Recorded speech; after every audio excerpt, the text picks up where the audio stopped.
Welcome back to day 2. Meine sehr verehrten Damen und Herren, ich bitte... Ladies and gentlemen, will you please come in and take a seat so that we can start with our second day of the conference. I would like to welcome you most cordially to our Europe from the Bottom Up conference. This morning, this will be about Soul for Europe, rethinking Europe. We will have a look at culture this morning. We will look at culture, its responsibility for Europe. The more crises we have, the more, I would like to say, we need culture. So what we are having this morning, we have already formulated questions. What can cultural activities, what can cultural work actually do to counteract anti-democratic tendencies and despair and destruction? How can culture play an active role, take over responsibility for Europe for human beings and develop Europe? What can cultural work, what can artistic work do? How can they contribute to European identity?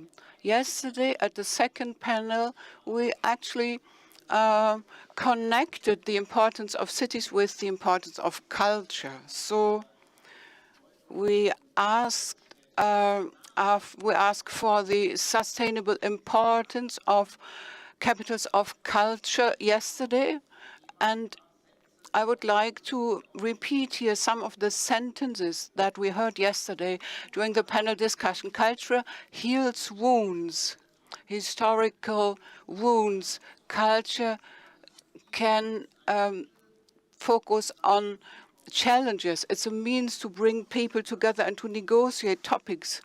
It's even a tool of social cohesion. Culture is a means for survival in times of crisis.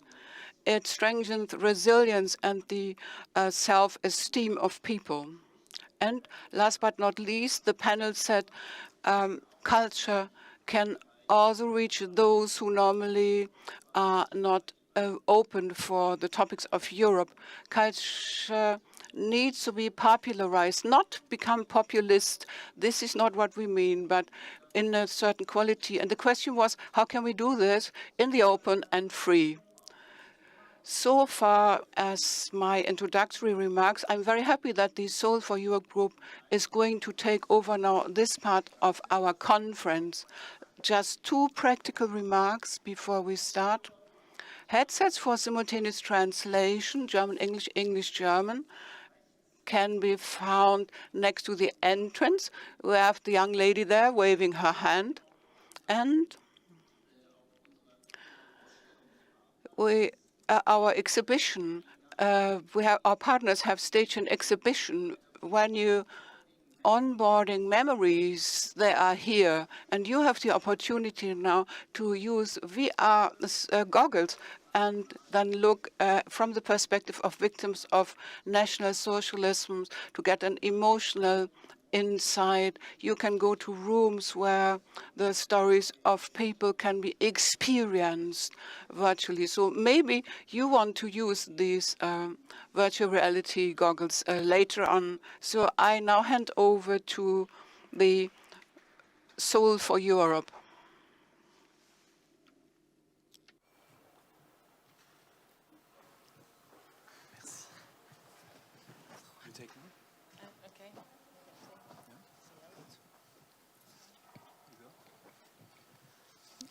Bon dia, labrīt. I am Zana Estere. And bonjour, I'm Nicolas Bertrand. And we are together with Nelle Hertling and Catherine de Venter here today to welcome you to the Rethinking Europe session that is conceived by the Soul for Europe initiative. So for those who would not know what A Soul for Europe is, A Soul for Europe is a civil society initiative that started here in 2004 in Berlin. At that time, after the fall of the wall, as other cities, Berlin was wondering what to be in Europe. A group of citizens proposed a simple idea to bring politicians and young citizens from all over Europe at the same table, not to make big statements, but people to go into dialogue and talk to each other beyond geographical, social, and artistic borders. To make this long story short, the initiative is now organized as a group of about 40 people, bravely supported by the Stiftung Zukunft Berlin, that is working, this group, on the need of dialogue between citizens and politicians and the importance of arts and culture in that matter. We have been implementing not only this conference in Berlin, but also fora and other workshops and conversations across European cities like Belgrade, Istanbul, Tbilisi, Sofia, Cluj, Amsterdam, Lyon, Guimarães, Riga, Prague, Pilsen, Stockholm. So many, and many others. So to make it short again, our aim is to lobby for Europe with the means of arts and culture. We are here to have a dialogue, a conversation, and a process of collecting thinking. Day after the day, more than ever before, we are noticing how rapidly the world is changing, how threats run into our next-door neighborhoods, and how much it impacts our lives. It also reinforces us to understand how many different realities we are living in. In these challenging times, we shall be proactive, to take the chance, rethink how we as a society, with commitment and responsible engagement, can break through in benefiting our common future. This time is for arts and culture, to actively be part of the process, since it helps us to making sense, works across the borders, and always leads to actions. Rethinking the role of culture and artist-led initiatives is rethinking the role of Europe. We are thrilled to take this conversation together with forward-thinking, visionary minds from arts, politics, business, and civic society. It is essential to engage with these ideas and visions that create meaningful changes. To give them energy to travel beyond the borders and move Europe further. Today we will dive into 3 topics: the new divide between East and West, the relationship between periphery and centers as part of Europe's reality, the role of the younger generation in political thinking and actions for Europe. For each topic, the Solve for Europe Fellow will share a context. And then the dialogue will enter between 3 speakers, who will share artistic, intellectual, policymaker, business, and citizens' visions. I am pleased to introduce you with Dejan Ubovic, who will initiate the first topic, East and West. At the same time, I would love to welcome also 2 wonderful moderators, Farid Tabarki and Andreas Bock, who both will energize and guide us through this cultural dialogue today when we are thinking Europe.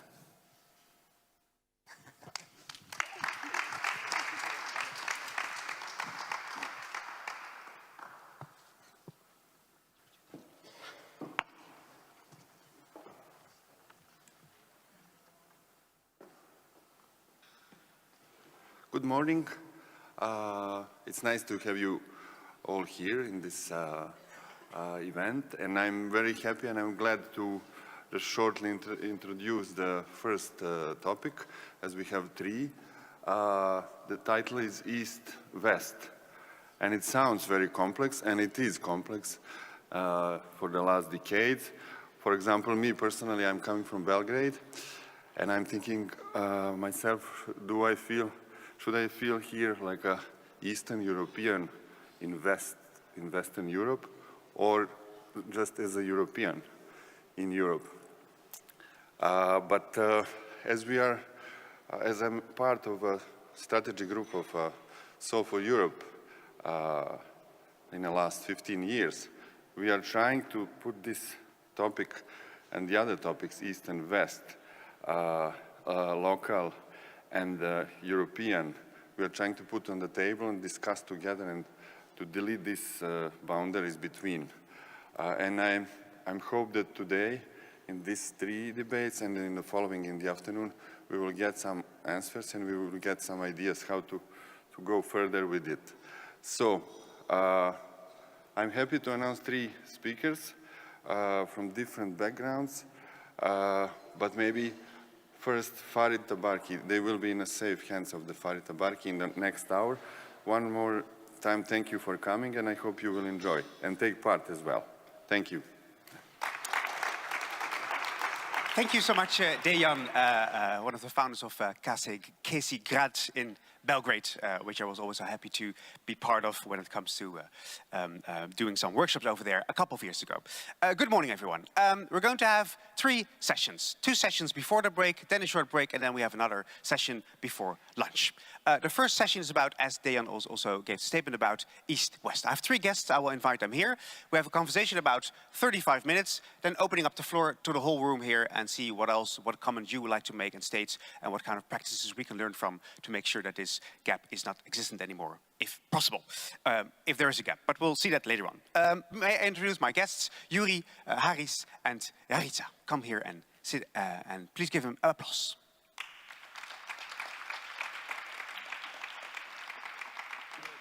Good morning. Rise and shine. All good. All good. So, we have around 30 minutes to dive into this topic. Haris, would you like to start? What's on the table in the coming 30 minutes? Why is it important to use 30 minutes to explore this East-West divide, if there is a divide, and to think about the practices we are trying to find out to make sure that there's something done about it? Good morning. I found very challenging, to come here for this wonderful conference, because I thought if it's going to be yet another feel-good conference about we are Europeans, we want a nice European project to go on and so on, and especially in such a wonderful, marvelous temple of capitalism, to hear the chorus of angels saying, that Europe is wonderful, that's not something that would fit me, So I hope... So there's not going to be a feel-good morning then? I hope we are all adult, serious people to talk about serious issues at the Brandenburg Gate here in Berlin. Okay, okay. Let's find out then what's the most important thing for you, but clear is only going to be a good morning. And you're a theater director, but we'll discuss about it later. Jaritza, from Cluj, from the Cultural Center over there. What's for you on the table in the coming 30 minutes when you want to raise the issue like this, but also what kind of practices can we learn from to make sure that there is less of a divide, if there is any? I think if we're speaking about East and West, well, it's a topic that we have been in the Soul for Europe discussing in the past 15 years quite a lot, but it's very interesting to see how these got new meanings throughout the years. There have been all these changes in our context, and how the meaning of East and West and this relationship have been actually resignified by the context that we are living in. On one hand, I'm also preoccupied on how we are able to go beyond this dichotomy and how we can transcend it, and through culture maybe find some possible perspective to still go beyond this dichotomy. I think there's a lot of discussions that we can have about it. I think it's a rich discussion, and yet I think the real challenge is going beyond. Okay, okay. Rudy Volkovsky, the former Deputy Minister of Culture in Bulgaria. What's for you on the table in the coming 30 minutes to see where we can get a step further than the earlier discussions we had? I was thinking from yesterday, there is this Nobel Literature Award winner, Herta Müller, which is from Romania, but used to work and to live in Germany for many years. And I forever will remember one of her sayings. So after living so many years in Germany, she was still writing novels about Securitate and the political police and things like that. And of course, some people in Germany have been very critical to her and say, why you are living like 20 years in Germany, why you are still writing about Romania? Why don't you write about Germany? And she said, in fact, guys, all the time I'm writing about Germany. You just don't understand it. And that is the most interesting thing for me. Which are the topics that are very important for both societies, but sometimes they don't understand? Yeah? Okay. And I started yesterday. I mean, the question of poverty is more visible in Eastern Europe, but is so important for Western Europe too, and for Northern Europe too. Maybe it's just not so visible, but it doesn't mean that it's not so important. So it's, for me, it's very interesting how to find these things, like Herta Müller, yeah? Yep. Talking about something, but in fact talking about other things, and how we found these links and understanding, and at the end, solutions. That's interesting. Eh? So what you're saying is that we're looking for a common space, common ideas, which actually makes a connection with each other instead of like trying to find separation. Could we explore that a bit further? What are common ideas, common spaces that we can create that bridges the two sides? If you put it like this, maybe you, Reita. Well, actually, I would like to bring one topic on the table. Okay. I think it's quite fundamental for this relationship, but also for, I think for me it's really important how we are able in our societies to live meaningful lives. And I think that is very much related to the way in which we have trust, like you know, self-confidence, and mainly trust in each other. And it's a very interesting thing, like if you look into statistics, you know, there are these beautiful maps with statistics colored about how trust in the other is in East and West. And it is a tendency that in the Eastern Europe, you would have less trust in the other. And this is related to having a certain history, yes? Having to go through a lot of hardships, and then this influences how people trust each other. Yep. And then you have more trust in the Western Europe. At the same time, in the Western countries, you would have parts of each country, usually the eastern or the southern part, that will have less trust. And you would have, for instance, in Romania, which is one of the countries in Europe that has the lowest trust, you would have Transylvania, which is the north, the west of the country, that has a higher rate of trust. And there are two aspects, I think, that are related. And one is competence, and one is confidence, yes, trust. Mm-hmm. And I think what we have in common, besides other things, is we have competence. We have competence and we have creativity in the East and the West alike. Mm-hmm. Yep. What is the difference? It is the trust. And also, and this trust and self-confidence, which is historically created, creates still also differences in perception on how we trust each other. I didn't find any information about how Eastern European trust Westerners and the other way around. I think that's a very interesting avenue to study. Mm-hmm. So I think my plea is around what it makes people develop trust, because you know, we're speaking about European capitals of culture. I think the real potential of this type of project is that it could be the opportunity for cities, for instance, in the Eastern Europe, to start having probably the first collective projects, like where the cultural sector, the civil society sector, the business sector, the governmental sector, they work together for something that would be a city project or a country project. That's something that we are missing, and this is how we are going to, in the end, create stronger citizens, stronger communities, and stronger institutions. Okay. So yeah, okay. I think collaboration will happen independent of this trust. And then that will be my further plea, that this trust is culturally created. Yeah. Okay. We'll go into that later. How do you do that, and what are the instruments for that?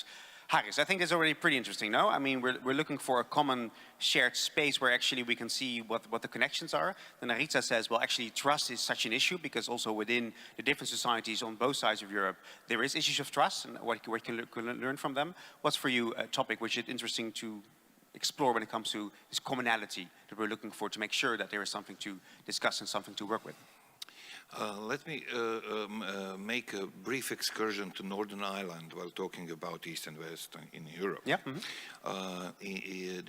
When I took a part, I directed a play at the UK City of Culture that took a part, that was Derry, London Derry in 2013. And in Belfast, as you know, there are 80 miles of the walls between the communities in the city, you know. In Derry, also miles and miles of the walls, still today. And I was walking in Derry, searching for the spot for the play to put it, you know.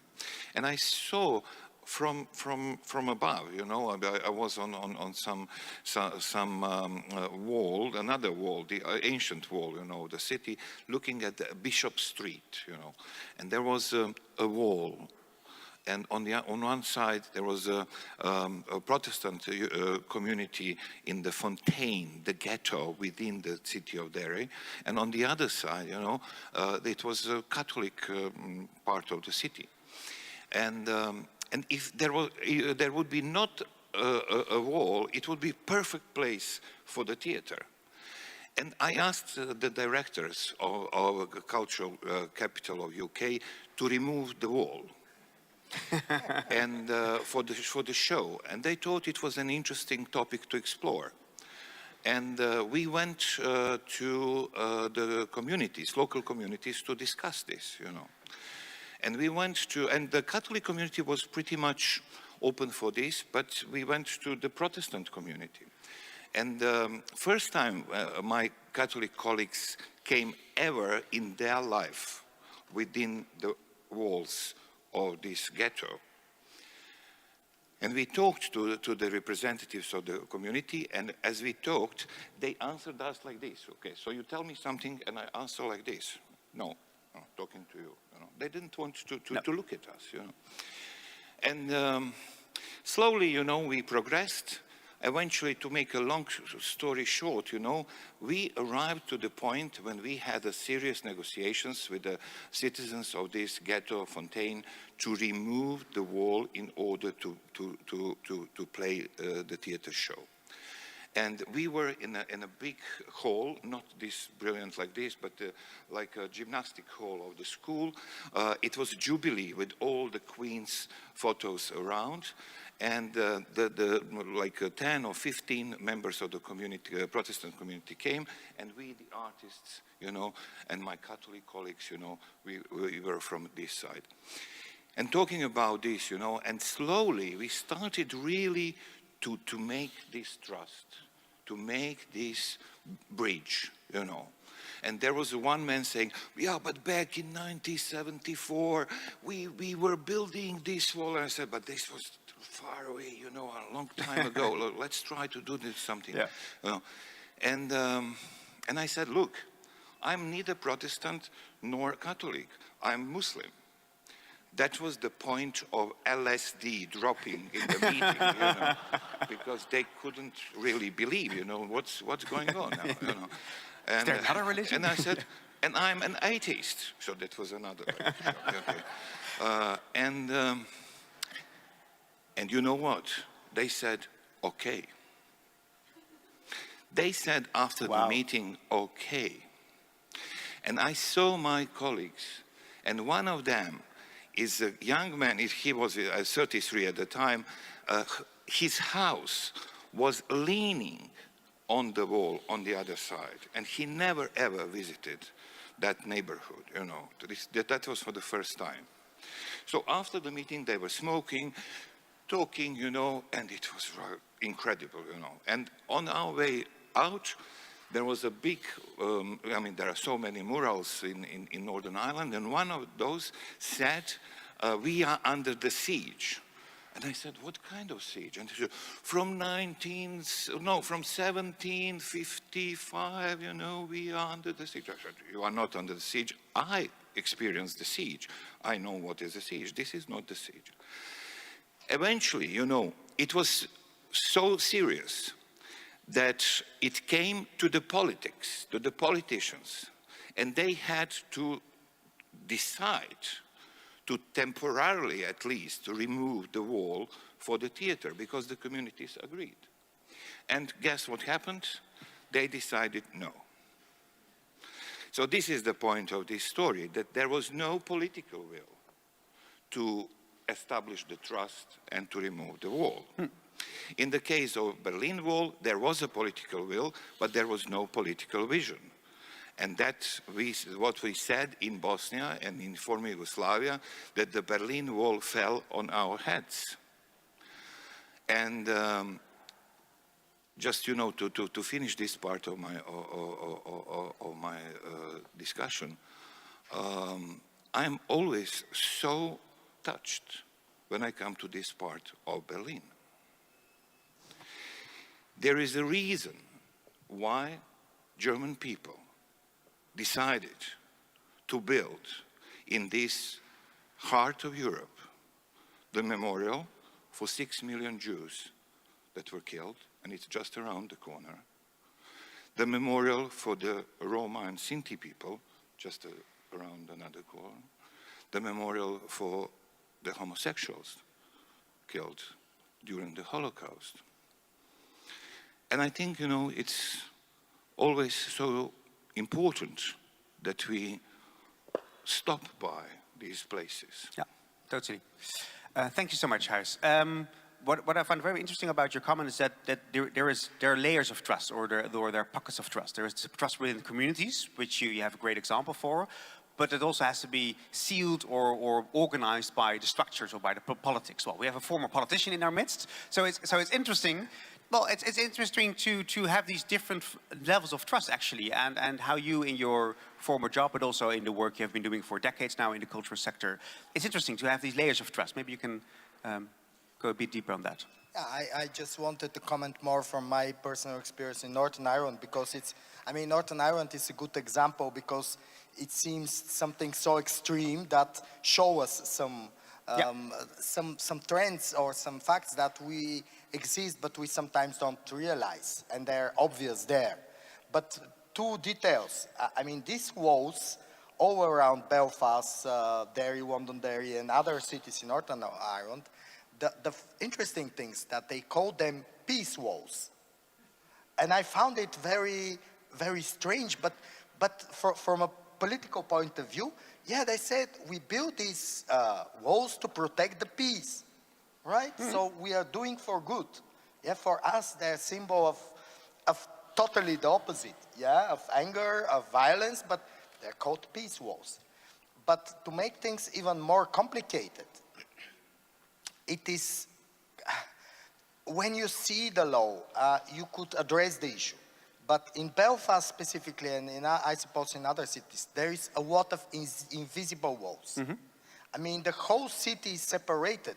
And when you walk with a member of the Protestant community, he said, you know, I cannot go on the other part of this street. I said, why not? Yeah, this is the other community. And there is no wall, there is nothing, but he never crossed. And as a foreigner, you never understand. So for me, one of the crucial issues is how we can detect these invisible walls, because they're a lot, yeah? Because once you see the wall, you can address, and then you can fight, and then you can find a solution, and then this solution could be destroyed by the politicians, and et cetera, et cetera, et cetera. And just one example, because you asked me for my experience. It's I've been part of the Bulgarian government during this final I've mentioned yesterday, when we tried to make a solution about accession of Macedonia, to move this veto of Bulgaria to accession to Macedonia in the European Union. Yep. And I remember how hard was this with the institution. especially with the Ministry of Foreign Affairs. Yeah, we are meeting the Ministry of Culture and the Ministry of Foreign Affairs, and the Ministry of Culture, we are all enthusiasts, culture, peace, and then the Ministry of Foreign Affairs, yes, but you know, we have to be careful with this, with that, because there are precedents. We have to look what could happen after 100 years if we accept this, and they could say that, and you realize that it's completely different way of thinking. Yeah, it's it's a lot of things I can comment, but the question is again, I fully agree with Rarica. It's about the trust, and it's not only the trust between the citizens, the social cohesion, but it's also the trust into the institutions. And that's the reason we are so weak in our society. That's the reason we have a political crisis in Bulgaria, because of the low participation in the elections, because of the lack of trust in the institutions, because the people don't see reasons to go to vote and to take part. And I still believe it could be idealistical that art and culture could be a vehicle, could be an instrument to bring more people into participation, into democratic life. I think the mayor of Aveiro from Portugal yesterday made it very clear. Yeah, culture is not to save the world or Europe, but it could bring people into the process. Yeah, and how do you then guarantee, and then we go to Rarica, that it's for the better, for the good, and not being misused? Because that's one of the questions. I know it's a tough question, but I mean that's interesting, no? Because you have been on the other side of the table. How do you make sure that it becomes transparent and it's something which mutual gain instead of using each other in the wrong sense? Is there something you came up with during being on that side? No? I'm sure I completely. Yeah, so I mean, it's nice to make a connection with culture practitioners, but for what use? I mean, maybe we are supporting a system we shouldn't support, right? I mean, which is not beneficial for society, such as the trust we'd like to gain. I only could. I'm not sure it's fully answering in the direction, but one thing I know. Mm-hmm. It's that we should not be naive about the art and culture as as something which is bringing good to society always. Yeah, because the populists and the right wing, and they're using art and culture all of the time. Mm-hmm. Yeah, and the question of identity. But what I saw, and we have a lot of discussion about this, we somehow allow the people who are very radical and populistic to take this topic about the identity and about heritage in their hands, because we feel, we feel much more attracted on contemporary culture, about the innovation. We sometimes decided that the heritage, well, it's old-fashioned, etc. Mm-hmm. But in fact, it is not. Yeah, you can work with the heritage because people are caring about their heritage, and there are different ways to work with this heritage. For example, and folklore, etc. And if you allow one part of political spectrum to completely absorb this topic, and then to convince the people that we are caring for your heritage, you are caring about your culture, and those people, they're Euro-liberals who are not caring about you, they only are caring about the elitist things, of course you are in a bad position. Yeah, so these are, it was first Rarica and then no, can I ask a question, Yuri? Oh yeah, sure, question. Who is we? When you say we shouldn't, who is we? It's, well, I have, okay, let me answer indirectly. I've met the famous Bulgarian writer Georgi Gospodinov, who is, I suppose many in the audience know him. He's one of the mostly translated Bulgarian contemporary novelists. And I was talking with him about the situation in Bulgaria, etc. And at some moment he said, well, it's obvious that in the next few years in Bulgaria, we will not be needed. And I have the same question, who are we? That we will not be needed in the next years, because I have the same feeling, that the things which are happening in Bulgaria leads that some part of the society will not be needed and things will happen. And I didn't ask this question. It was somehow obvious, but on the other hand, I don't need to ask this question. So I couldn't explain, yeah, because I'm speaking from two positions. My whole life been working from the non-governmental sector, and both mostly on things which are bottom-up, grassroots, cultural development projects, etc. For some period of my life, short period, I've been in the government as a deputy minister. So it's hard to explain who are we, but I believe that there is a community of people who share some values, and yeah, let's say it, European values. Maybe it's not a strictly defined community, but people who believe that the things should move in for more open societies and to support liberal values and in the same time to care for heritage and for history. Let's say in that way. Okay, yeah. Yeah, I know that it's not an answer to your question, but... You can give your own answer after Rita. Let's go to Rita. Okay, I was itchy to respond to the question of how we do with culture. And, you know, I think this is where I'm raising a question. I think this is a false question. Because it would be the same as you say, well, we have democracy, and how do we make sure people vote the right thing? I mean, you never know. Sure. Of course, yeah. You never know. Yeah. But yeah. That's the exact point of democracy, that there are certain values that are being safeguarded, and then actually, let's say, what is important is that, I don't know again who's we, but it's like that that societies, that different parts of the society are investing in the possibility and the capacity of each individual to develop a personal system of values, so their choices are based on informed values, yes? And their life can be led in that way. So I think it's the same with culture. I don't think we need to ever prescribe anything to culture. No. We don't have to tell the cultural sector or the cultural or the artist what to do. I think it is their natural call to be there in the front line when something is happening. And you would have already read and seen on stages, in books, visions about Europe that maybe we are now facing, written 20 years ago, yes, isn't it? We just, and some stories are just repeating. So the imaginations of artists have already kind of warned that. At the same time, you know, we have now the Ukraine war, who were the first ones to respond to the refugees, humanitarians and artists. We had a huge mobilization in Romania, and people going, and you would say, what would artists have to give? They have a lot to give.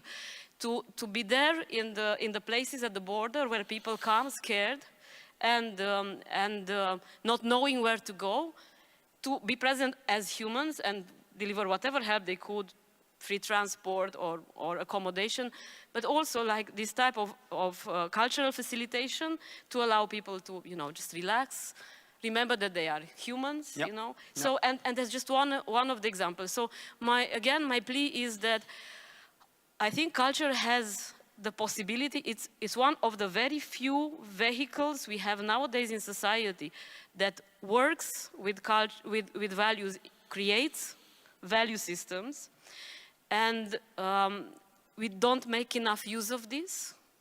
We just need the right policy frameworks for the freedom, like the freedom of artistic expression to be ensured, to have strong cultural support, you know. Still, I think that is important. In terms of funds, I'm sorry to put it bluntly. Sure, and ensure cultural participation. And I think the results will be shown on a long term.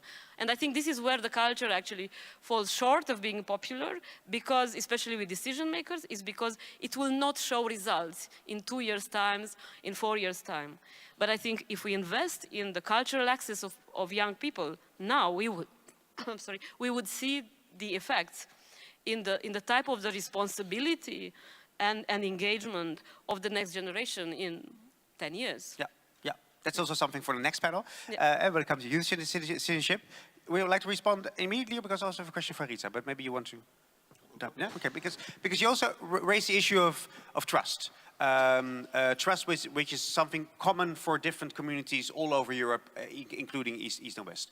Could you say from your own practice, give an example of how you work with trust as something to foster, to increase, within your own community, but also maybe in the European initiatives you were involved in? Well, I may try 2 examples. Yeah.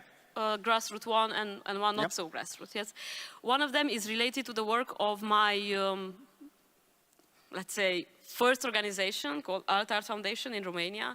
My colleagues, I'm not so active in that organization, but right now they're working in the Roma community in Cluj, and they have established a community radio, and it's actually a mix of artistic activities, especially cultural workshops, theater performances with the young Roma in the community, a festival for the entire Roma community and the rest of the city to come together and share something, you know, that music and dance connects people, but also to really sit and discuss some of the tough issues that divide culturally the different communities from the Roma community, because I think there is a major divide also in terms of poverty, mainly in terms of poverty. Yeah, yeah. And I think it is amazing how the presence of this community radio, which is like an online community radio, and these cultural activities, and it's also the entry point, for instance, for health services or for social services for the people in that community. So this happens with a very small budget every year, in a very fragile context, in a very fragile way, but I think with an incredible grassroots impact. And then my second example would be maybe the Cluj Cultural Center that I'm working for as a program director, which actually it is the legacy program of the application of the city of Cluj for the European Capital of Culture title. So you know that this is a very popular initiative, or let's say European program with decision makers, with mayors around Europe. Yeah. And that was also the story of Cluj. I was working in the independent sector at the time. We just established the Paintbrush Factory, a collective space of independent artists, totally self-organized, and there was no support to our work from the city institutions, and we all of a sudden find out that the city wants to apply for the European Capital of Culture title, and I said, well, but will anyone ask us what this should be about? And then I realized that it's not that I need to go beyond this divide, and let's say how we can do this together to make sure that we take this opportunity. And this is what we did. This was the opportunity for us to create a collective project, a city project, where we bring together different types of communities. Business sector, we had artists, people from the community, to start to see what are the main challenges of our community, how we can go about them.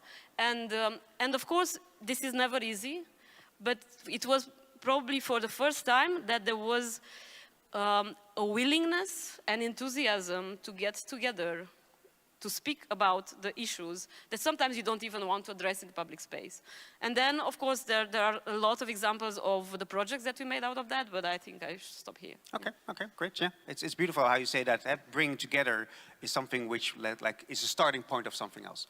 Haris, maybe you want to respond on something, but I also have a question for you. Yeah, okay.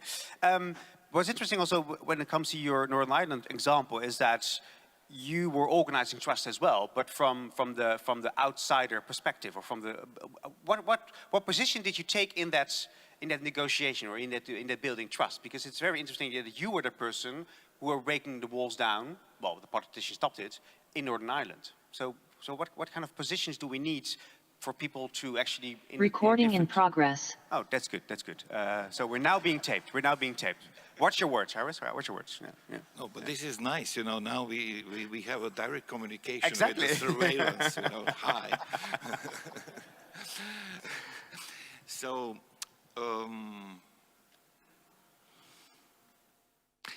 I think that in the microphone. I think that the European Union popular argot about European values and we is completely emptied on its meaning. At this moment, in Europe, we have in Italy direct successor of Mussolini in power. We have neo-Nazis in the government of Sweden. We have European Union country, Hungarian Prime Minister saying that European values are white Christians. And if you ask him who is we, he would say, we white European Christians. And what are the values? The values are of white European Christians. So European values are so abstract that I think we shouldn't use the syntagm at all, you know. So are we fascists or anti-fascists? This is the time to decide in Europe. I'm sorry to have to say this, but this is not a normal democratic dynamics. This is something very dangerous, what's going on. A few years ago, not few years ago, 20 years ago, there was European Union ambassador to Bosnia. And I had a conversation with him. And I criticized very much European Union. And he had a problem to take it. And he said at a certain moment, I mean, it was a private lunch.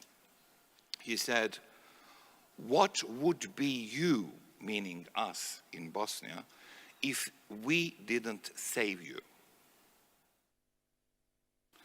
And I said to him, what would be you, meaning European Union, if you let all of us die? We had a genocide in the heart of Europe 25 years ago. We had a city under the siege. We had the Warsaw Ghetto in Europe 25 years ago. So, okay, when I say Europe, you need perhaps time to translate, because I don't mean European Union. I'm sorry to report that European Union is not whole of Europe. That there is Europe besides European Union. So what we are going to do with this, I am not using the word Balkans. Yeah. What we will do with Northern Ireland.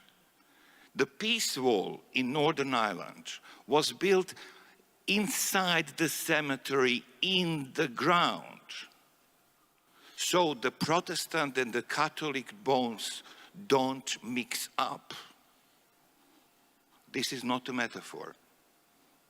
I was told in Northern Ireland about this. So this is Europe today. And Europe today is Europe of, as you say, poetry. Europe today is about what will happen in the Balkans that will concern, again, the rest of Europe. Europe today is what's happening, obviously, in Ukraine. And I think that to avoid these issues doesn't help. We have somehow to respond. And a denial is not response, you know. Of course, I would love my husband to be beautiful and peaceful guy, but he is beating me up. So we have to face this, you know. Okay. Yuri wants to respond? Yeah, but I completely agree, but the question is, I mean, I'm a little bit tired of protesting. Yeah, we're protesting in 1991 on the streets, then in 1997, and then I see the value of, what we can do on another level. Because what the people in Italy can do, what, for example, the community workers or the cultural workers can do in that situation. Yeah?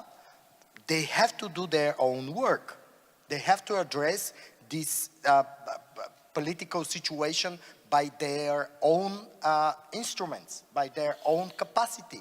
And what the politicians who are not part of this neo-fascistic tendency, etc., what they have to do if they are not in the power. That's my situation. I see now a government, a temporary government in Bulgaria, especially in the Ministry of Culture, which is destroying the situation. But what can I do to protest? Yeah, I can protest, of course. I have to raise flags. But on a personal level, what I can do is to keep doing my work. And I keep doing my work, yes.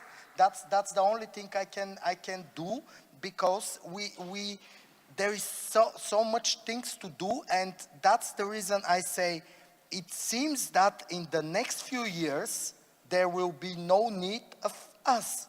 Yeah, there is us. It's hard to define, and during these years it doesn't mean that we will stop working. No, we have to work even more intensively. We will not be in the power. We will not be in the government, we will not be well presented in the media maybe, or maybe the most of the society will be tempted by the neo-Nazi, neo-fascistic and other far-right tendencies. But we have to keep working this work with the Roma communities, with the community centers, with the theater. You are recognizing defeat. No, They will come to us, but we have we have to prepare. We have to prepare, and we have to work locally. Enough of just complaining. No, we have to work on a European level too. That's why I'm here today. Otherwise, locally, I've been working locally for 30 years. So I have a practice of what you are saying. I'm not talking about protest. So what do we have to do? Can I finish this? Yeah, sure. No, I'll give you the floor. But what do we have to do differently? Because we have been doing the work. Yuri says we have to prepare for the next phase when we are next in power again, or whatever we is. But what do you propose that we do differently from the last 2 decades? Because the urgency is so great. You also say we. Yeah. So who we? We from the civil society. Yeah. Do it mean that? Yeah, sure, yeah. No, but I mean, civil society is a very, very different, a very diverse, field. And civil society should be there, but it cannot be replacement for the political articulation of the ideas. Yeah. The problem here is not that we are nice people and we will go to protect Roma people in our neighborhood. Of course we will do that. But the problem here is, do we have political articulation of the ideas that will be able to stop, obviously, extreme politics coming to the powers in the democratic way? I'm really having goose pimples saying this here in this place, near the Brandenburg Gate. Because it all happened in democratic way here. Yeah. And talking about artists, Gustav Gründgens was a small provincial actor in Hamburg theater in 1925, and a communist. In 1933, he was the main star of Nazi Germany here in Berlin, under the direct protection of Goering. So he was an artist and he was a superstar. So talking about arts and culture to protect us from what? Marlene Dietrich was a superstar and she left Germany. And when Hitler asked her to come back, and then he would come and personally welcome her on a train station here in Berlin, she said no, meaning that she could be killed. But instead, she went to the front lines with the Allies and entertained the troops. So, we are either sitting comfortably, denying the reality, saying, I'm just doing my job, This is very dangerous historical sentence because there were people here in this country saying, I'm just doing my job, you know, and it ended up with the consequences that I will not elaborate now. Or we say we are ready to give up some of our comfort. It's not that we are going to lose the money or whatever, or a luxury style, lifestyle or whatever. No, it's about we are going to lose some laziness in our minds to confront ourselves and certain issues. No, it's interesting because you say it's not either or, it's we have to add something. I mean, of course, the work which it has been doing is great. Keep on participation, keep on making the connections, but there's something else needed as well to make sure that you can articulate the political positions. Is that an interesting position to be in, Rita, for you? Is that something you see yourself already doing maybe, or increasingly doing? Is that something we can ask from yes. you and others? Yeah? Yes, and I also think that, you know, I also take, I'm for this, and maybe it's not for a chance that I'm in the middle here. You know, I think that we have to have local action and we have to have European action. They have to happen. Yeah. And I believe that every one of us has their own gifts, and maybe some people are doing the European work, and some. So I think it's all right, yeah, you sure, know, yeah. in that sense, if everyone is able to do what they are best gifted to. And there are people like us. I see my position. I'm not anymore a cultural practitioner at the grassroots level, No. but I'm not a decision maker either. No. I'm an advocate, so I'm an in-betweener. So I'm more of a link worker between these universes. Yeah. So maybe I just bring this third dimension into this conversation. Maybe that type of job is also needed, especially when we speak about all these different intersections between not only politics and culture, with citizens and decision makers, but is also cultural and health, culture, social inclusion, and all these things need translation. I think we have very common values, but it's sometimes in a dialogue, they can come across as differences. So I think on one hand, we need to be best suited to do what we have the talent for. And on the other hand, that as you're saying, I think we should not allow certain issues to be put under the carpet. And maybe a lot of the problems that we are facing is that for a long time we still put things under the carpet. And I think, again, I think you said that yesterday, that disinformation is one of the big problems that we have. I think if it's disinformation or how we are getting disinformed through the way in which social media actually operates nowadays, that we all have our own bubbles and only get the news and the ideas of our own bubble. We don't, I mean, I don't know how to break this algorithm so that I understand the bubble of the other one in social media, you know? I'm really curious, but the algorithms are so designed, so I'm kept in my own bubble. So, so for me, somehow the proposal is that we need to invest in understanding and healing, reconciling the past trauma. We should not pretend that they were not there, or that just because time passed, they're totally over.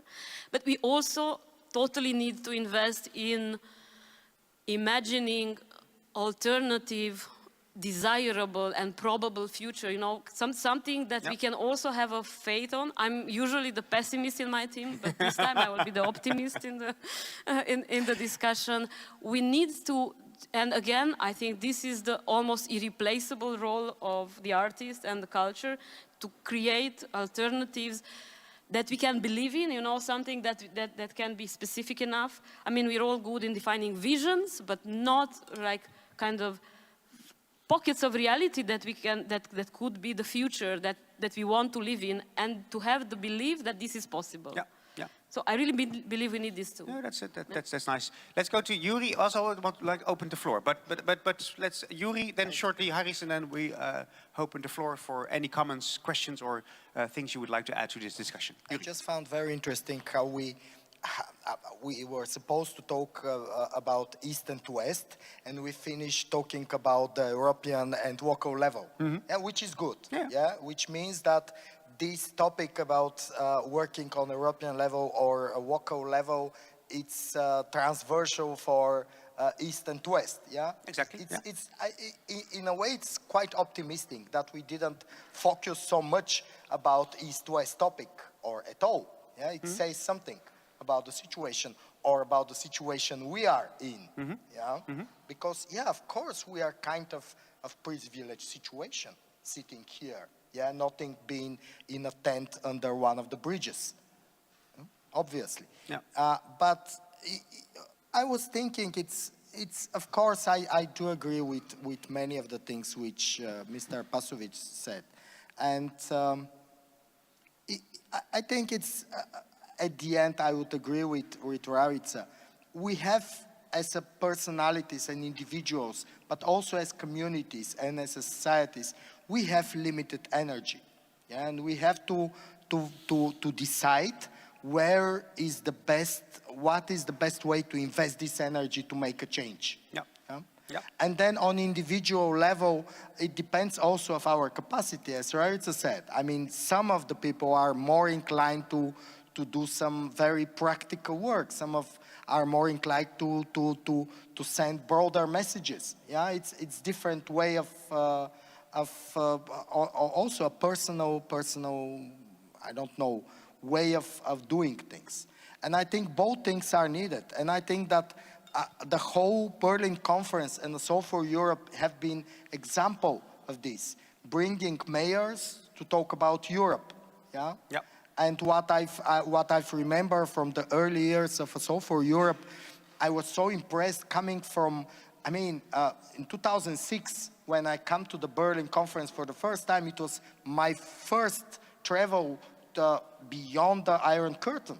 I was 30-something without being able to travel to the West. Yeah, before that, I was traveling only to Central Europe and Macedonia.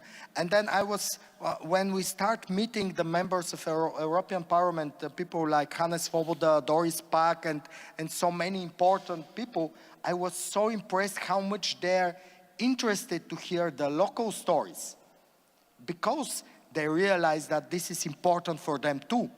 Yeah, because when one of the crucial things when you are into the politics, you have to be very careful not to lose the contact with the real issues. Yeah, and it's very easy. Yeah, because there is a lot of people who are trying to influence you. Yep.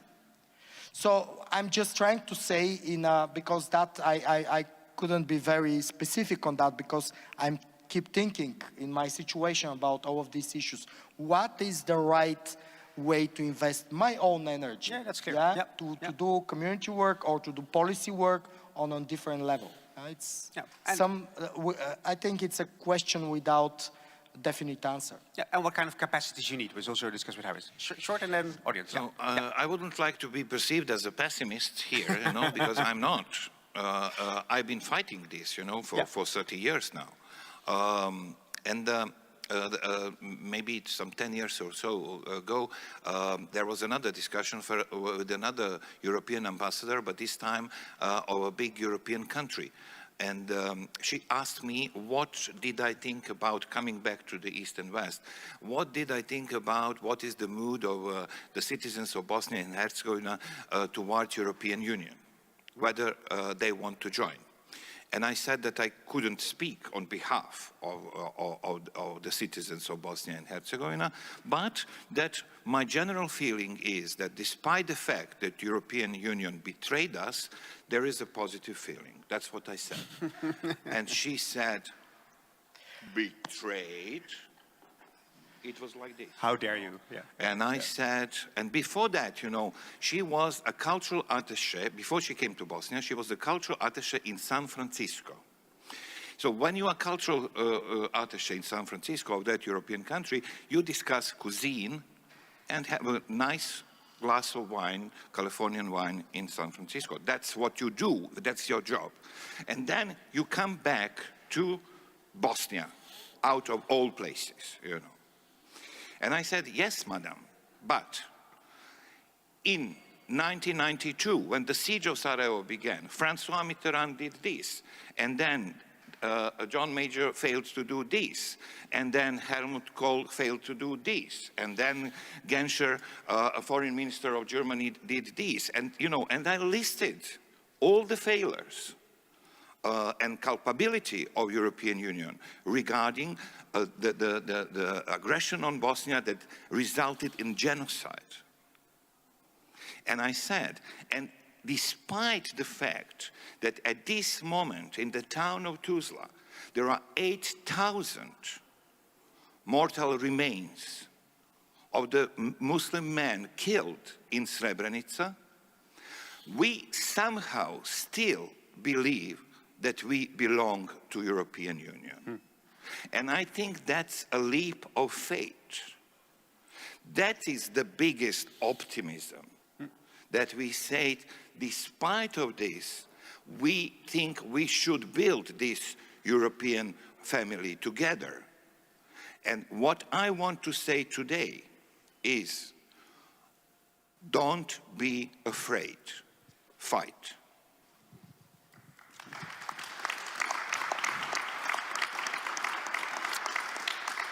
I see there is one comment over there, and please raise your hand if you have another comment as well. We have some time for your comments during this conversation. Yeah, I see you. Yeah.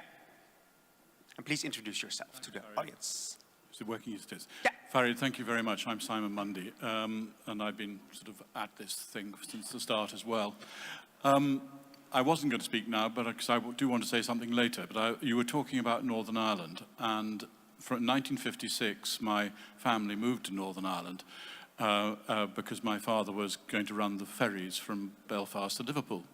And they appointed him because they thought he was a Scottish Protestant.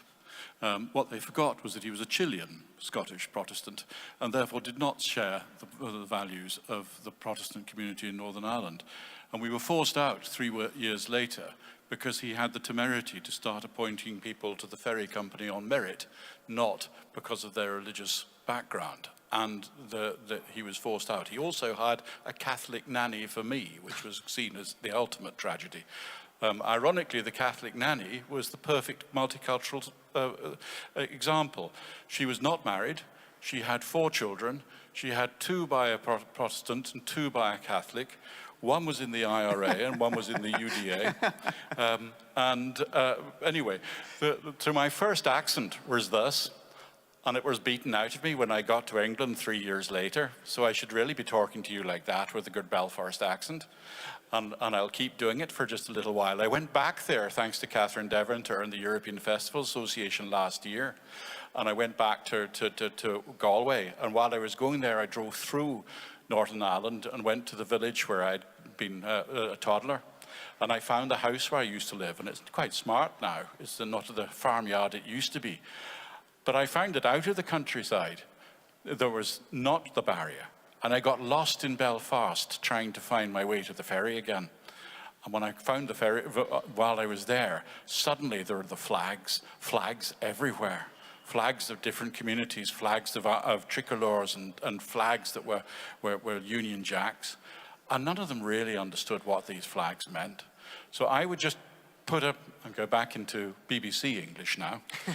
I just put a plea to you all. Forget flags. Flags are disasters. Flags symbolize identities which actually none of us live up to. So they perpetuate myth. And I'm going to talk about national governments later, but if I just say, so yes to Harris and yes to Yuri, you're both absolutely right. We have to decide, we have to take decisions, and we have to do those locally. But locally, those divisions are about not letting people get into self-ghettoization. Yeah.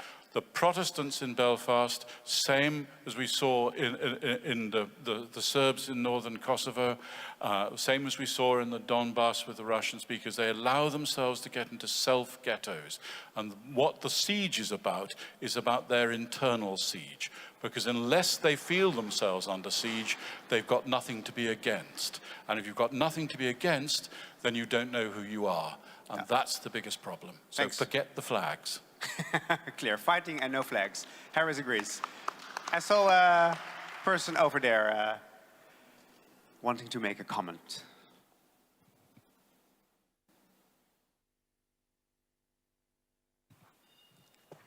I'm Peter Boder. I have been taking part in quite a few of these wonderful events now, and as inspiring and refreshing as they are, it is also a matter of recycling cliches. There is a lot of consensus. We all agree on what is important and how we should go about things, but in view of the fact that this year we really are in a different situation with Ukraine, my question is, what are we actually going to do? And how are we going to use our resources, our lived intersectionality, in order to come together and to start working towards cultural reconstruction in Ukraine? Okay, thanks. Someone who would like to respond on this? Harris? The war can be stopped today. Any war can be stopped any minute. It's not a natural disaster, it's not a flood, it's not an earthquake. It is a man-made conflict in order to make the profit. Who is making the profit in this moment has the biggest responsibility, and those involved should be pressed by the civil society and by democratic base to stop the war now. So certainly, you know, that there are aggressive policies of Russia that doing, you know, what they are doing. But at the same time, I do believe in negotiations, and I do believe in swift action to stop destroying life and property and to make disaster bigger. Any last comment before we close this part of the session and I give the floor to Andreas Bock for the second part on youth citizenship? No more comments? No. Then one question for you all. Also connecting to the question just asked. So we can't do that much about the war, but putting pressure, but once the war will be finished once, what kind of responsibility in your own individual role can you have to be part of the reconstruction of the cultural sector of Ukraine, if any? Do you feel any responsibility when the war is finished to be part of creating the bridge between, well, reconstruction? Honestly, I don't feel responsibility, but I feel a wish to do that, and I'm already doing that. You know. So I have lots of friends in Ukraine and in Russia, and as we know, not everybody in Russia is supporting the war, and there are lots of unhappy people, you know, with the policies of Putin and his comrades. And concerning Ukraine, we at the European Festival Association already made several actions, including, you know, involving some artists in some of our festival members' programs. I'm personally in contact with some people in Ukraine, and we are developing certain programs and some future issues and some future plans. And so, yeah, I think you're right. You know, we should not wait for the war to stop in order to do reconstruction, because I don't even feel it as a reconstruction. No, you know, when there was a siege of Sarajevo in 1993, I organized the Sarajevo Film Festival, the first one. It was called Beyond the End of the War, of the World. At that time, many journalists from each major media outlet in the world were in Sarajevo. And literally, all of them came to me with the same question. Why the film festival during the war? And I answered to all with the same line. Why the war during the film festival? Larissa? Well, in Cluj, we also have a refugee community. And what we are trying to do is to mainly facilitate that cultural activities, So artists work with mainly women and children Ukrainian that are in Romania to get a sense of belonging to that place for as long as they will be there. The WHO, the World Health Organization, has just recently employed one person called cultural mediator actually to do this type of work, but more from the perspective of, understanding, like overcoming the cultural barriers. And actually what we are trying to do as a cultural advocacy organization is rather to really provide opportunities where through artistic participation people can have emotional release, anxiety release, and support, and get a little bit of intercultural learning, belonging, and bridging. And there's this other level that I'm engaged right now in is on this link between culture and health and well-being. And we have been collaborating with the World Health Organization in developing a sort of a policy guide on how culture can be used to support the mental health of displaced people across the EU. Yeah, crucial work. Yeah, thanks. Yuri, lastly? I fully agree that we should not wait the war to be over before starting to reconnect or to develop connections. And I was thinking, Peter Inke from the Budapest Observatory, it's a well-known expert in cultural policy, but he has recently shared with a group of people a very interesting idea, which is to invite Kharkov for European Capital of Culture in 2026, I believe. So why not?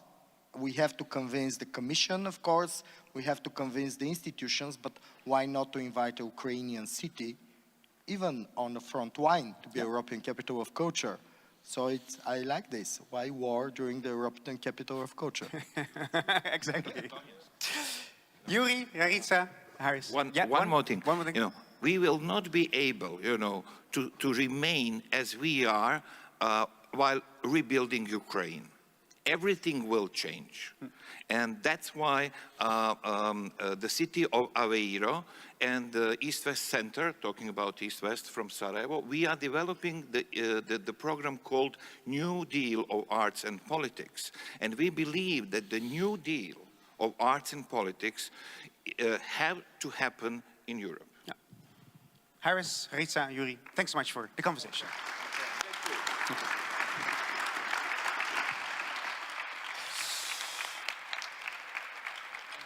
So I give the floor to Andreas Bock for the second panel, and after the second panel there will be a coffee break, so another hour of youth citizenship. Andreas, the floor is yours. Thank you, Farid. Thanks a lot.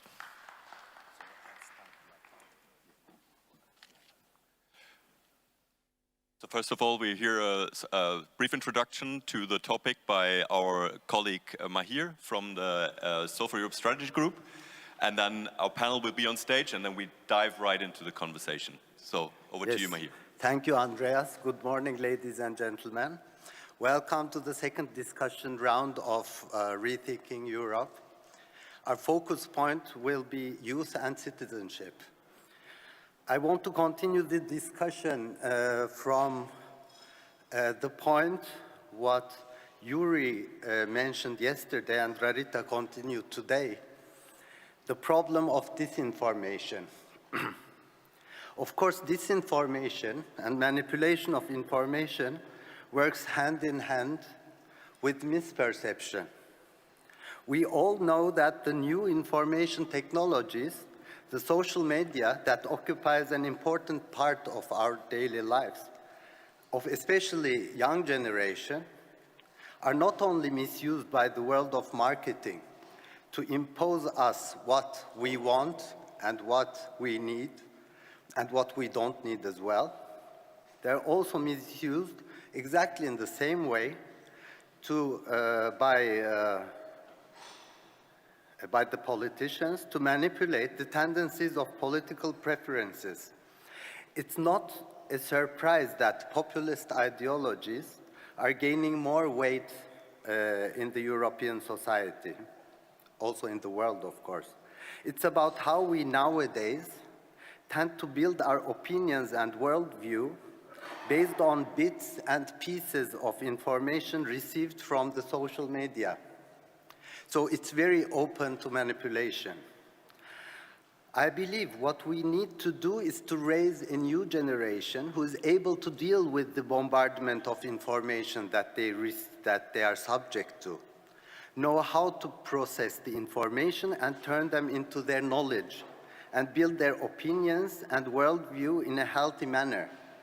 So we cultural sectors, we don't have the power to avoid disinformations and manipulations, but we have the power to change the awareness of people and to empower the society by bringing people together, creating spaces of interactions, life experiences and encounters, and therefore can be a very effective means of collective reflection, critical thinking, ethical discussions, and collective search for creative solutions to the societal issues.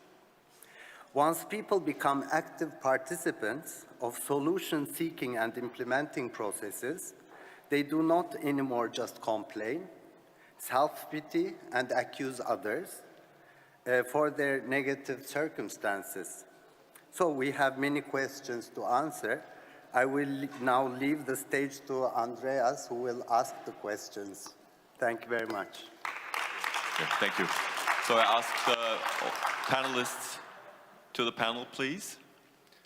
So to make sense of all of this, and I think Mahir gave us some quite interesting introduction remarks that we can also take up during the conversation. So to make a sense of all of this, under the label Youth and Citizenship, we have an all-star cast here. Starting with you, Ada Mukina is a nomadic artist, how she calls herself, a theater maker with a focus on political, investigative, and participatory performance. Rusudan Petviashvili is a Georgian, very famous graphic artist. And Robert Piaskovsky is a cultural manager and the general representative of the mayor of the city of Krakow for culture. So welcome on stage. Thanks for being here. Thanks for being with us and discussing this topic. So maybe let's start with a rather open question and with some rapid reactions to the question of why are arts and culture so important for active citizenship these days? So maybe Rusudan, if you want to kick us off.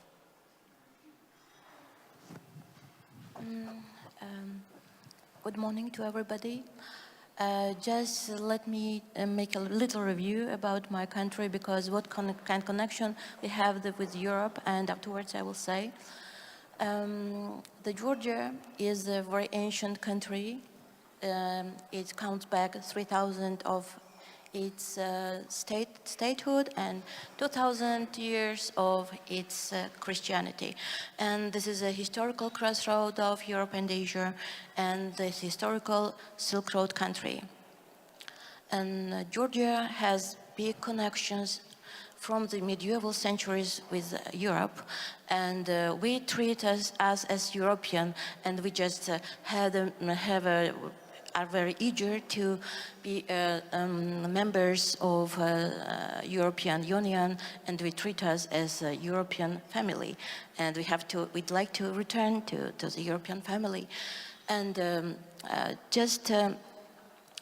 I'd like to recall what kind of connection, what is the art, how the art is connecting, and how is art can impress on society. I'd like to recall the war which taken place in 2008. When the Russian attack to Georgia, and we were in the same situation as they are just now, Ukrainians. But thanks God, it didn't last for a long time, because we are only 5 million Georgians, and it would be unthinkable what can be stand with us. So and during this war and during the siege, I remember that many people, and especially youngsters, were gathering on the square, and they were protesting the invasion of Russia, and we had just making a concert. It's a little bit funny, but we made a concert of our stars in the middle of the war, and to take up the spirit of Georgians, and to not be afraid, not to be brave, because the main thing against the evil, what is it? This is your braveness, that you are not afraid, because you are right. When you are right, you haven't been afraid of anything. I think so. And there's many examples how it can be avoid with your strengths every evil things. And most of them, and first what I can remember, it's braveness, and not to be afraid, and to fervent in spirit when you are right, and don't lagging behind intelligence. Thank you. Okay, so we come to the Georgian situation when we talk about the dialogue with future generation a little later. Ada, maybe over to you. So why is culture and art important in these days for active citizenship? Well, for me personally, as a nomadic artist and theater maker who live in Berlin, but who was born in Leningrad, St. Petersburg, I think these days, particularly, the goal or the main purpose of art is to search for new words and to search for the new language in these times of numbness. Because that's in February, that's where I felt the most of the need to rethink how we do arts and why do we art, and to not reduplicate what we did before, because we felt like we need to start from zero, and I need to start from zero.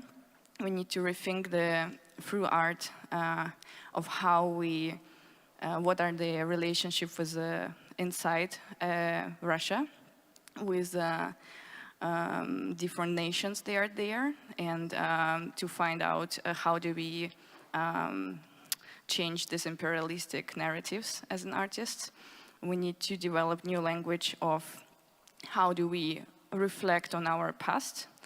We need to develop a new language how to be in a partnership and collaborate and in relationship with our neighboring countries and the colonial relationships that were there, and still we see the consequences of that. And we need to find, as an artist, a language to talk to people that are supporting the war in a way. I mean, as somebody who comes from Russia, because that's the most difficult part. How do you try and define the language to talk to people who watch different channels, and how do you try to reach them? Yeah, so that's a lot of search for words that I also will try to do today, to search for us, because it's complicated to do in this situation when your country, what you're a citizen of, is destroying basically the neighboring country, doing a genocide in the neighboring country. Yeah, I think maybe to some of those aspects will come later. Robert, maybe can you also answer this question? What is the role of culture nowadays? There were so many answers already given by former speakers, but also we remain with the question. And Yuri quoted Herta Miller, so I want to quote also our poet, Nobel Prize-winning poet Czesław Miłosz, whose essays on Europe, written 40 years ago, suddenly started to be very up-to-date. But he asked in one of his poems, what is poetry which does not save nations or people? So I could maybe traverse, what is the culture which does not save nations or people? Yes, maybe someone said culture is not about saving or solving our fundamental problems. It's more about bringing people together and work on values. I agree. Culture is also the space where we can work collectively in immune system of our societies. Of course, this carrier of the word of resilience, which has been used firstly for, let's say, economy, banking systems, then for politics, and suddenly we use it in the context of cultural policies.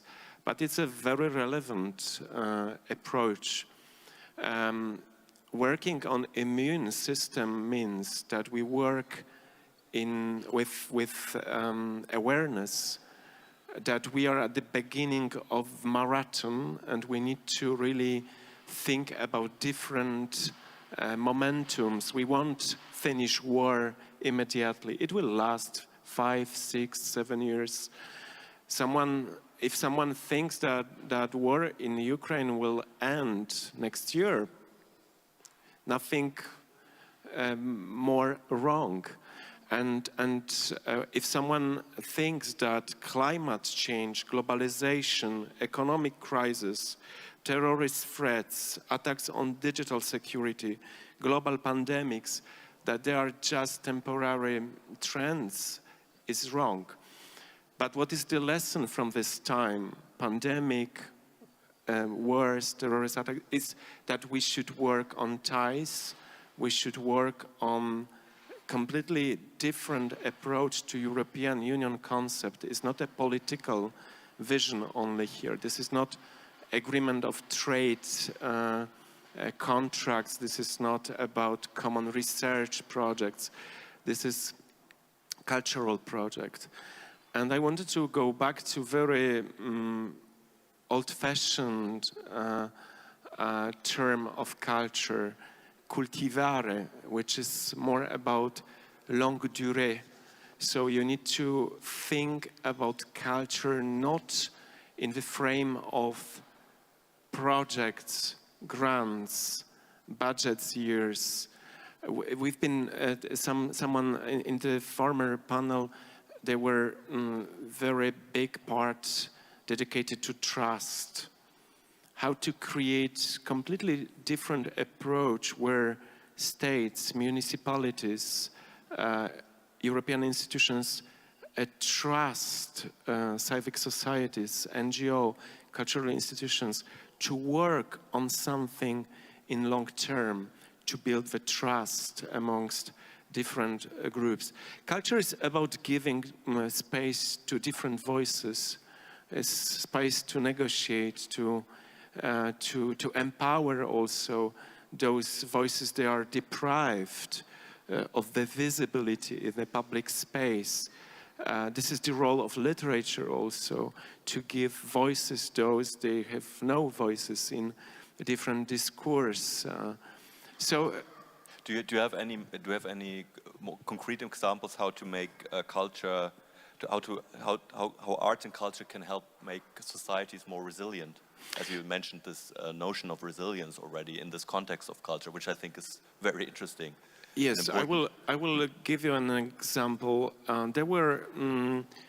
In Krakow we have a great collectioner of old toys. His collection is absolutely fascinating. There is no museum of toys. There is no his collection of thousands of toys representing 400 years objects is stunning. And in the very first days of the war, when first families with kids came to Krakow, it was a big flow of between 200,000 to 2 million people crossing border and stopping in Krakow. And they took from the city some of the empty hospital rooms, and they started to do workshops for kids like clinic for toys, just working on the trauma, psychological trauma with kids. They heal broken toys. Beautiful project. Another organization, local museum, started working with kids, asking them, give us your keys to your houses. Those houses doesn't exist anymore in Ukraine. And you can see 50 keys to the houses, they don't exist, and the entire process to leave the keys, which was the last tie between. So this is very psychological, strong examples, I know. But suddenly you see that civic society, small organizations, sometimes outside of the big institutions, temples of art, can be or might be more responsive and quickly acting. And the third example, we have visual arts and yes, artists cluster in Krakow, so they really influence strongly local politics, struggling against gentrification, pollution of the air, quality of water, climate change issues. But in the very first days of war, they started to collect soup in the jar, just asking people bring soups, because everyone was collecting chocolate, sandwiches, cakes, but refugees from Ukraine, they could not eat anymore such food. And suddenly this organization discovered that soup, it's a beautiful symbol of cuisine of both nations. We like soups in Poland. We have 200 different sorts of soup.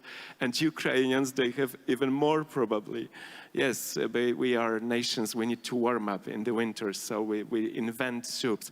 And suddenly soup is a token and symbol of reconciliation, of the really empathy, effectiveness, low costs, and yes, this is 3 examples where investing into the NGO sector, non-governmental organizations, is beneficial because they can quickly respond in time of crisis, different crises, because I could also list many examples from pandemic period where they were the very first response to this. These are interesting questions, and I was wondering, Ada, can you add also other examples from your work as a nomadic artist and theater maker? I think that would be, I mean, you focus on this participatory performance, social change. So what is your approach to activate citizens through your work, especially maybe young citizens? Maybe you can add some examples. Well, I personally feel problematic the question how to activate young people as they are like objects, or I don't know, how do you activate it in a way, like, you know, like motivate them, encourage them. Motivate, encourage, like that's for me it's a bit of a problem. I used to work a lot with teenagers, but I think the main question for me is why there are no young people in this panel to ask them, what do you want to do? What inspires you? What is your, you know, what do you feel like doing? And what is something that's is burning in your heart? So I think that's kind of the main, I think, attitude towards activating someone. Again, maybe coming back to the topic of, we'll not leave it, Andreas, I'm sorry, about we don't have to. About the war, and I think there is, again, like this need to reposition for the artists, also for the young artists now, of like how do they respond to what's happening before probably they, you know, they propose something to the audience and ask them how do they feel about it. So I'll just give one example of personal journey, so to say, of rethinking. So I was supposed to do a performance in Berlin in the Academy of Arts, where I was a young fellow in March 2022. It was a performance with the ironical title, How to Sell Yourself to the West, which is about Western artists trying to make their career in the West and what strategy they can use. This performance was supposed to happen year before, but was pandemic, in March 2022, on the opening of the big exhibition of the young artists of the Academy. And I was working on this performance with one artist from Syria, Anis Hamdoun, who lives in Berlin, and with an artist from Cameroon, who also lives in Berlin. And then 24th of February happened. We were preparing this performance for 1 year, talking about how Anis, being a refugee from Syria in 2015 and 16, became suddenly very relevant in German culture, and his piece became the piece of the year, and he was invited everywhere, but not anymore. And how this attention market works in culture. And then talking with Serge about how he, as a black artist, black actor, cannot find job in Germany and needs to work in French, or lives in Berlin but goes working in other countries. And then suddenly we have this completely change of situations, and there was a big discussion on how do we react on this. And we were thinking, should we cancel the performance maybe? And then Anis from Syria said, if I would cancel my performance every time something happens in Syria, I would not perform and do anything in the last 10 years. But then we had a discussion, yeah, but you know, that I think there is a difference. You as a Syrian artist or when Ukrainian artist, of course, they should not cancel their performance if they feel like doing it. But like I'm the holder of the Russian passport, I think it is a different position and we need to rethink of that. And then Serge was saying, you know, I'm from Cameroon, and in Africa, war's happening all over. There's so many problems, nobody cares in Europe. Why, what's the main topic here?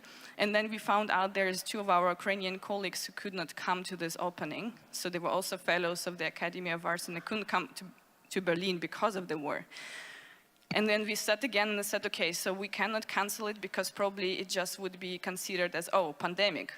Performance was canceled. So instead we need to think of how to make a statement about this, but maybe not do the performance, which was an ironical performance about Western market.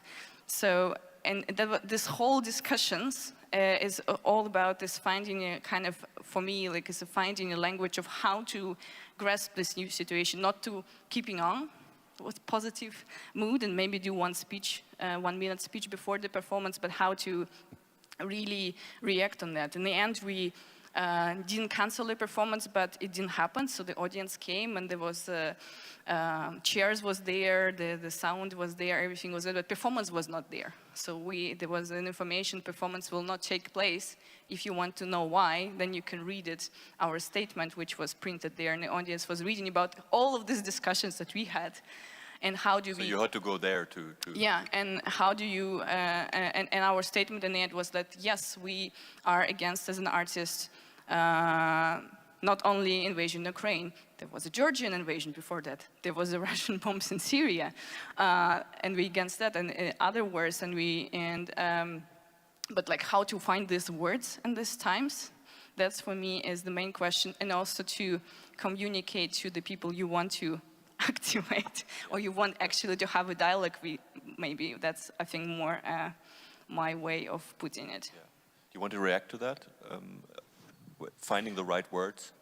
Finding the right words, it will be difficult to find the right words, but I think to activate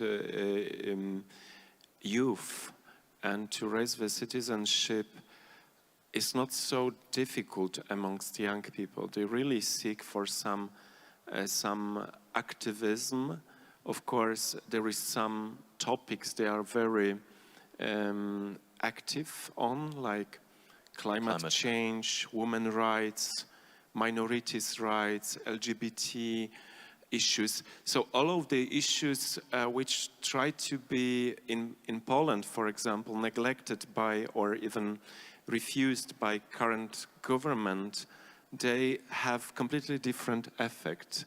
Now our Minister of Education is manipulating on the educational rules that there is a pretext that parents should have more influence on the decision of directors what organization, non-governmental organization will be invited to the schools on different issues, mainly democratic issues. And government wants to give more power to curators, so representatives of the government in the regions. And you should see the disciples, scholars, and all of the students protesting and organizing protests, or all of the LGBT issues in Poland, how they did activate young people in demonstrating their tolerance, openness, and not only movement with rainbow bags and rainbow socks, but really solidarity amongst a young generation, which is not, there is no everyone declaring themselves LGBT, but just as a protest language, but also solidarity and freedom effect. And then another thing, even if it's punished or banned officially in many schools, students, they use culture to protest. That was also when you see the women strikes in Poland in the middle of pandemic lockdown, thousands, hundred thousands of women, but not only women, protesting against the abortional law in Poland. They did use cultural language, music, theatrical performances, happenings, visual arts, film. So yes, democracy needs culture to express different things, mainly to give people symbols, common language, and also this sense that we collectively reinvent things, we collectively solve things, we collectively express something when sometimes we are speechless or we are very helpless, or we feel frustrated that we don't have voice. Thank you. Maybe also to refer to the last panel and think a little bit about East-West, I would turn to Georgia again, and my question, Ruslan, to you would be, what can maybe young people in the EU learn from the Georgian youth? Is there something we can learn? Of course, there is something to learn, because we have a big experience, 200 years almost experience of with the communication with Russia, because we are forcibly influenced by them, and we were the members, forcibly members of the former Soviet Union country, but Georgian youth all the time, decades and decades, through the decades, were fighting against the regime, against the writing for freedom. And the first wave of the attack from Russia in 1991 was have to endure the Georgian youngsters and the people who were plenty of them on the Freedom Square, and they were killed by Russian armies, many of them, and now they are treated as our heroes. And but they were just all the time, in spite of this stress, in spite of these damages, they were fighting through the years. And so what can be said? What can be said?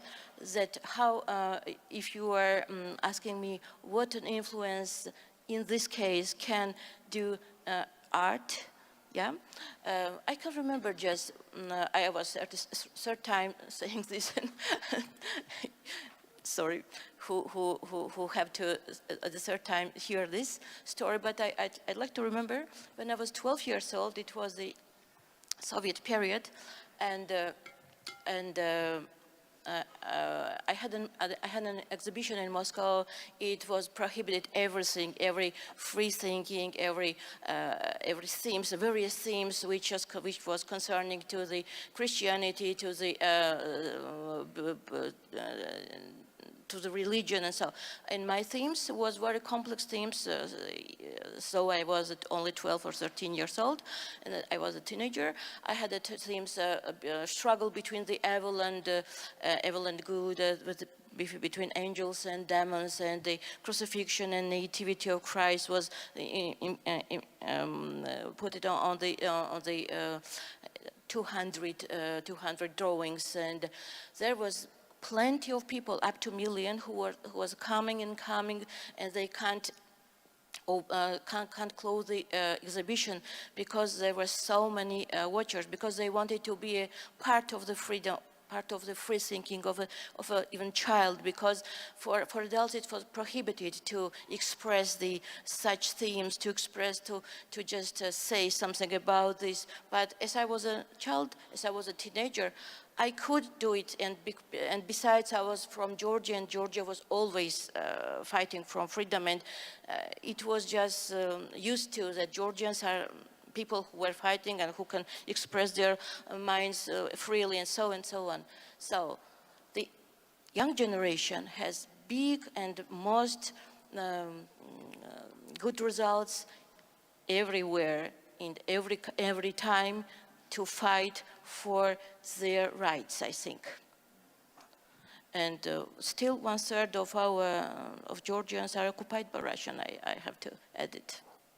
So my experience also with the Georgian youth from a workshop I had a couple of years back in Tbilisi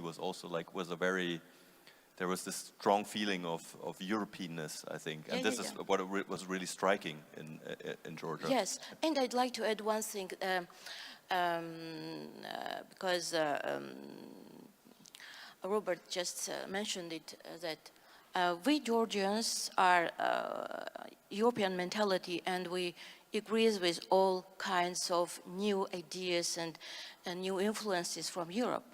But there is one theme which disturbs me very much, and I'd like to emphasize this. So it's not a theme of this discussion, but I have to do it because I have to mention that what is art, and no, what is the European value? The European value based on Christian values, and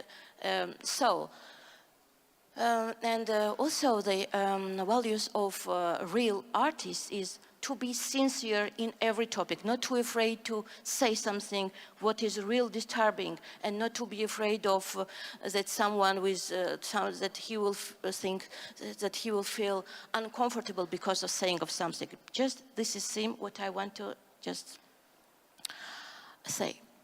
And I have to emphasize that I have many friends among the LGBT, and they are very nice people, and I love them, and they love me. But I'd like to say one thing which disturbs me. There is allowed to, I think that children's rights are not how to say in English? How can I? Как я могу сказать на английском? Defend? Not defend. To protect. Yeah. Sorry. I think that children's rights are not protecting in the case when the just born children or the little children or the teenagers are adopted to the family which are leading the unnatural in this unnatural way of living in this world. I'm sorry if someone will be disturbed of saying, because I have to emphasize the adults can permit themselves what they want. Because when I'm adult, I decide to do something, and it's my opinion, and I have free will. But about the children, they have no choice. They want to adapt it. They want to grow up in the natural families, or the families which are mother and mother, or father and father. And we are avoiding the choice for them. And I should say that maybe the Europeans, which are very righteous, the base of their thinking, maybe this must be considered in some way, that we shouldn't avoid them because they have no choice. because their rights are not protected, I think, in this case, only in this case. Yeah. Thank you. I think that's an important point. I think we have one more question before I open up for questions and remarks from the audience. Ada, you recently said in a podcast, "Destroying is easy, building things up takes a long time."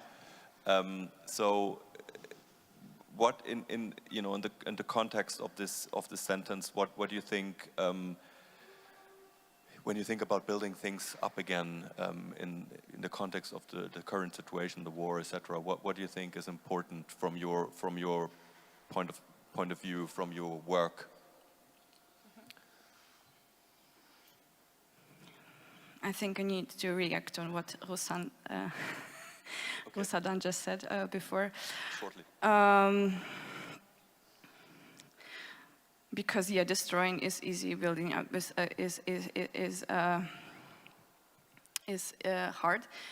I think I just need to do a small remark. In 2019, I was working in Moscow with some young theater makers there, and we were doing one of the performances in the Meyerhold Theater Center, which is now destroyed by the government because of their anti-war position of their leadership.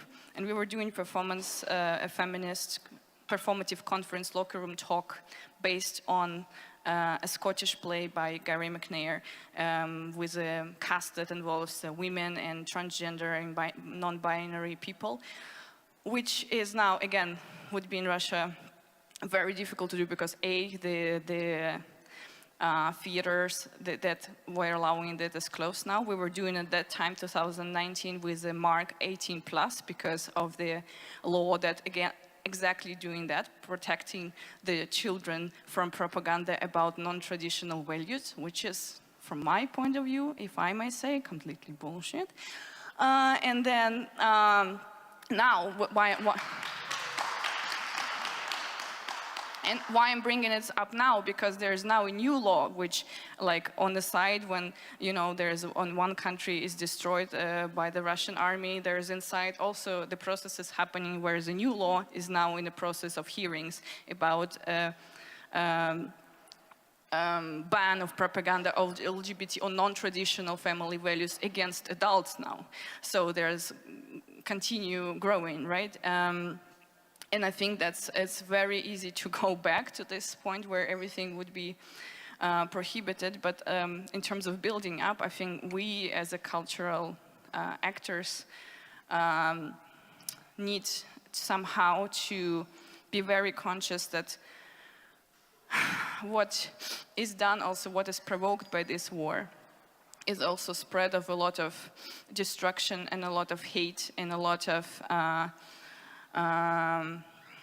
misinformation as well. But like our role is like to think of like how can we, the bridges that we build and were built before. And I was working internationally already for some years, and many of my colleagues were working internationally for some years, and here are people who were working for many years. How can we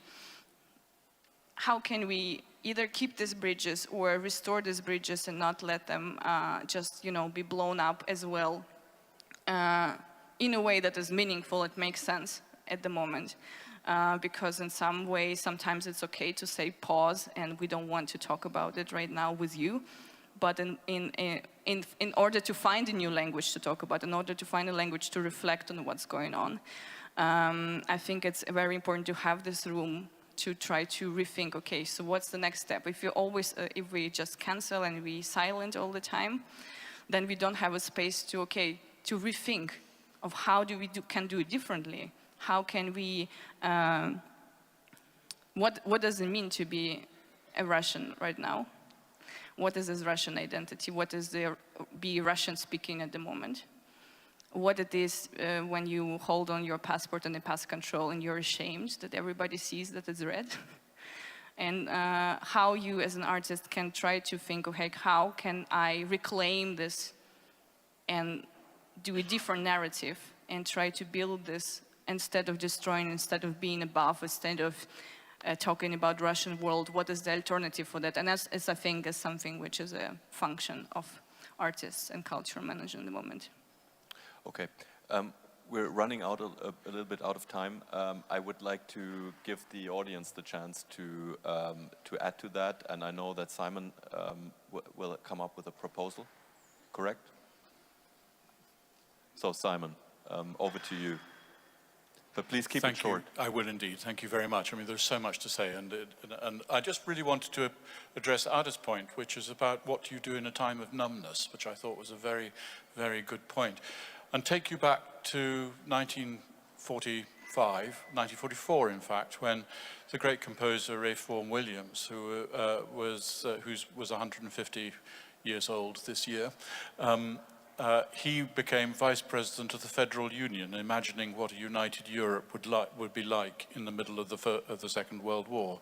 And it's exactly in these moments of crisis that artists actually can have the most effect, because we are saying things which are too important to be left to national governments. And in fact, this whole subject is too important to be left to national governments. We can point out that this conference was not started by the German government. It was started by a senator in Berlin. It was started by local government. It is about localities and cities, and we heard all about that yesterday. Redesigning Europe, therefore, has to be about how do you do it from not from the centre, not from national governments, not from those flags that I was talking about before. And the answer, I think, has to be seen what's happening in Egypt at the moment. While we're talking here, both my son and my brother at the COP conference in Egypt, in Sharm el-Sheikh, trying to do something about climate change. And this is something that we are all trying to do too. Climate change is not just about the planet, it's about the culture of the humans on the planet, and that's where we come in. We can be part of that. If you really believe that activating youth is difficult, well, a 21-year-old I know has just been sent to prison for pouring a load of the load from a portable toilet over a statue. Now, if that isn't a cultural protest, I don't know what is. Anyway, I promised a proposal, and this is it. Let us look beyond Europe. We've been talking about Europe in the world and Europe's importance and Europe as a place of ideas and values. Let's have a new movement. Let's call it Peaceful Planet. Let's join together with COP. Let's see if we can next year meet in Grenada, which is taking over the presidency of COP, an island which will be drenched by rising sea levels, but yet has a strong and wonderful Caribbean culture. Let's look outwards. So can I ask you all to help me start something called Peaceful Planet? Thank you. Thank you. Thank you, Simon. Is there any other question over there? Yes? Please, yeah, maybe briefly introduce yourself.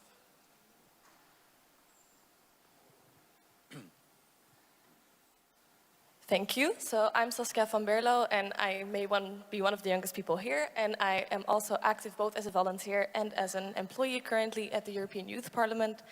And to be honest, I was a bit disappointed at the lack of talking about youth and youth participation and youth citizenship in this panel. That's for me, of course, very important as a young person myself. I also want to quickly comment on what Simon said about a more general level and that non-nation states can always take the initiative in these things. I would maybe like to ask to bring it back a bit more to youth. What are more European ways, or like more non-nation state defined, not just by a Ministry of Culture, or maybe either local or international? I think both of those levels are very relevant for youth as they are so connected on a local and an international level, more so than national. These days. I want to ask the panelists and maybe anyone else who is present here right now, what are ways that we can not activate youth, because I think they are very active, but what are ways that we can invite them? For example, the reason I am here is because someone who's older than me, who knows that I would be interested in this, explicitly sent the invite to me. But it's these kind of invites that we as young people need to get to these places. And I think we do have a lot of value to add as young people, and I would like to ask what are ways in which you, as the established older generation, in my viewpoint, could help us young people to actually engage with you in these spaces and offer our perspective in addition to your perspective, which is of course also very valuable. Thank you. Okay, thank you. Thank you. Maybe as a really last quick round, as an answer to your question, how can we invite? It's not about activating, it's about inviting and connecting. Maybe a quick statement from the three of you, and then we wrap it up. Thank you for this comment, because actually I just wanted to stress the fact that we are here in one of the bubbles. People which are Europeans working closely together. We represent cultural sector actually expressing same values, even if I have completely different opinion on the schools as you. Yes, but we should have around the table also young generation representatives, and it's what we try to do in Krakow. For example, in a few days we start a huge congress. It's a Congress of Economy of Values. So we speak about all of our contemporary challenges. And in the programming board of this Congress, there is 80 people, and there is 20 people representing lyceums, high schools, and they curate their own panels inviting guests they would like to question.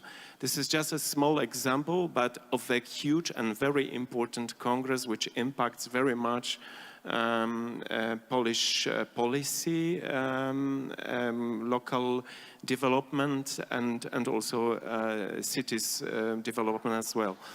And speaking about East and West, we have also in Poland our East and West. We have also our East and West in our towns. And we have a big division between culture in the cities, in huge cities like Krakow, Warsaw, Breslau, Wrocław, and provincial towns. And the problem is that a young generation is deprived of culture outside of the cities, because in Krakow, I'm happy to say that we have very active, co-creative and engaged young generation managers on different levels, in theaters, in festivals, in congresses, in museums. They co-curate and collaborate on exhibitions. So we have very active citizenship from young generation. And Krakow is proud of having the third city in Poland a cultural education program. So the program connecting schools and cultural institutions, because as in many states and even in the European Union, we have this division: education budget, culture budget. Where are the ties? So those ties are people, and those people are educators, cultural facilitators, people they connect, and we should invest into that sector of culture very strongly. Okay, thank you. Rosulan and Ada, maybe your last statements on that? Very quickly, please. I don't think so. That what can I say about this? Just that the cultural sector in Georgia also are very active, and the museums, the young people, young artists are always changing their minds with the Europeans, with the European art people, and they are gathering in Tbilisi, also in the abroad, and so they are changing their scholarship, and I think I have nothing more to say. I think. Thanks. Thank you. I do. Thank you so much for this comment, because that's also was my first question when I was invited to this panel. Who of us are supposed to play youth in this? And that's why I also deliberately chose not to speak on behalf of the young people and talk about my experiences. And there is a very nice boards there at the entrance asking different questions, and you could put some answers there. There's one asking, what can you learn from the young people, or what can we learn from young people? And I put there something. I put there urgency and the negative view on the future, because I think that's something which is lacking in this discussion as well. I just give one example. I have my husband, he has a niece in Erfurt. She's 14 years old. And when we first met, I'm vegetarian, she likes meat. And when we first met, she was asking me, what do you eat instead of meat? Schnitzel is so great. And I was, well, you know, I don't eat, no, whatever. And then in a couple of years, so actually this year, she came in tears to her uncle, my husband, and she said, you know, there is a last white rhinoceros just died. I just read on the news. And why is it that? How the humanity made it happen? And he said, well, you know, because man, you know, there's like this connection of like there's a hunters and we also eat meat and there's this huge, you know, farms on that and, you know, it's all connected. And if you care so much about the environment, maybe you also should stop eat meat, he said provocatively. And since that day, she doesn't eat meat for already like a year, basically. And I'm just saying that this, when we talk about young people, and I think we really need to invite them here, and they really need to learn from that, taking action, not just bullshitting. It's just really, like, I care about environment, and do this step right now as a person, as a young person. And I think it's really, really impressive, and it should be celebrated. Yeah, thanks. I think that was a great closing remark. Ada, thank you. So thanks a lot, Ada, Rusudan, Robert, for your input. Thank you. And we have a coffee break now for 10 minutes. And then Farid will be back with the last panel on periphery and cross-border. Thank you.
It's time we start our third conversation. So everybody who's having a nice coffee or tea, come over, have a seat, and we have another conversation about the periphery, cross-border, boarding, crossing areas as discussed yesterday. But people from the tea, coffee area, please come over here so we can start our conversation.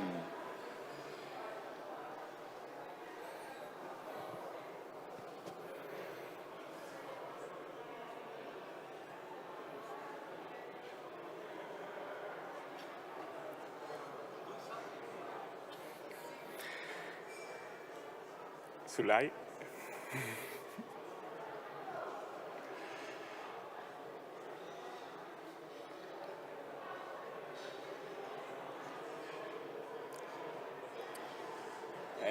Nicolás, Sulai.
Have a seat, please, if you're still standing in the back, so we can have our final conversation before lunch. And I think you know the format by now. First, we have a short statement, and then we have a discussion with three great guests on what their thoughts are and activities and how to go further with projects when it comes to the periphery.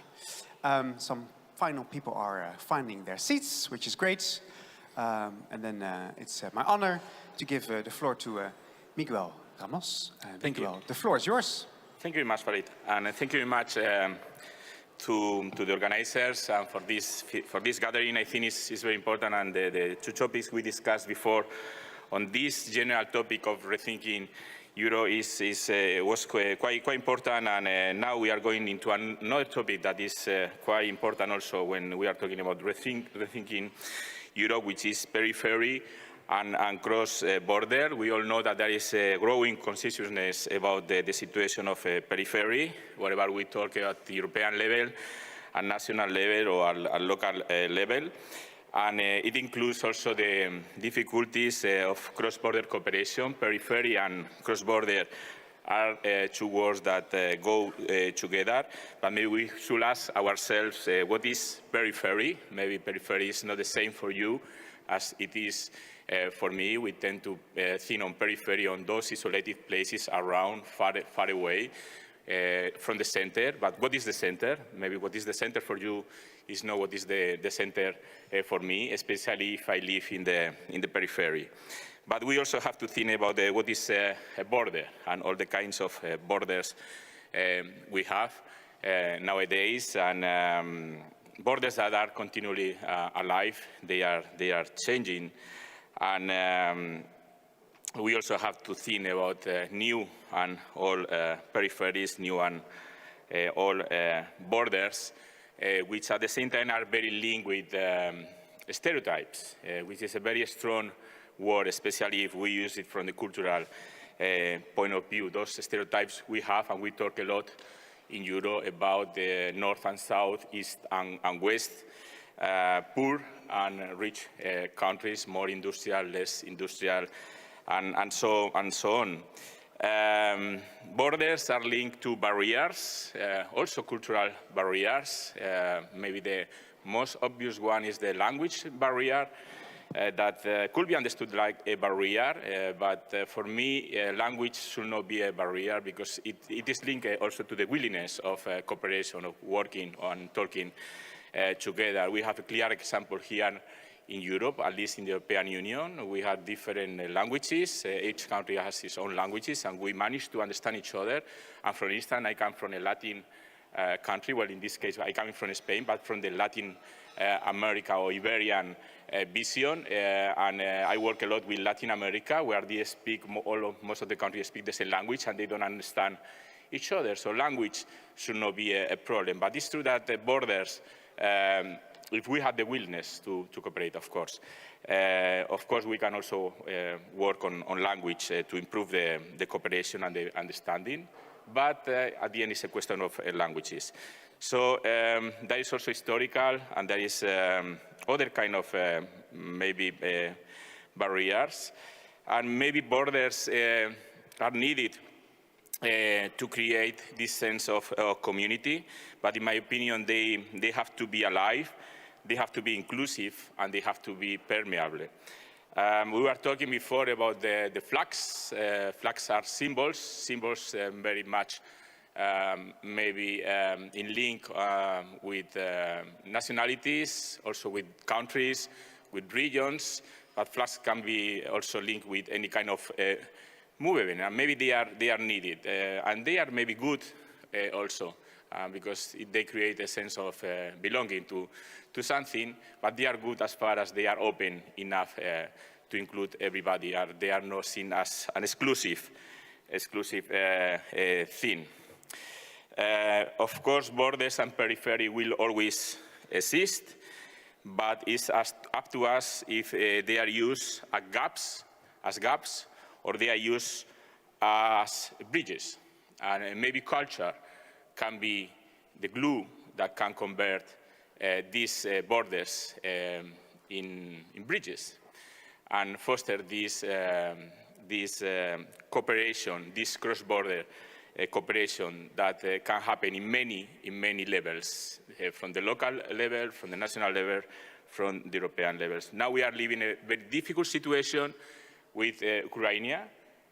Ukraine is a new border we didn't think about too much in Europe just a few months ago. Now we could say that the center of Europe and the periphery that was Ukraine for us now is the center, because all the decisions right now are taken depending on what is happening in Ukraine. So this gives us an example of how the periphery is also moving from one moment to another.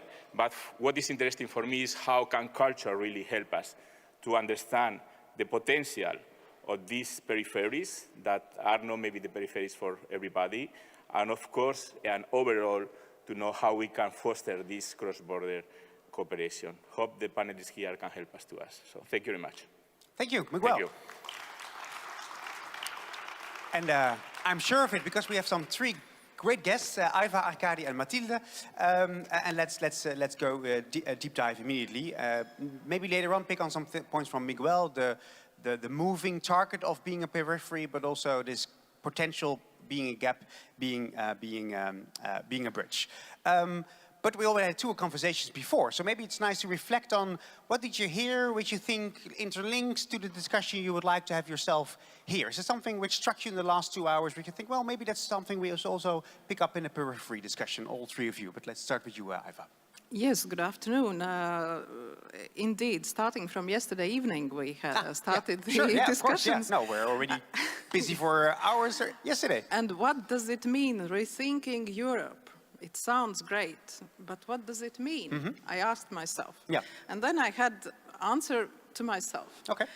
So to myself, I answered that it means rethinking ourselves as individuals. Mm-hmm. Okay. So who am I today? Mm-hmm. In what ways I think? In what ways I act? And what do I do here in Europe? Mm-hmm. So just few simple questions. Yeah. And maybe I'll have some answers too. But then another issue was periphery and the center. So it means somewhere there is the center. And maybe I am in periphery and getting sad about it. So it gets a lot of emotions here. And I think that, and I urge everybody to feel like being a center of Europe. So I myself, I am the center of Europe now. It's not about ego. No, it's about responsibility. Narcissist, no. No, but it's about responsibility. Okay. Of what I'm thinking now. Do I have critical thinking?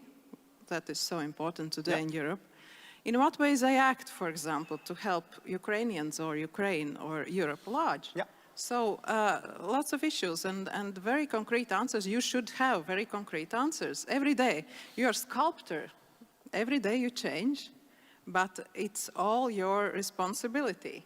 Okay. And there's no somebody else responsible. Politicians responsible for wrong answers, and then culture people not active enough, or NGOs having answers I don't like myself. No, you are responsible because you are in the center of Europe.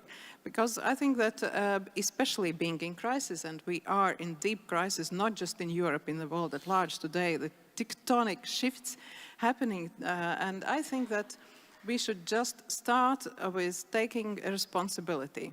I think I had 1 minute only now. That's why I'm stopping. It's a very clear statement, and there's lots to unpack, and we have ample of time, so I'm sure we'll get to some of your comments when it comes to rethinking your own individual role as a European citizen, which I think is interesting to discuss a little further, but this whole notion of periphery and being center point and the responsibility you take. So it's great to unpack that later. Arkady. Hello. Hello. Thank you for the invitation. I think for me it would be interesting to reflect further on the notion of the we, which was addressed in many of the previous panels, and the question of actually, I think it's very much related to the periphery and the cross-border. But I think in the previous panels we discussed a lot the periphery and the cross-border within Europe. There is another border, which is the border of Europe, which is less being addressed. And I think this border should be looked at carefully in order to think about what defines the we. And I think there is many actions that are happening at these external borders which are should be looked at and spotted and be concerned with when we try to define this idea of the we. Okay, quite some topics also to address, but I'm sure we'll get into that. Mathilde. Hi, and thank you for the invitation. And it has been very nice days and ways of thinking. I'm an architect, and I decided to escape from architecture on practice office to be more close to educational programs and doing the mediation between museums and schools mainly. And since 2 years ago, I'm working directly with young adults on the Department of Contemporary Art in Porto. And just to try to say who I am, I think the methodology that I use to define programs and to work with people comes from the architecture discipline. So the idea of the inquiry, know the site, understand better the people that live in a certain place, how to build a project linked with the people that will participate in the program. So this is important for me to think from the specificities of the site. Talking about periphery and cross-border, well, I'm sure that you know part of the history of Portugal, but for a long time we've been in the center of the world in the cartography. Although we are facing Brazil and the Atlantic coast and Atlantic Ocean, we were not in the center of Europe. So this is very interesting where we try to localize ourselves, but of course I prefer to work on the peripheries, on the borders, to look better to the center. I'm not sure if people that are in the center look so well to the peripheric or to the borders lines. Okay, Okay, great. And thanks for also introducing some of your approach. Let's start with the we, and then we go to the individual. I think that makes sense before we go from an individual to the we. That makes less sense for me at all. So I got you started with this notion of we. Is it for you also something interesting to, how do you interpret the we if we're talking about that? Later on we go with the individual, I rest assured. But you know, I heard the third bell. Before the session started, there was 3 bells, so the performance can start. We were joking, and I will start with a story that was told in social media by one Latvian guy. And he went to a bar in Venice called Barbari. And with his friend, they sat there to have drinks, and interestingly enough, this bar had very cheap drinks. And of course, because of that, it was very popular by local students. And they went there 3 evenings in a row, because things started to be interesting. Okay. And what happened there? There was a barman, and there was his friend. And they were having loud discussions during the course of the evening, and involving different students in the discussion.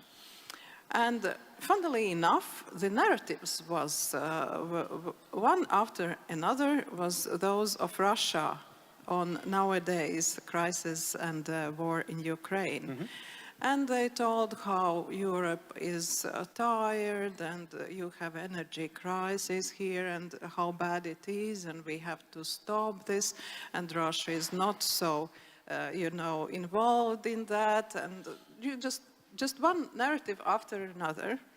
And then, as the Latvian guys understood Russian, they were actually hearing that after a few of those talks, the guys went together and said, okay, now we have to, and then they started to talk Russian between themselves, and saying, okay, our boss told that when we use this narrative, we have to answer these kind of arguments, etc., etc. So what it turns out, that these 2 guys, they are not just a barman and his friend.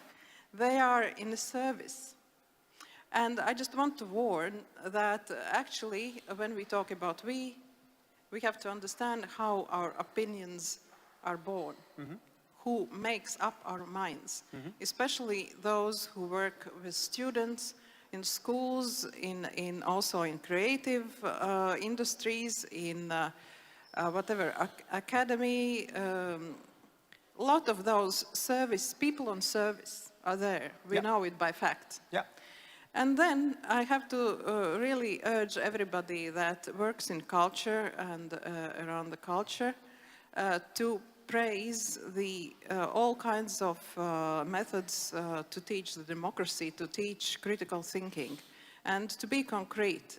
In Latvia, for example, we introduced media literacy lessons at school. So it's a mandatory subject now at Latvian schools. And this is one way to answer things. And of course, we have also festivals of democracy in different Latvian cities. That's another way how you can build this critical thinking, etc. And the third thing that I love is how to involve the young citizens in all this festival of democracy that we talk about today. And answer of the local municipality of Cēsis city in Latvian North, they had children's voting when everybody had to go to polling stations this October and vote for the Latvian parliament. Also, children were invited to come together with their parents and to vote for their city.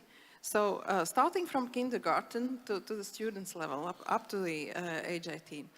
And they really decided things in their cities, and they were implemented. For example, one decision that they took, that the flowers will be in violet, the color of violet, around the playground. The other decision was that we want a new swing in our playground. Okay, that was their vote. Yep. They got it. And the third was, what was the third? I have to remember. Yes, the water stand, where it has to stand, which location in the city. Okay.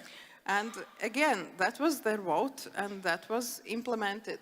So regarding in what ways youth can be invited to engage, these are several concrete examples. Okay, thanks. It's an interesting notion. Eh? You say, okay, on the one hand, the we can be problematic. Who creates the we and what are the tools for we? On the other hand, like the democracy example you give, is also creating a community and empowering a community that you're part of decision-making with each other. Very, very nice. Arkady, how do you would like to start off your we discussion as picked up from this morning?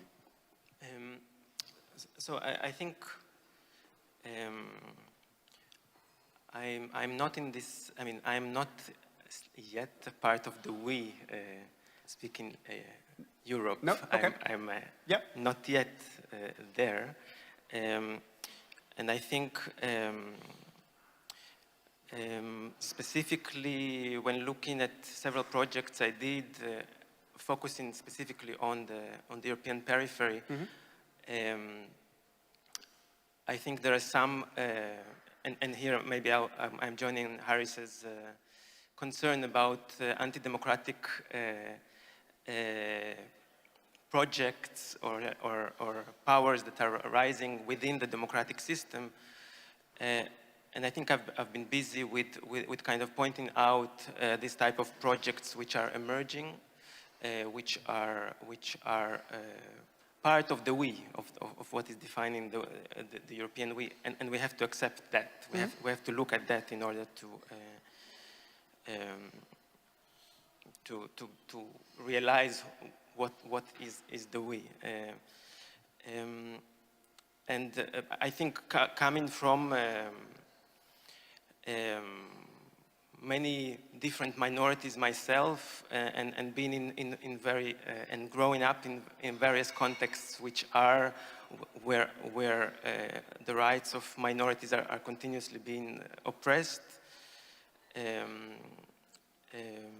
and I was just I was born in Belarus to Ukrainian and Belarusian parents, and I grew up in Israel, Palestine. And both these contexts are very, very strong in the way they are defining the we, but they are also very, very strong in defining the who we are not. Yeah, the exclusion part of the exclusion. And I think at least this kind of personal experiences led me to look and to highlight these pitfalls of our so-called democratic systems, and of course we have different examples here that I just laid out, and how actually the idea of freedom is actually endangered while freedoms of others are being taken away. Yeah, it's also what Ivar said. Are we critical enough of this notion of the we and what it means to others if you're not part of the we? So interesting. Mathilde, it's very interesting because you're also very important in community work you do. Like how does the we there, does it play a role in your work?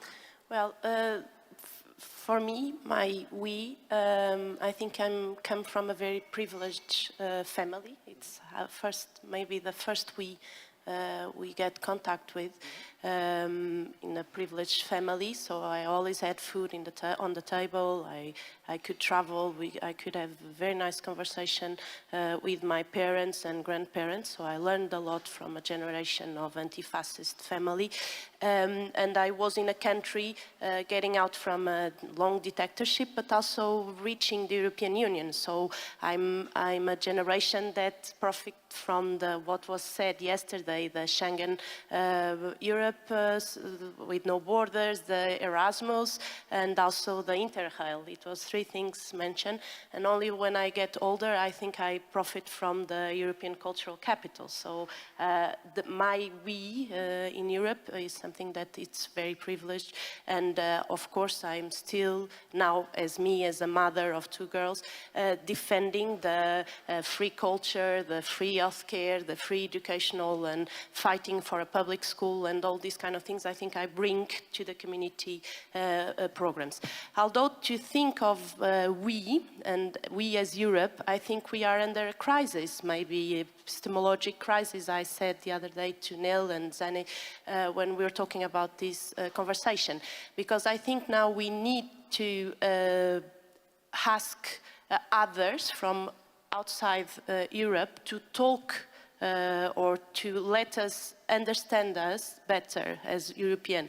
So for me, in programs with communities, and when I was saying that I'm very interested on peripheries or in minorities, is that I want to work and learn from these communities and get out from my place as a voice, but relocate the place and where people are talking from and what are they want to say. And for example, in Portugal right now, all the way we tell the history of Portugal is been now thinking with Brazilian communities that help us, and African descendants that help us how to retell the Portuguese history of conquests, of expansions, of discoveries. And all this debate is still on the periphery, but it needs to bring back to the school system, to the school book. And I think that the museums and the cultural arts centers and the artists and the curators are the ones that are not so afraid of talking this we are thinking, I think, I'm an architect, so I'm not an artist. I need to respond to a pragmatic thing. But we question more ourselves, we are we, and we pass, I think, the entire time thinking of what are we. Okay, that's interesting, because Arkady, you also mentions, as Miguel did, the periphery as a moving target, because Europe is a hard to define part, especially when it comes to the outside areas of Europe. Why is for you bringing in the outside of Europe so important for this discussion we're having today? Well, I think Mathilde just said it. It's, we need the other to see ourselves. Exactly. And I think the last project I did in Israel-Palestine was, which following it I also faced some censorship by the Israeli government, was about bringing to stage materials, video materials from a human rights organization that distributing cameras to Palestinians who report on the violations of their human rights. And there is one sentence, or it's stated quite clearly in the website of B'Tselem, the organization itself, that it is doing so in order to see ourselves. And even the name B'Tselem, it's taken from the Bible, and it means in our own image. So I think it's really important to have the other in order to define ourselves, and how do we relate to the other is really very fundamental of what is defining us as a community, as people. Yeah, yeah. That's such a beautiful example also you give from your project in Israel-Palestine. Do you have examples as well, Mathilde, how this work from learning from the other, seeing from the other, how that's, I think that's very interesting to hear. How do you do that? Well, even I think the concept of alterity and otherness, I think it's being changed, and because we always put ourselves in a central position to look to the other, and now I think we need to relocate who's talking and from where is talking.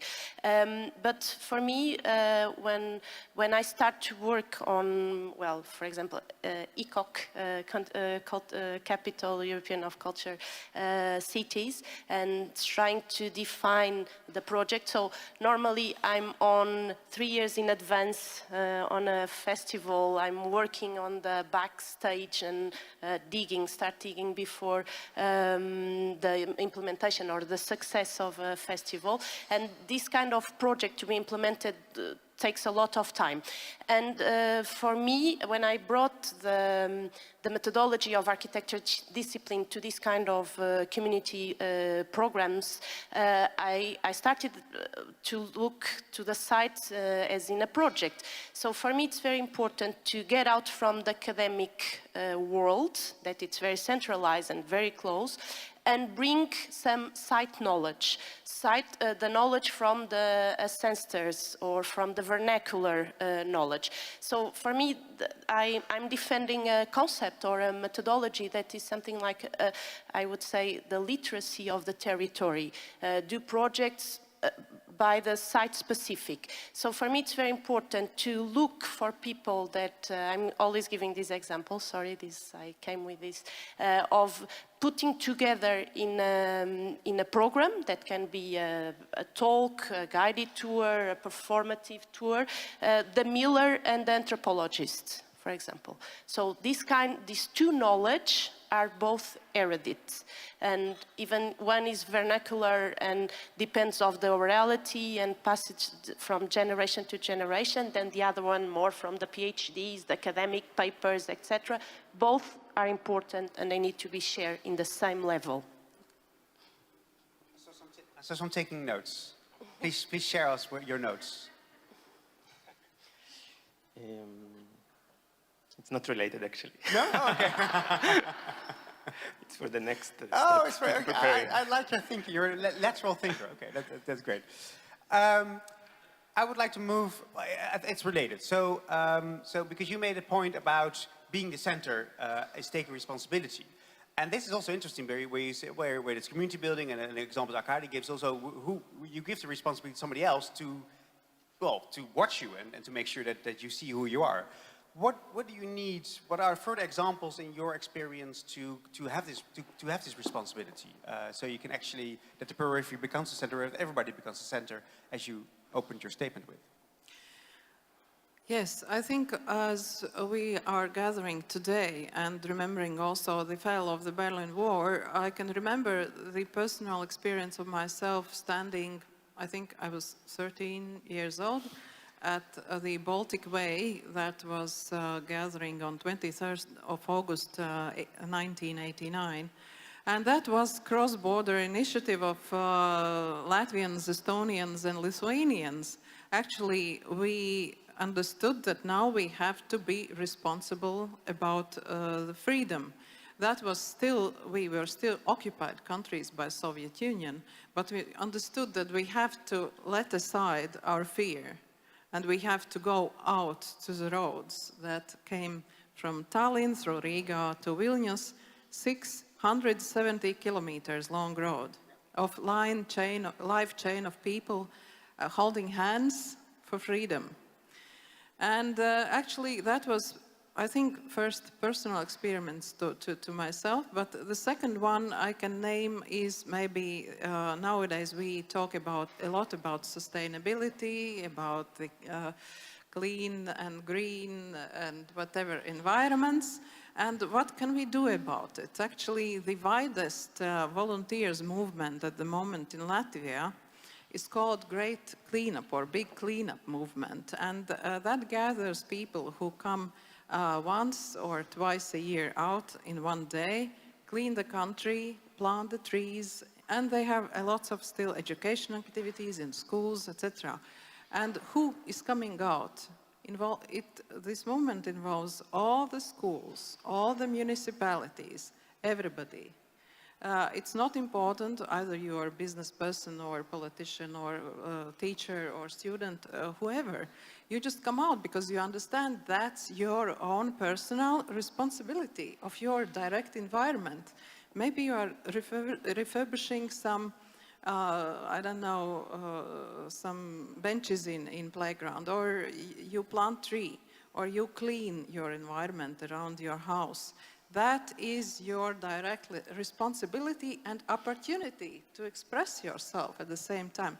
Out of that movement in 2008, when this nationwide movement started in all 3 Baltic countries again, now it has led to Let's Do It movement of 190 countries. And they come out in one day in September. Next year it will be 16th of September. And they clean our countries. And the example was the Baltic example. So experience was ours. We were telling how we did it, what were the methods, how to involve people, how to initiate things. And then now we see that it's more than Europe, it's more than just democratic countries, it's almost the UN of public initiative. Okay. And that's another example. Yeah, that's nice. Because, Arkady, when you think of becoming the center as periphery because you get the means or you get these attitudes, is that a good story? Because you can also endanger the strength of being the periphery, of being the outsider, of being the other. What do you mean? I mean, the periphery can also be interesting because it also gives you freedom to do it differently, because you don't have the attention being the center and the responsibility. So is there a danger of losing the potential there? But I think it's. I think there is a certain potentiality in being in the periphery, because it gives you a certain. You're not in the spotlight, and it allows you to somehow interrogate perhaps blind spots which are not highlighted. And I think again coming back to one example that I've been looking at, and I've been looking, and it goes again to the question of to the notion of the we and the definition of the we. There was a project which I looked at in 2017, a European-funded project in the field of securitization. So it was funded by European Union with 13 million euros. And this project basically imagined, invented, kind of promoted a new technology for the borders of Europe. And this technology was about replacing human border guards with robots. And this is a real project that took part in the peripheries of Europe, in Poland specifically, next to the offices of Frontex. Yeah. And how do we define the we when looking at that project? Yeah, and there was a lot of money and a big consortium from many countries invested in this project. So actually it's a question, how do we, can we kind of take what is happening in the periphery, and I think my gesture was exactly this. I would like to take what is happening in the periphery and put it on the center stage, and then question, how is this shaping the we? How it is defining the we? So it's, I think it's a necessity to continuously look or to move between the periphery and the center, and somehow to bring things that are happening outside of our public gaze and our attention into the center discussion. Okay, interesting. I would like to go to Ivan, but maybe also questions, comments from the audience after Mathilde, sorry, because I wanted to say that it also taps into your example when it comes to the UN, and how the periphery becomes a center and therefore becomes even a global phenomenon. Mathilde. This notion of Arkady so how do you make this relationship, this interchange between what happens there and influences the center or other parts which should be influenced by this mirror or this action? You told about these kind of holes and blank spots, and I was listening to the word we, and I start to think of the weeds, these plants, ruderal plants that grown up on the scratches. And something that I want to tell is that I'm much more interested on these kind of holes and tear apart fabrics and how we sew all these kind of things of this organism or fabric system where we are. And I think it's a matter of bringing different layers to work better, to know how to localize the centrality, and it's how I think. But I'm quite interesting on this we and with that we just start to pump on my head. Yeah, because in your work, do you sometimes beforehand think about, so what kind of output of what kind of actions can we then put in front of some other place to find out what we're doing, to have the amplifying factor in other regions? Well, I started programs in places in my own country, mainly in my own country, even in Azores or in the north of Portugal, of cities that I would not go often and I didn't know so much.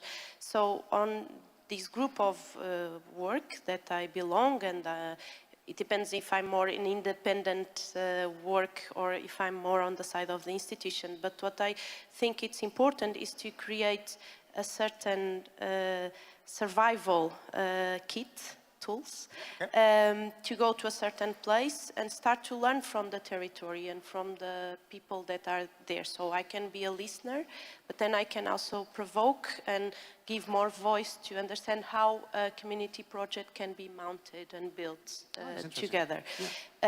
So I think I use the same tools or this way of looking to the certain site, to a certain city, but I'm always looking for this kind of the hidden archives. There's this American writer called Saida Hartman that talk about these speculative narratives and this kind of hidden or peripheries or are important.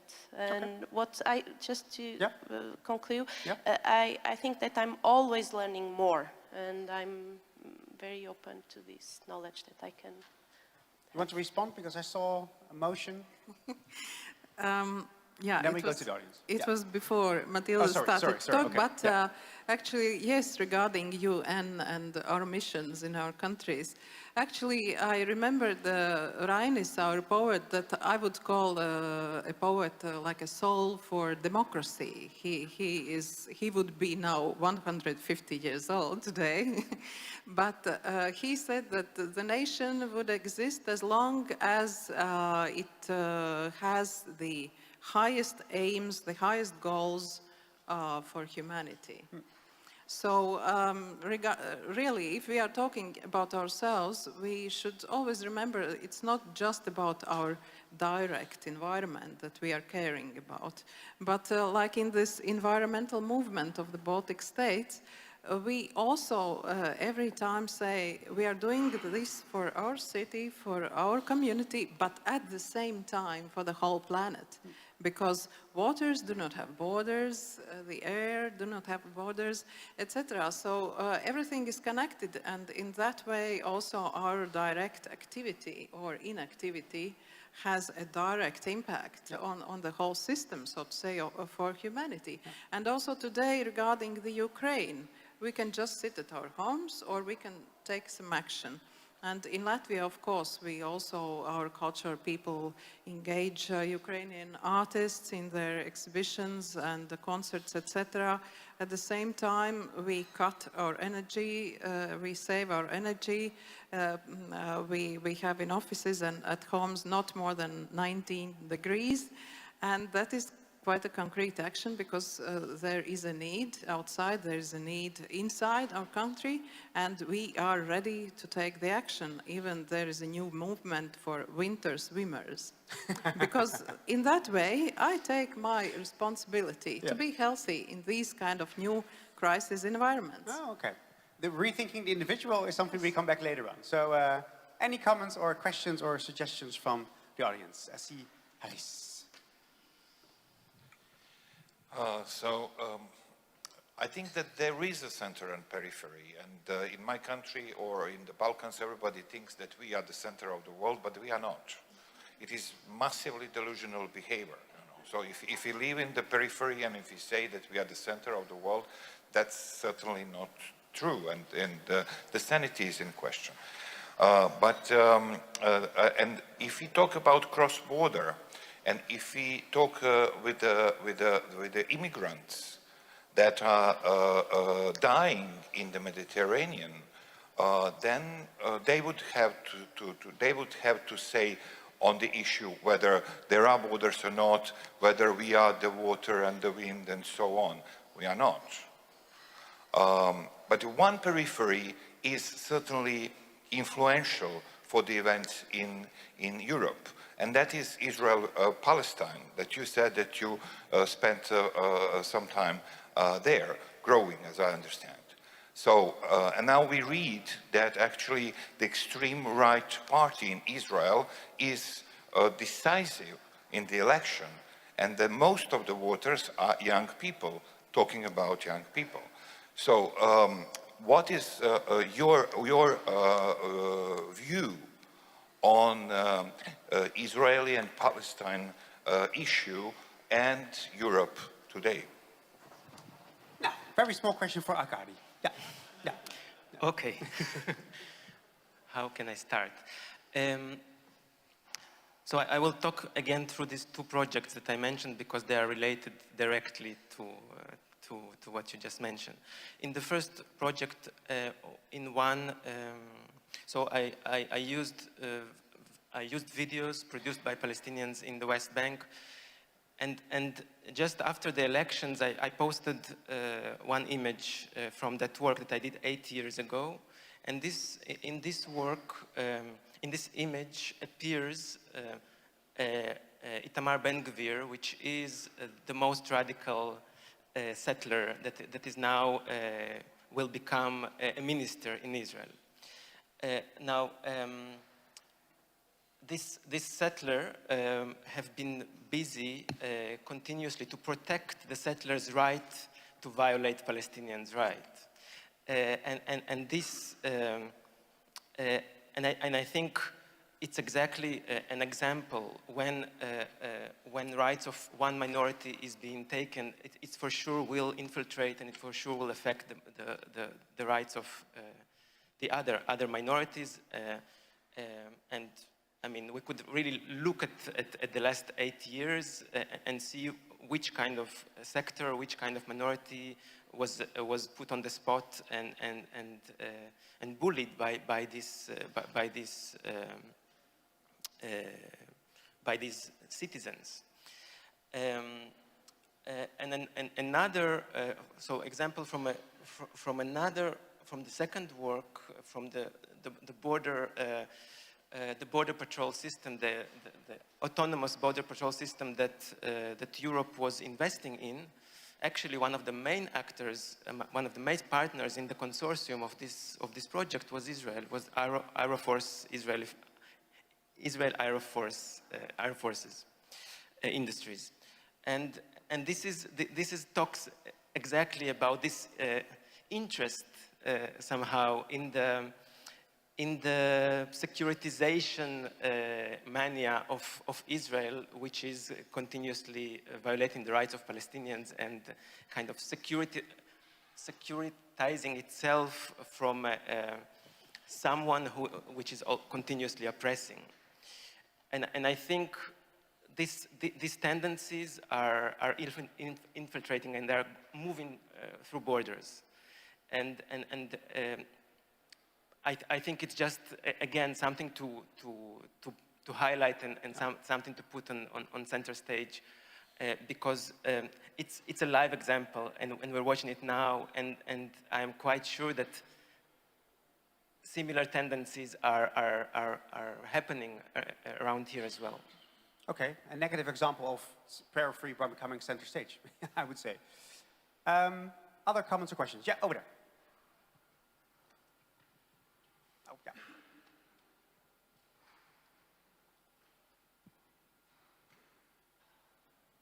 Hello, my name is Matthijs Mousen. I work in the city of Chemnitz. In the microphone. I work in the city of Chemnitz, and I just want to give an example. The city of Chemnitz suffers with a center that actually doesn't work as a center. It is actually a neighborhood. So the center is pretty empty. And therefore it's rather interesting because the periphery is actually where the city life takes more place than in the center itself. And so what did we do? Like in the preparation of like now cultural capital is coming up. We hired a Basque artist and we asked her to play with this area in between the center and the periphery, where actually the periphery is where the life is. And what did this artist come up with? She came up with the idea to organize a moving garden. And a moving garden, the principle is that we put 700 plants that we got from a Baumarkt in a certain corner, but that corner was in the periphery, but it was also a very sensitive place, because on that street in the summer of 2018, a very big radical right-wing demonstration took place that really even was so big that it came on the front page of the New York Times. So Chemnitz really lost a lot of goodwill in that event. She put the plans there on a Saturday afternoon, somewhere in July, like last summer. And with media campaign, not much tam-tam, people came, signed up. We thought people would steal the plans, but nobody stole anything. It was a combination of colors of city that normally this city has never seen, because a lot of migrants also were really interested, and Ukrainians. And then we organized a silent walk that was actually knitting the center to the periphery. So it was like the walk was designed in a way that we were playing with that in a positive way. It took an hour time. I showed the film to some colleagues yesterday. And I just want to share what we learned from that. We learned three things. The first thing is that we underestimated that due to the pandemic, the digital sense of place of people has speeded up. The balcony idea, the fact that when you give somebody a plant, they will put it on the balcony. But we've been living on these balconies for many, many months, years. So the fact that these plants were inside the idea really helped us a lot. I just have to quickly see my note because I wrote it down. What we also learned is that we were playing with this we. And we said, you always have to start with yourself. So we starts with me, and then you, whoever you are also. So in this walk, there was people walking because they got a free plant that also were in the demonstration there on the other side. So, and we accepted that also. There was, you cannot refuse. And so these people were also meeting people at the side, like, why are you in that walk and how is this going on? But this eye contact was crucial.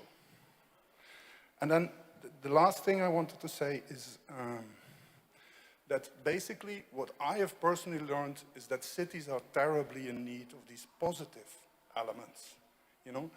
The courage to also just trust your audience, that they will pick up a plant, they walk an hour, they take the plant, and for 5 days they were distributing all this green in trains, in schools, wherever. But this positive element, I think that is where we need the courage to find new solutions. Thank you. Yeah, great for sharing your example from your work over there. And here the word trust comes again. Miguel, and then we wrap up, and it's time for lunch. Thank you very much, and thank you very much for the contributions from the different panelists. I found them very, very fruitful and very inspiring. And also, thank you for the last comment, because it goes very in line with the question I have, and maybe there is an answer there already. Yeah. Because we were talking about periphery and borders, and there is a lot of kinds of peripheries, and there is also a lot of kinds of borders. Internal borders, as Arkady was saying, also the external borders right now, which are crucial right now for Europe, and maybe we didn't pay enough attention to our external border, as there is now an opportunity to do that. But normally periphery and borders have a pejorative concept behind. No? It's a very negative word, and I think our role is, peripheries will be always there, as we have been mentioning, and borders will be always there, but maybe our role is to convert this negative concept into a positive concept. The example that was just shown maybe is a good one, and I think culture is the key. And my question will be how they think, or they have any example as the one that was just shown, as a culture can really convert the negative concept of periphery or border into a positive thing, because there is a lot of things happening in our periphery. There is a lot of things happening in our borders, whatever they are local, regional, or external borders, and we have to try to put on the table those positive things and how can they contribute to our process. Okay, great. And I think it also taps into our early discussion when it comes to, it also gives you the freedom to explore something which is maybe harder if you're in the spotlights. Who would like to end with the final statements, also based on the questions from Miguel and the example just given? Iva? I think that, once again, I think that it is our responsibility to know more languages, to engage into dialogue with somebody else, to try to understand the stance of somebody else, but then again, to take some action. And that is, and to make broad statements concrete. So I would end with that. Okay. Thanks. Yeah, thanks. Akadi? So I think, like, to reflect on both, to respond on both comments, I think I personally had a positive experience of the border when I started to work in Palestinian villages in Israel, which means that I encountered a community that I don't know, that I don't speak the language, and I worked together with them, and it was transformative to my becoming, let's say. But then, and therefore, the eye contact is crucial. Yeah, we need this eye contact. But then my question is, what happened and why when and I'm not. Yeah, it's a tough one. But when trains are brought to transport refugees from Ukraine, and when people are criminalized by supporting and saving migrants at the sea, and this is also the we. Okay, so there is a kind of hypocrite idea of the we here. We want eye contact, but actually we choose with whom we want this eye contact.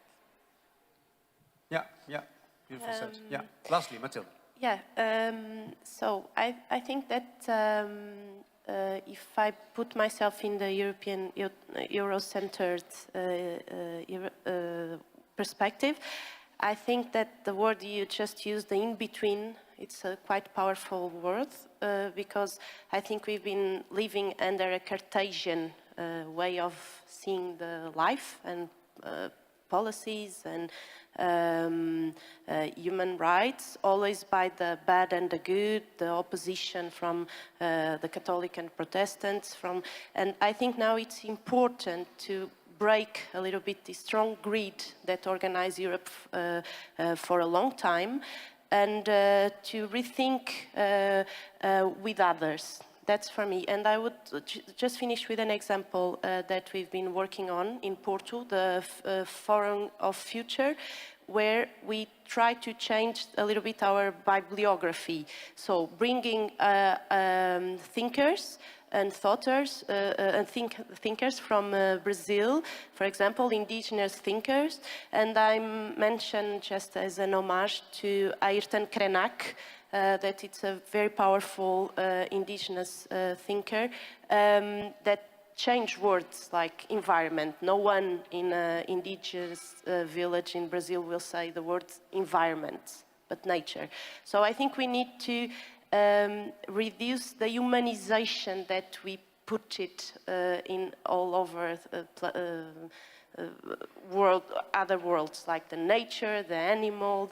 We try to always put ourselves too much in rationalism and Cartesian perspective, Euro-centered perspective to the world, that there's more than one soul of Europe. Nice. Yeah, it's rethinking the eco, from ego to eco. Beautiful. Thank you. Mathilde, Arkadi, and Iva.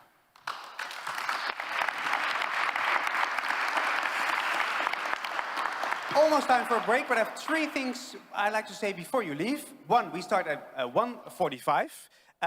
Power of Europe bottom up. It will be in a German language, so if you need headphones, pick up the headphones before we start at 1:45. At 4, the whole conference is finished. So then we invite you for Academie der Künste, which is just at the opposite, to have a get-together and talk about what we learned yesterday and today. So at 4 p.m. for the rest of your schedule for the rest of the day.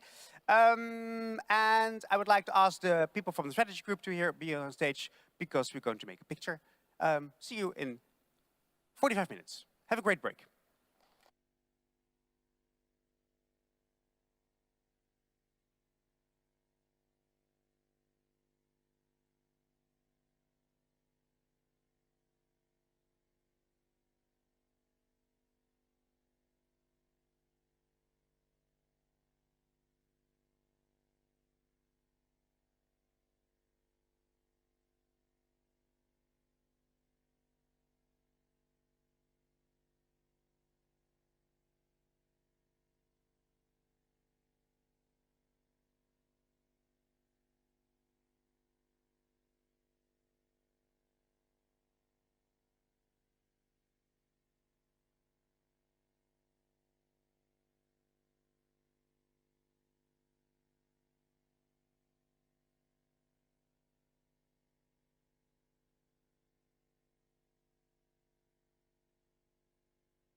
Ja, herzlich willkommen, meine Damen und Herren, zu dieser Nachmittagsrunde, die auch zugleich die letzte ist von diesen 2 sehr inspirierenden Tagen, in denen wir viel gehört haben über zivilgesellschaftliche Verantwortung und auch viel darüber gesprochen haben.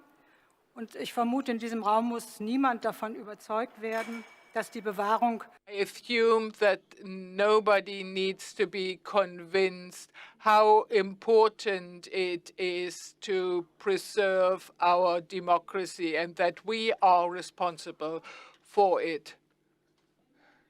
But if the future of Europe lies in our hands, did we really understand that we need to use our hands and minds to develop our own contributions for Europe? This is the message sent out from here, that we Europeans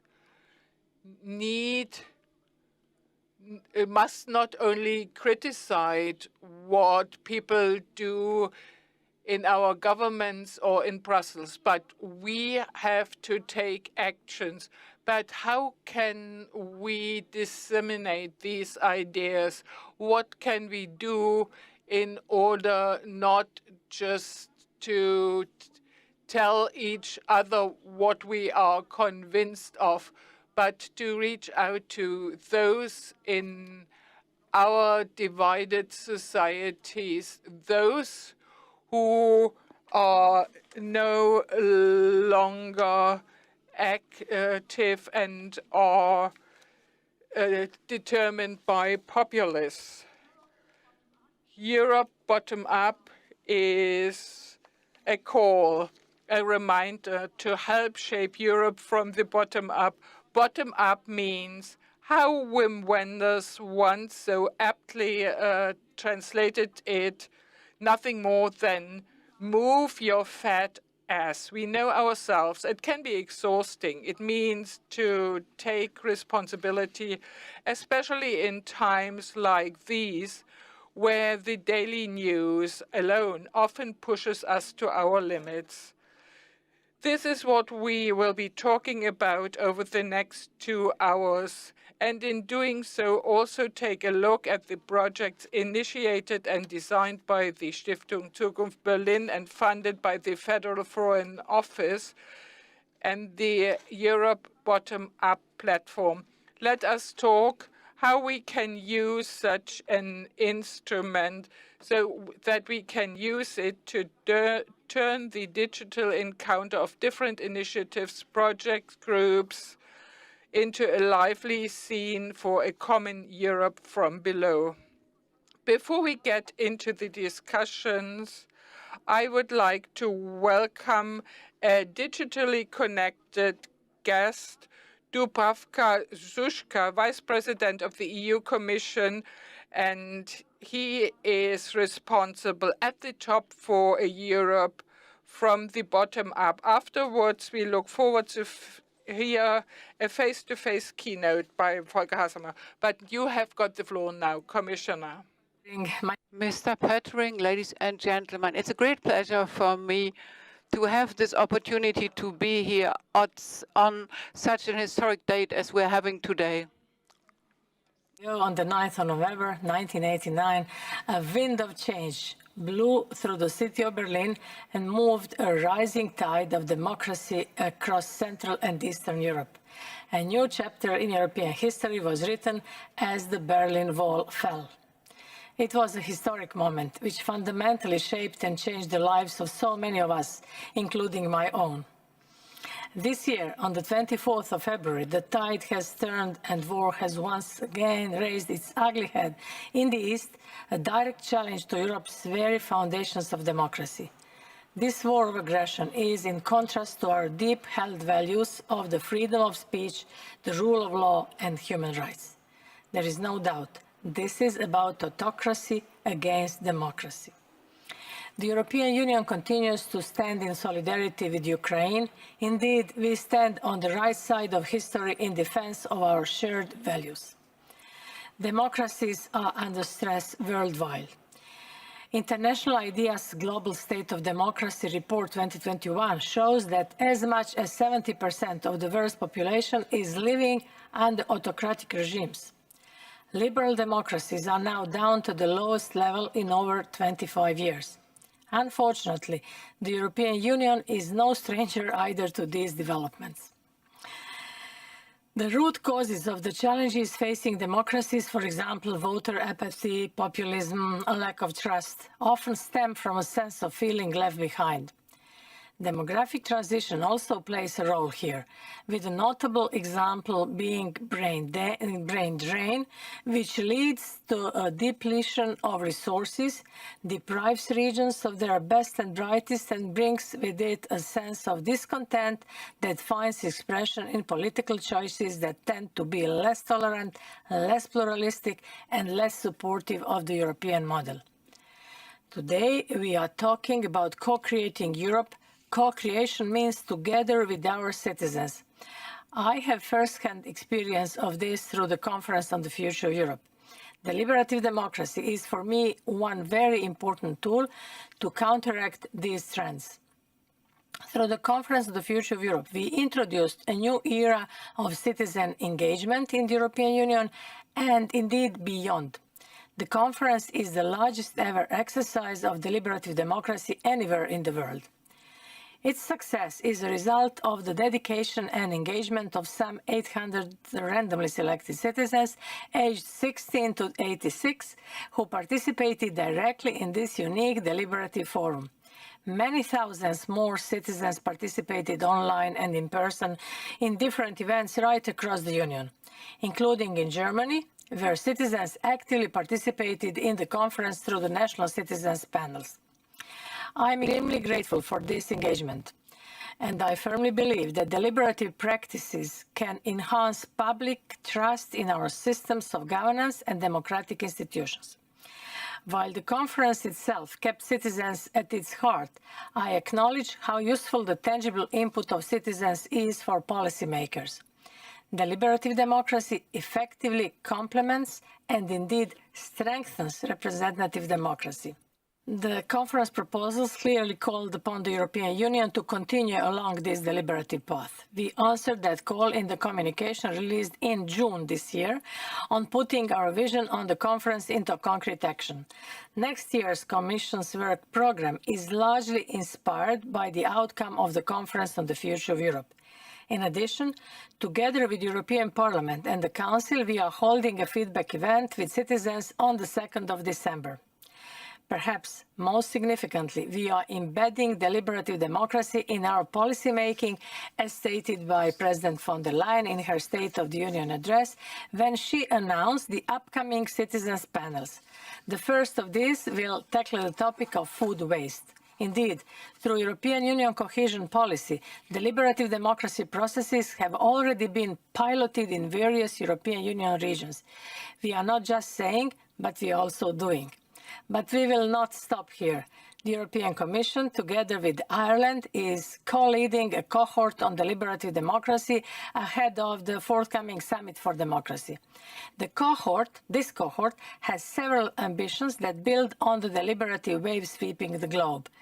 We are committed as co-leaders to rejuvenate our democracies through deliberative practices. Ladies and gentlemen, our democracy cannot be static. We need a vision of democracy in the European Union with the courage to adapt and to cater to the needs of our citizens and to strengthen their trust in our institutions. Powerful wind of change transformed Europe in 1989. Let us make sure now that this deliberative wave will continue to capture Europe and the world for all generations, leaving no one behind. Liebe Damen und Herren, ich wünsche Ihnen angeregt. Ladies and gentlemen, I wish you very interesting discussions and thank you very much for having me.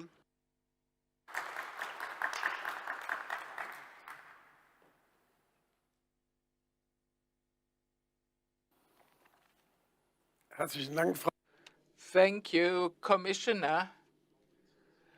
Vice President, we are proud that our meeting has been introduced by the Commission's Vice President.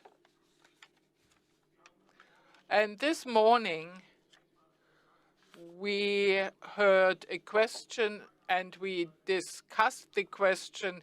The question was asked by Haris Pasovic, who are we, was the question. And I'm very pleased that the discussion that followed made the answer clear. We, this is first of all, we who are here and everybody who has decided to be part of this we. As for Europe, each individual has this sovereignty and the right to be part of this we and of this Europe, and then to decide what and with what goals he fills this me and we. Let me start about with a quote of Karl Valentin, and we should take it serious. He said, "Art is beautiful, but it makes a lot of work." And I think we should understand responsibility is good, but it makes all of us, for all of us, means a lot of work. Democracy is a great work. It signals our freedom for self-determination. It is our protection against heteronomy.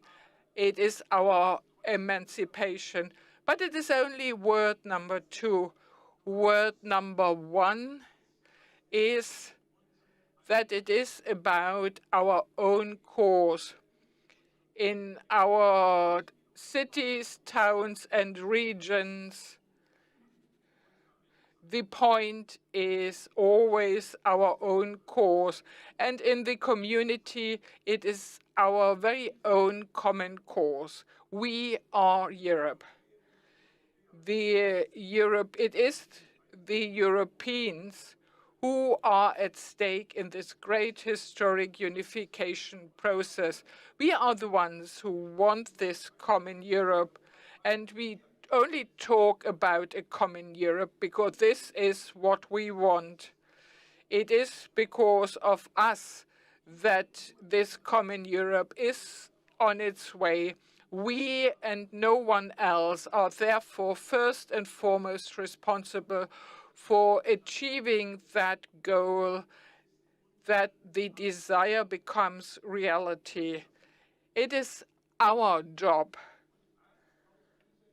And it is only from this common responsibility that it follows that power is also in our hands, that our democratic order is a consequence, and the word democracy.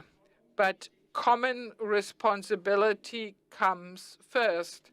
This is the fundamental cross-arching thing.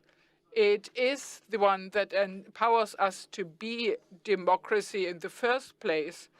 This also means that the responsibility for the European Union does not start only at the national level.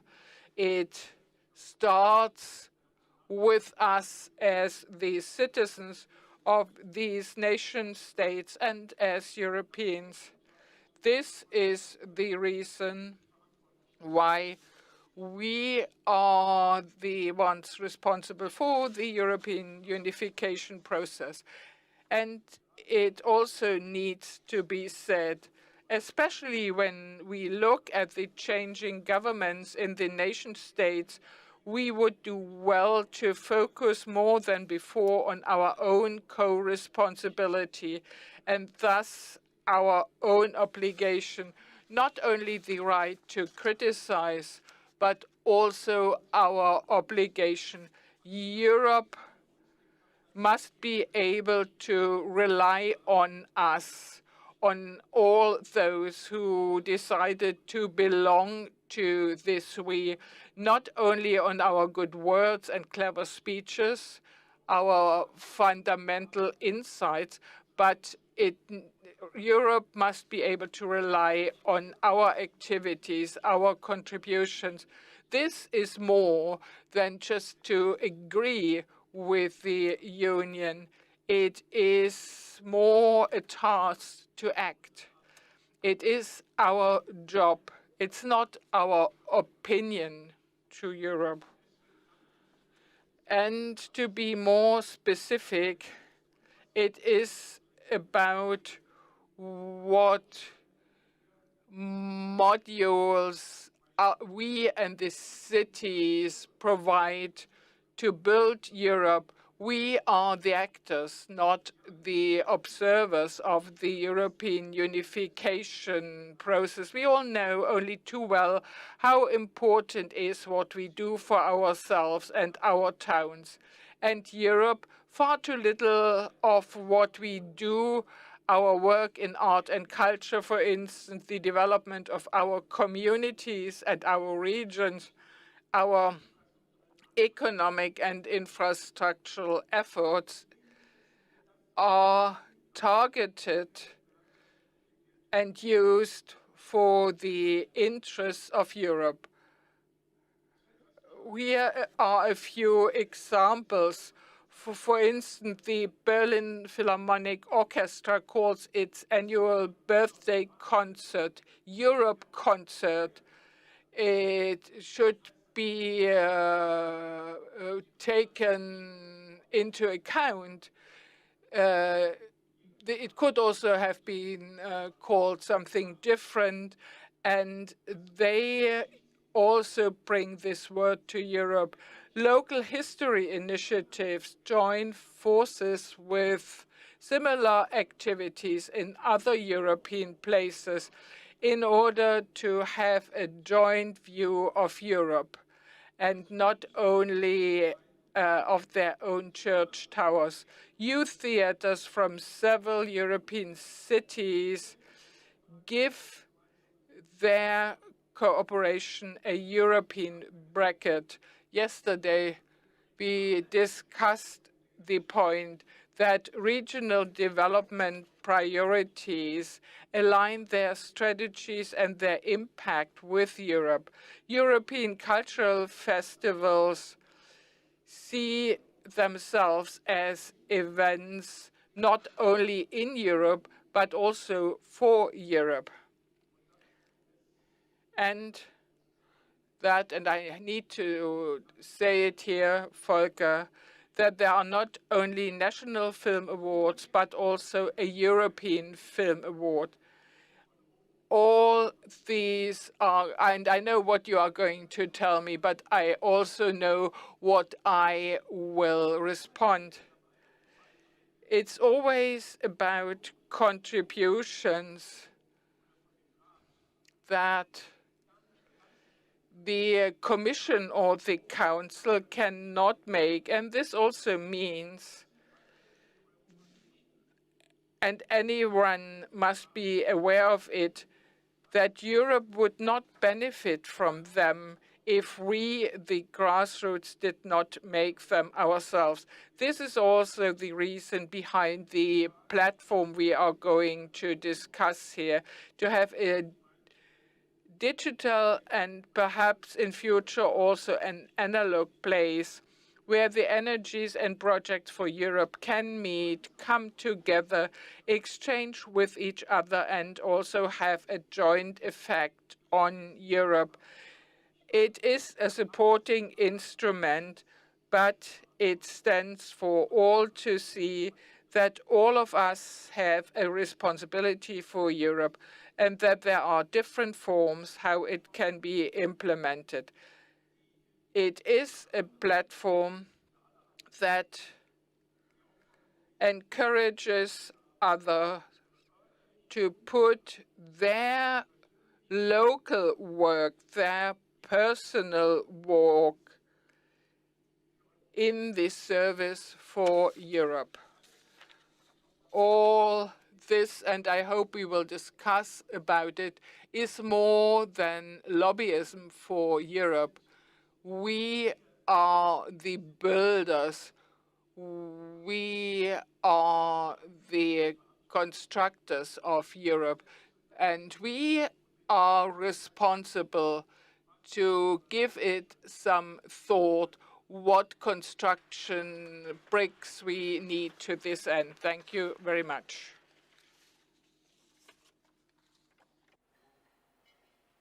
So, ich hoffe, das funktioniert. Ja, hören mich alle. Dann. I hope this works. Can everybody hear me? Well, I'm then looking forward to welcoming here three very committed people, Ansgar Klein, Volker Schlöndorff, and Hannes Swoboda. Please come and join me.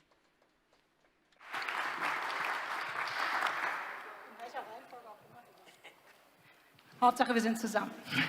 Also, vielen Dank. Thank you very much, Volker Hassemer. So, for your introductory remarks, and a cordial welcome again to our three panelists.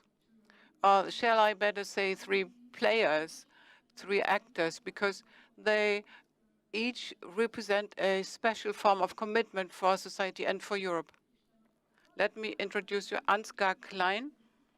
He is at the National Network for Civil Society, a combination of 280 players from civil society, the state, and business in order to further civic commitment in all fields of society and politician. To my left, I think I do not need to introduce him, Volker Schlöndorff.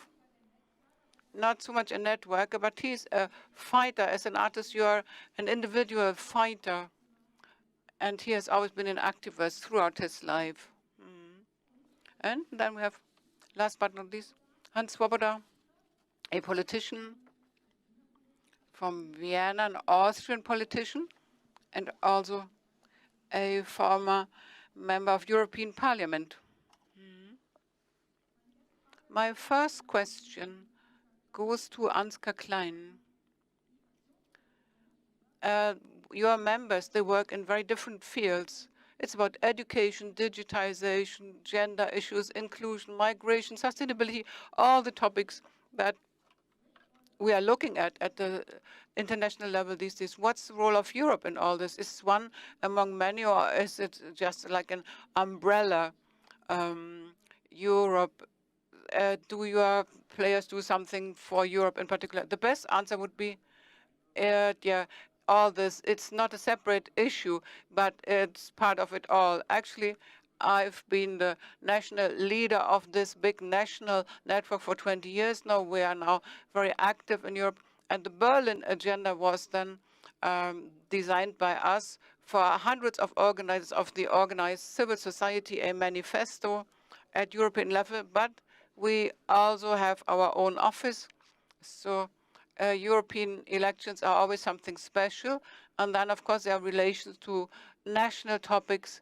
Therefore, our task is then to make clear what the relations are between Europe and the countries and what increasingly important role Europe plays in all these fields. Let me add here the civil society, unfortunately, in Europe too, has witnessed that they're having shrinking spaces. So actors of or players of the civil society are having their spaces restricted, freedom of speech in all this. More than 60 countries, not only in Europe, we have autocratic developments there. The civil society is coming under more and more pressure there. So therefore, our task is to create the proper framework conditions for commitment, not only in Europe, but also in Europe. 3, 4 catchwords. We have the CEV, the European Volunteer Center. This is a group of delegates at the European Parliament. They are committed. It's a very informal group, actually. Then we have the Berlin Agenda. And also, we are trying to orient the European funding programs to make them tailored to the needs of those using them. Just to explain to you roughly what we are doing. So Europe is becoming more and more of a common topic, but still, in some respects, it is a task for specialists, and we have to see to this then. In the past, it has always been like this. I ask my specialist who knows something about Europe, and they are specialists, really. And this is not the approach we need these days. So some topics are global right from the outset, like climate, for instance. As nations, we cannot sort this out. Or digitization, when I look at the regulation of private platforms, which is nonsense. We have to we have to regulate this from the European level, things that we need as a democratic public. So this is the direction in which we are working right now.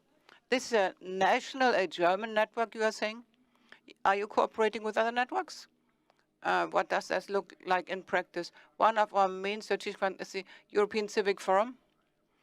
And they have taken over European network of civil society associations. So it's an umbrella platform for all the countries. We have, and some European countries, they are represented there. So we have capacities. It's good when they are doing it for us. German-French friendship has always been at the very top, but also with all the other social forums, we want to cooperate. And this is actually what we are doing. So we did this in the past, German-speaking countries, Germany, Austria, and Switzerland. So we've done this in the past. So many things we can do in order to make Europe strong. Next year, you will be celebrating the 20th anniversary of your organization, you are saying? Yeah. The discussion, have they changed over these 20 years, the discussions you are having? It comes in waves, actually. I myself, it's been a privilege, actually. I myself worked in the Inquiry Commission under Schröder in the red-green government. So I was then working there on the future of the civic commitment. And this was about people doing voluntary work, but then again, the systematic structure that you need for participation.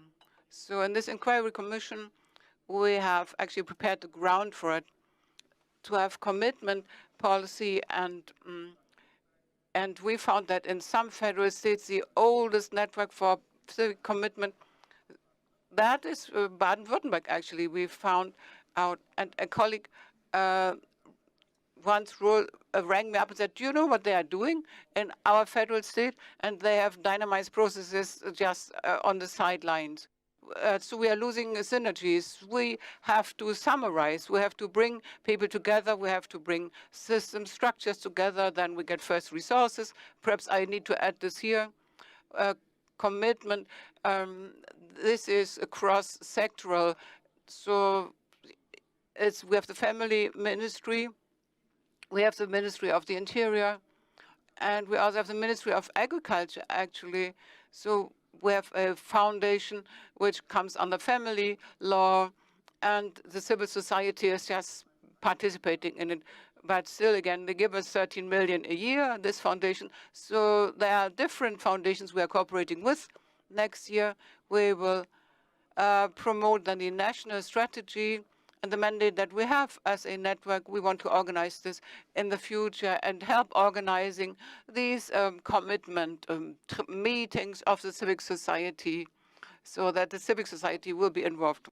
So it's not only art is difficult, but it's also difficult to coordinate commitment, I understand.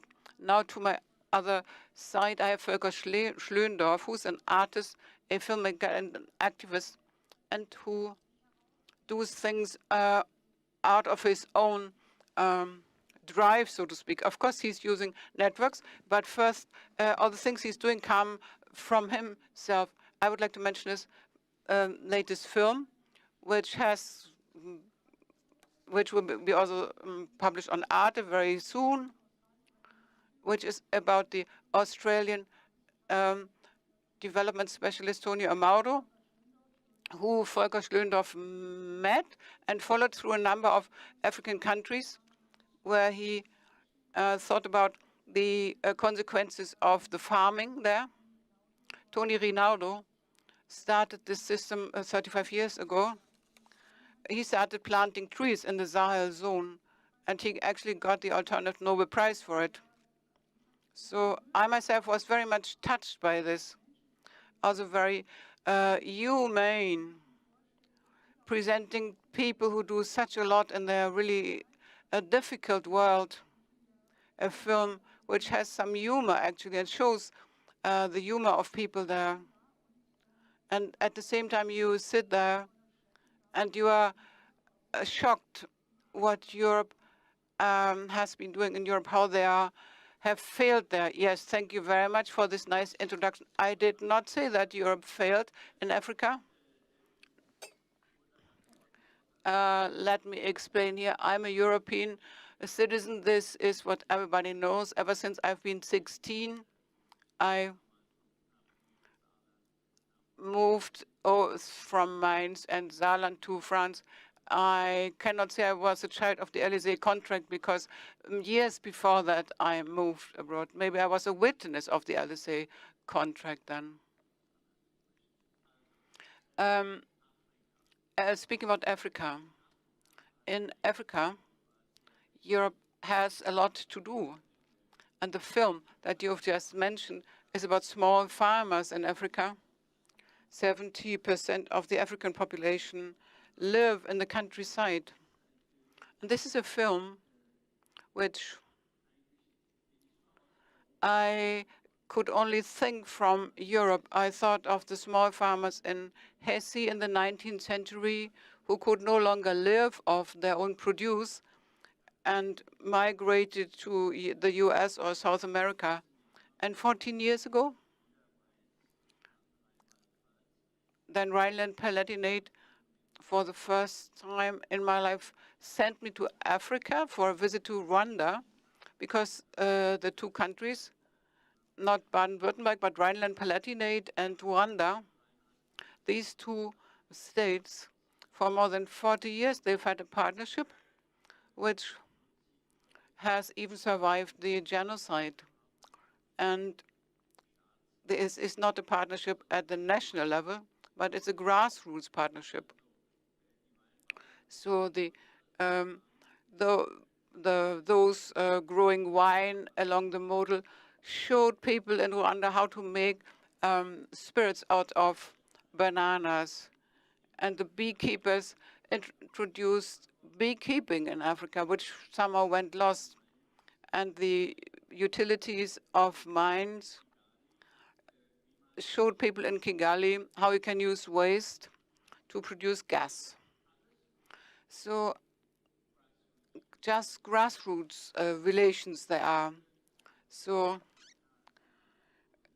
in this way, I learned more about Africa, and within the past 14 years, I have always been committed to humanitarian issues. I never thought of making a film. Then I met Tony Rinaldo in Berlin, and I went there. And the past 3 years, on and off, I spent in Berlin and 11 African countries. And the more often I did so, the clearer I understood. We do not look to Africa, but Africa is looking to us. This is easy to explain. We belong together because Africa was colonized by European countries. 2 languages, one, and not German. That's very good, if you ask me, but English, which is easier to take up, and French, which I find really funny to speak. So Africa speaks these 2 languages. So what would be more natural than looking to where this language comes from?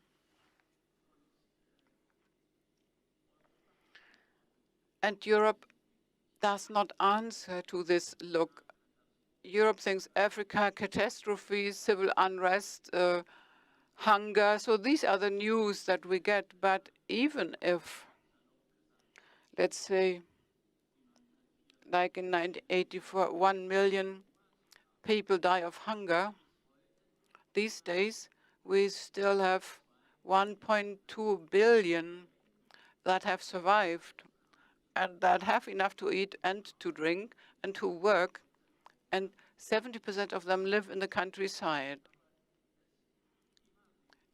For them, it's getting more and more difficult to live on their produce because of the climate change. So Tony Rinaldo has developed a revolutionary method of forestation. So this allows then families to live off 1 hectare of land. What struck me was how can they not do it themselves? Because in the villages, there is some basic education. It's just literacy, and that's it. There's not enough education. Also in the cities, there's an incredible explosion of the population, 2.5 billion. We are expecting 1 in 4 will be an African, a black person. And what results from it is then like with communicating tubes that in 30 years from now, 100, 200 million Africans will live in Europe. And you have to prepare the European population for it. Not shout, oh my God, when you have 1 more boat arriving or sinking even in the Mediterranean with terrible 285 up to 1,000 people dying. Millions are going to come. And to limit these millions to a certain number, we need education in Africa, because education will contribute to family planning. Education will help them to take over their own land so that education works. You need electricity. This is what Lenin even knew more than 100 years ago. Electrification is the key to everything. 70% of people in Africa do not have access to electricity 12 hours a day. That's like during the night, it's dark. So you have sunshine between 6 and 6, but what do you do after 6 in the afternoon? How can you do your homework? How can you learn when it's dark? Very simple things. And the agriculture can then develop out of it, which would be sufficient. There's enough land in Africa for the African population to feed them all. So these are the things that occurred to me when I was making this film. And often, just when I spoke to someone, and when I was watching what was going on, like a lady with 5 children, or a man who bought 5 cows from the money he got for working in the peace force. So Europe needs to come in here because of the languages. They say China is going to take over Africa. Yeah, but in Africa, they do not speak Chinese, thanks God. And therefore, the Chinese are not interested in African culture, nor the other way around. America is far away. Europe is just at the doorstep. The Mediterranean is there at the current point in time. It's separating us. But like Henrik Mankell said, there will be a broad bridge across the Mediterranean soon, made of skeletons. And this is the task Europe has, to be aware of it. We have talked a lot about Europe and its responsibility, and it goes beyond our own borders. You as a filmmaker, a political filmmaker, when you look back to your career in the early 60s and today, in how far has the situation changed? How political are they today? Well, in the past, we were political. Out of necessity, there were no funds available, so we needed to become politically active. We had to send lobby groups to Bonn before we got the first funding acts and agreements with TV. And of course, we were political like everybody in 1968 and later. And this also penetrated into your work, but some really separated their work and their political spirit. So Roman Herzog, for instance, he did not take it into his job.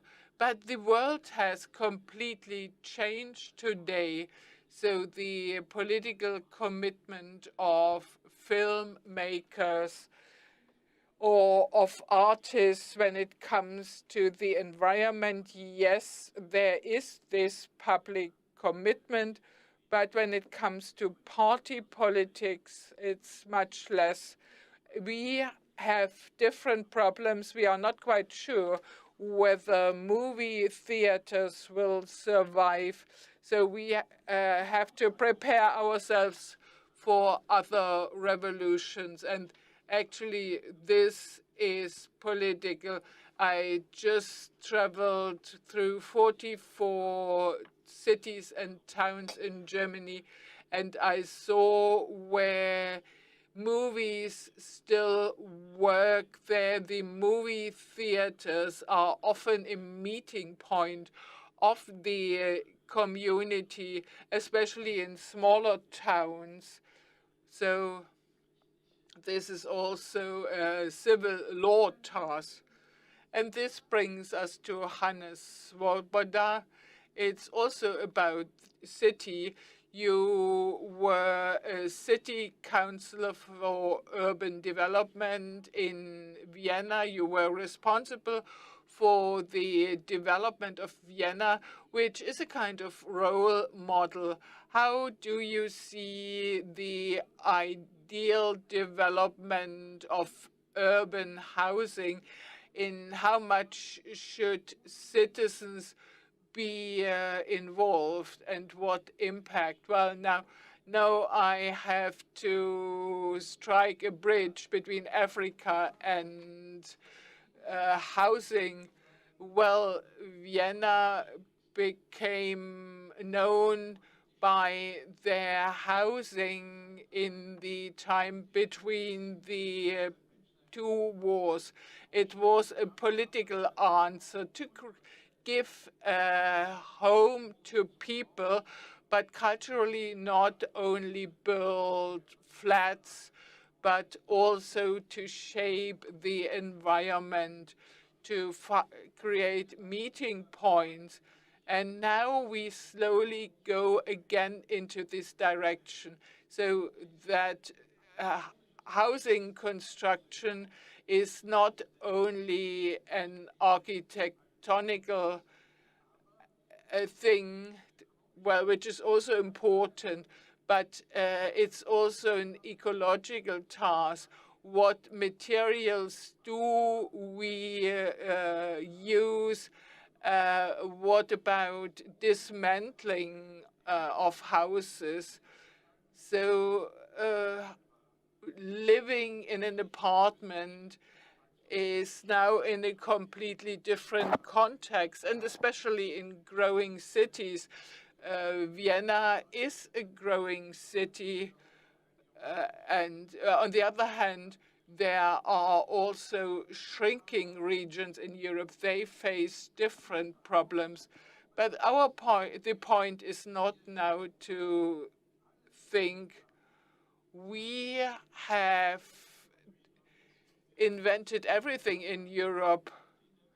Sometimes we invite foreign architects from India, from Mexico, or from other countries that can show us how can you build social housing And what can you transfer to Europe? The big task, and Volker Schlönberg mentioned migration, and currently the COP27 is taking place in Egypt. Many think that we will not reach the 1.5 Celsius degree, so the migration pressure will go up in our cities. We need to respond, and this also makes it so important to involve citizens. We have to explain to them that we want to create housing for them, but also for others, those who are forced to leave their homes. So here you need to bring together the global issues together with the concrete things. Where do the migrants go to? They come to Europe. They cannot go to the US. And we must not lose sight of the global aspect, but also not the interest of local people here in Europe. My second question also goes to you as the European politician. Thinking back of your time as an MEP, in what way has the commitment of the civil society had an impact on European politics? Not enough. I had the opportunity to be at the soul of Europe right from the beginning, and I'm one of the few who came from local political level to the European Parliament. Together with Doris Pack, we always looked, how can we get the civil society on board? Often it's not, in other countries, it's often not wanted. So I think at the time, the impact was much too low.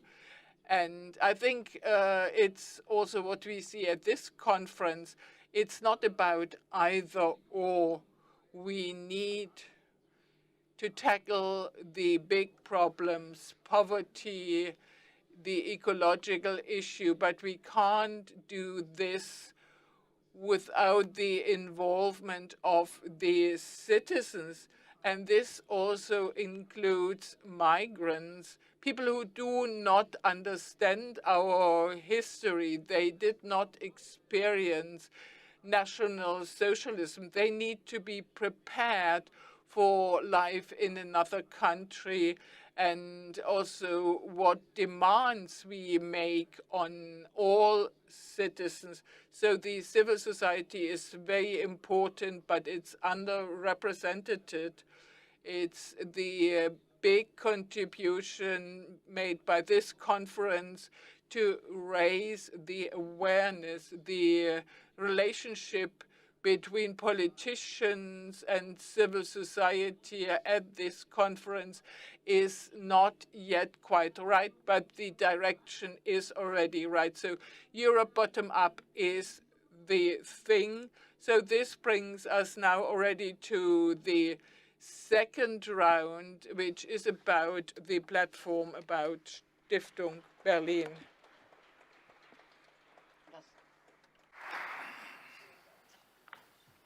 Dankeschön für das Podium.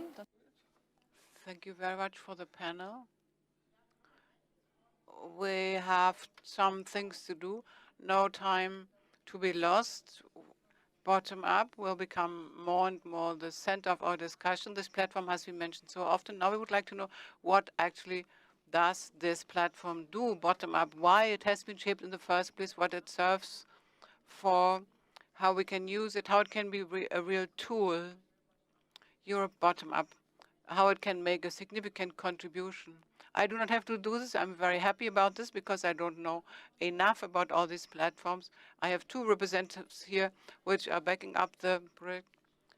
I have on the one hand the Beate Stoffers on the one hand, and parallel with her Claudius Brotmann, who can tell us even more than you, Mr. Stoffers, about the digital options we have. But first of all, we listen to the option, to your vision. The next 15 minutes are yours. Thank you very much for the nice introduction. It's absolutely right. Claudius Brotmann knows much more about the technical side than I do. Speaking about our new platform now, my name is Beate Stoffers. Since May, I've been the managing director of Stiftung Zukunft Berlin. I'm very proud to be in this position. And I would like to thank the team now, which have worked to prepare for this conference for months, actually. I would like to thank them now. Yeah, give them a big hand. Yes.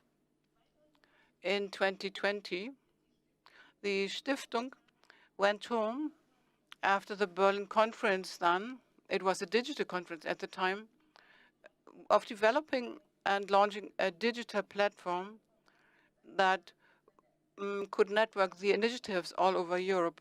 Last year, the first pillars of the platform were presented digitally, and it became clear then that networking is not a purpose and end in its own, but networking is there to convey the European idea, the European community of values, to communicate this to the citizens on the ground and inform them about local activities.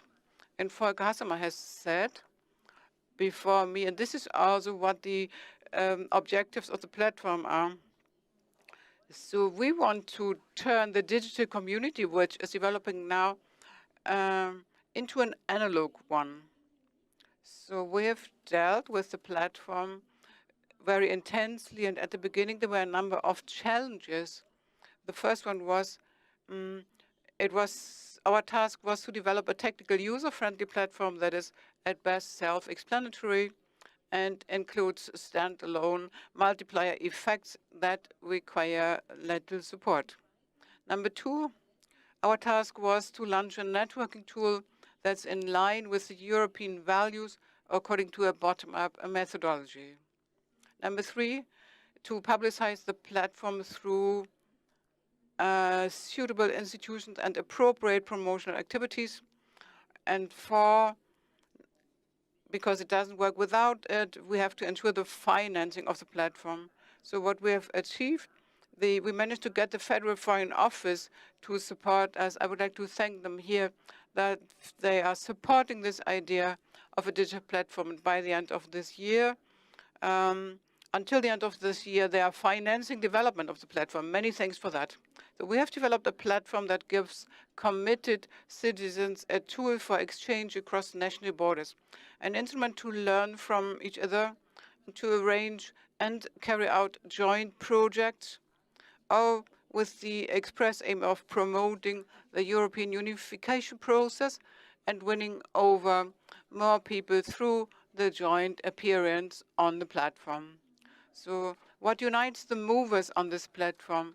The movers, Mr. Brotmann is going to explain to us, these are the initiatives, the institutions which have registered on the platform, so that they see their work as a contribution to Europe and the European values. On the platform, they can network with others, exchange goal-oriented methods, start new projects, and make their activities visible. Europe Bottom-Up offers a data-secure working environment for cooperation, providing easily accessible and user-friendly digital working tools in a non-profit framework. And this was also very important to us. Now, the announcement of the platform has been in many varied ways, actually. The Foundations Europe network was informed about the development and launch of the platform in mailings. On the Europe Day in May, the platform's social media channels went online on Twitter, Instagram, Facebook, and LinkedIn, which have since them provided updates about the platform. Now, in the initial phase of the channels, the agency supported all over Europe activities and to activate them, win them over for the platform as well. So the communication channels of the foundation, then social media, website, newsletter that we are publishing, flanks this communication. Now, the launch event that we had in Berlin at the beginning of June was accompanied by press activities, and we see that the conference deliberately borrows its title and visual appearance from the Europe bottom-up platform in order to highlight it. In the meantime, and this is, I think, a success of our work, 28 initiatives with 23 projects are working on the platform across Europe. So what have we learned then? We have learned it's not an easy task. Definitely not. So if you want networking and you want netiquette to be respected in the process, you need a controller option. Deplatforming is the mechanism currently used by social networks and technology companies to block or ban users who have violated, for instance, terms who wantonly attack political, social, and financial institutions.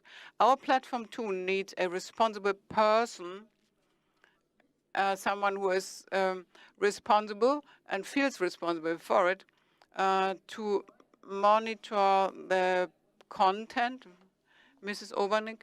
So the task is then to oversee the platform, the content, and also the sign-up process. Actually, we will not be able to do it all on our own. I'm quite sure that in the near future, the platform will not just work without some support on the part of the foundation. Added value is only created through service orientation.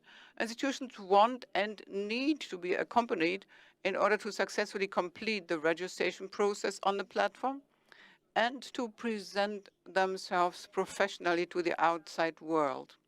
If you take a look at the movers today, you will notice that the range of professionalism is quite wide. So when you look at the pictures there, there's a broad range between the snapshot reminiscent of a family holiday to a professionally designed brand presence. So everything is there. For us, this means we need to give advice. And the next point is then scalability. Digital platforms must, in order to be competitive, be able to expand. For our platform, this means that the initial investment must actually be higher. It should have been higher, actually, in order to ensure a technically easy application and subsequently be able to grow quickly. Intuitive operation is the key here. And the last point is agility and openness. Users must be able to recognize the added value at once, in which not only their own projects are communicated as an impetus for best cases, but also joint projects are set in motion. This means the forum and chat area must be supported and expanded. In order to give you an idea of what the platform has achieved in the meantime, and what you've heard from me, I have Mr. Claudius Brodmann now here from Skylabs, and he will take you on an exemplar journey through the platform. The floor is yours. Thank you very much. Oh, I'm already live. I'm very pleased to be here. 1 year ago, I was here for the first time, and I showed you a logo and some design ideas. Now the platform exists.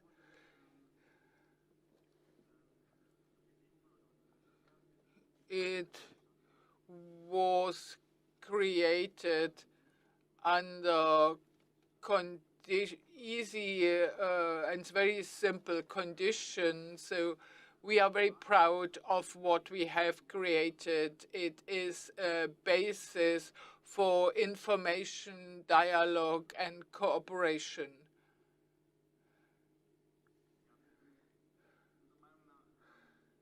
In our opinion, we have a very sophisticated user system. When you look into the future, what Facebooks do to their users, it is a somewhat different world. But nevertheless, I want to show you the platform went live in April, and I want to show you what has happened in the meantime. This is the landing page. Here you also see the web link. I have already loaded some pages. So on the landing page, you see this bar where you can go to movers, citizens, regions, or you can learn more about Europe, bottom up. Well, forum, etc. are in gray, so you need to register to go there. When you have registered, and I will show the process, then you become a member and you can participate in the forum and you can work with others in the workspace. On the landing page, we see the message, so a kind of engaging message saying why and please join us. Then the latest movers are listed. Then there you get a survey on the map of Europe, and they are differentiated in different colors, and you can click. Then the last 2 projects are listed, and also current contributions from the forum and the news. So when you scroll down, you know what is on offer. When you want to see all the movers, you can click here, and you would end up at this page showing all the movers. All movers, currently 28, and you can take a look at each of them, can open their profile pages, and you get a description, and they are connected to certain subjects. It's a bit similar with the project group. They have their own pages, but the same principle is being used. Here, the cities and regions, and these are the 3 most important movers that help to promote this Europe bottom-up idea, and they each have their own space. At the project page, you find all the projects submitted, and they are also linked to the respective movers. So for instance, for Europe, and again, you can also connect to them, and you see other projects. News is news. There are the most recent articles. You find press releases, a logo for download, or other documents. Registration. I uploaded in advance or a screenshot here. As soon as you click on this join button here highlighted in yellow, a form pops up and you are asked whether you are already a member or not, because you can only become one member by email, so you cannot register two organizations. So then you are asked what mover type you are, what your name is, everything mandatory has a small asterisk, the rest you can enter later. Name and email are, of course, important. Now for the curator, this is for the curator team of the foundation. Why does somebody want to be a member? So many people do it for promotion, so they just post adverts, and we exclude this, that you have a certain quality run. In this case, Mrs. Orbanek takes a look at it. You describe your initiative in a few words. You can also describe how you want to cooperate or what you have to offer. Then you have to accept the terms and conditions and the netiquette. This is very important, especially netiquette, because this formed the basis for respectful behavior. In the terms of conditions, you learn that the platform is hosted in Germany, how the user data are being used. As soon as you are done, this window pops up. You can close it, and in your email inbox you find a welcoming mail. The foundation gets an inquiry and can confirm or reject the registration. As soon as you select it, you also the entry, the text that was entered, and when you click on approve, then the applicant gets an email with 2 links and is taken to the platform. In our opinion, it's very easy. So we connect 3 platforms. Once you have done it, you can enter all 3. This is very practical. And because you are a newcomer to the platform, the terms and condition and the netiquette is again pointed out. Then you enter your password. Your account has been updated, and when you log in, you see that the news and forum is now highlighted in blue. You can click on them. This is what the dashboard of the Nextcloud looks like. This is the cooperation platform. It's an open source application that makes it possible to cooperate, to share documents, free of cost, to have common schedules, to network, to chat.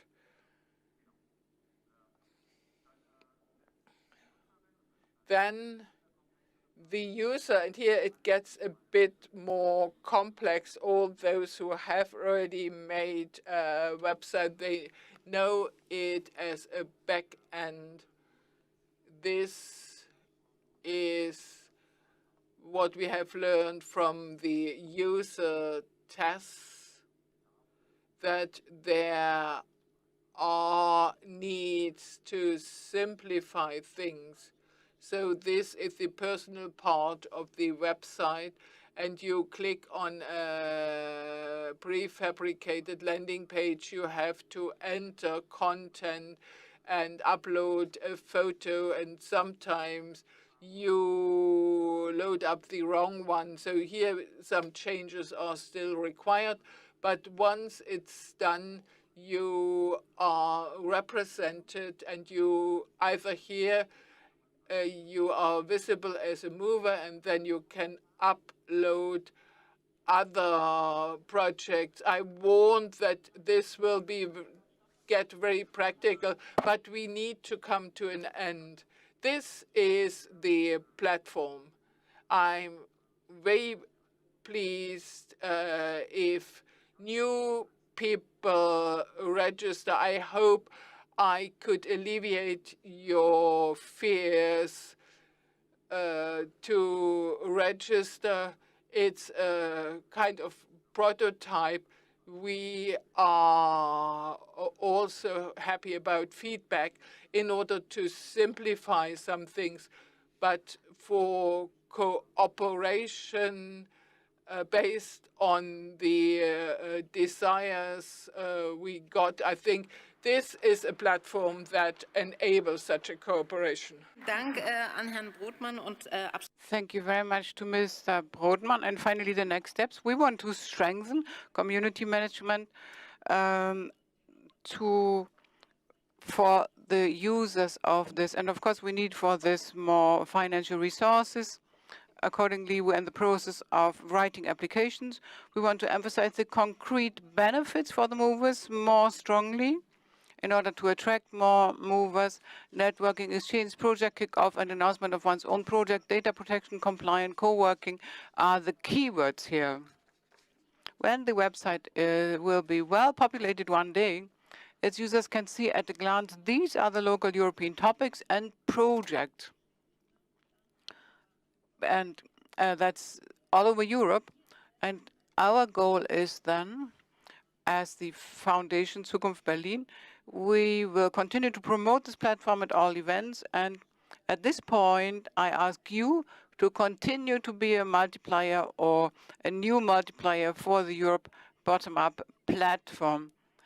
So please carry on this idea. We are here to mutually explore the possibility of cooperation for the platform. Thank you very much. We are very much looking forward to that.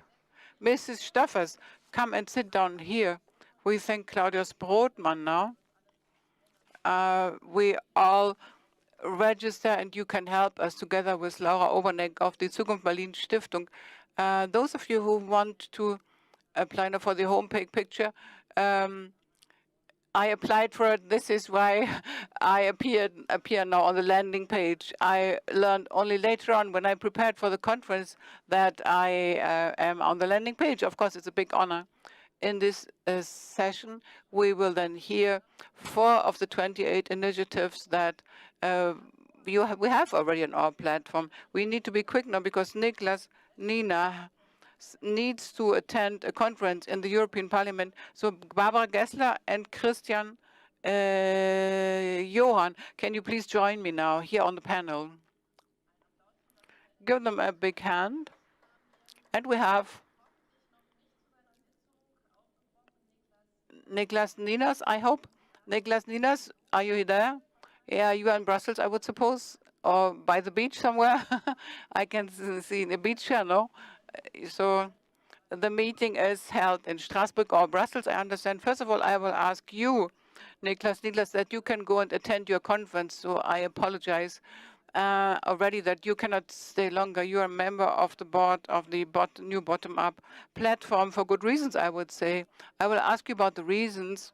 A specific question would then be, how can you approach your colleagues in the European Parliament when communicating this platform for your stakeholders, for your citizens that you are representing in the European Parliament? How do you approach the colleagues that in Brussels that they participate in the platform? Why, hello to Berlin. I really feel sorry I cannot be in Berlin, and I have to leave soon. We have plenary meeting, and this is my main job, you know. I need to be there and vote there. Therefore, I have not much time now. Very sorry about this.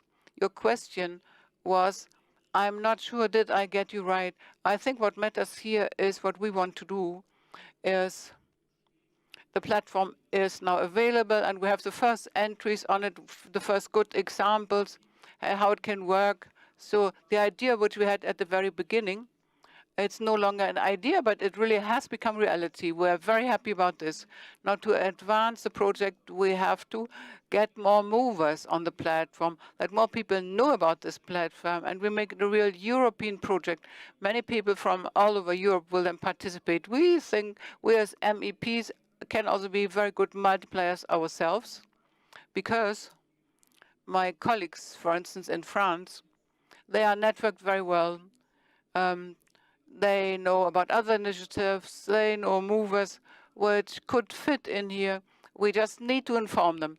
So this is why within our group and also later on, we want to inform the European Parliament in general about this. We also speak to the Committee of the Regions. They are also very well connected. We will inform all them that they can link up and spread the knowledge, at least, spread the information. What else we could do is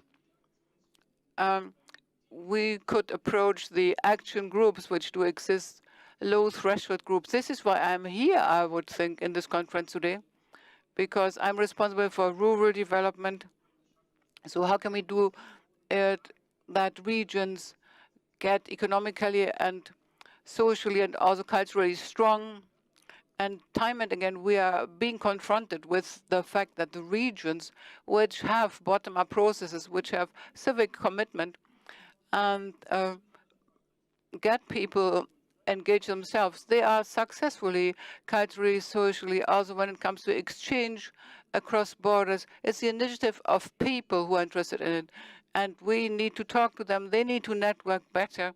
We need to give them all the resources we have, because they will really fill Europe with life and make it move forward.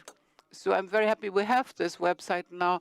This is another tool that enables us to empower people. Thank you very much. A very short question. 24, we have elections in Europe. We will have elections in Europe. You are not too old to be a candidate again in the European Parliament. Will this platform be able to help you in some way, help you personally to activate citizens to go to the elections and vote? That's not the only way of being active for Europe, but the readiness to vote is not very high in Europe when it comes to the European Parliament. Do you also have this in mind, that you can use the platform for this purpose as well? Not really, I have to say, because I think more indirectly, because democracy is something which you don't do every 4 or 5 years when it comes to the European Parliament. Democracy needs to be filled with life day after day. And it has to be implemented practically. So you need to be involved in decision-making. So I try to do this here now, and by other projects as well. Let it be cultural exchange, social exchange, and also the bottom-up movements. This is the best way of doing politics. It does not say election, it does not say parliament, but it does not mean, therefore, that it would not be politics. Policy is anything to do with the population, with the community, and all the projects that we are having. They are good examples, you know. So coming back to the website, what I like about it, I started by speaking about funding and how to get funding, participation, democracy, very important. And one of the first projects that were then done is exactly this platform, and say, go and vote now, because we have this bottom-up website now and everything. But of course, indirectly, it will support my aspirations. People live democracy. They fill a democracy with life. They will be more committed then, and they will say, yeah, this is important. The European parliamentary elections are important. Actually, we are observing a trend. Participation was very high when we had the national elections in Germany. Actually, it's being increasing regularly, and I hope there will be even more voters in 2024. Yeah, thank you very much to Brussels. I think Europe is continuing construction. It's not just you vote every 5 years. Now, all the best for your meeting now. Thank you.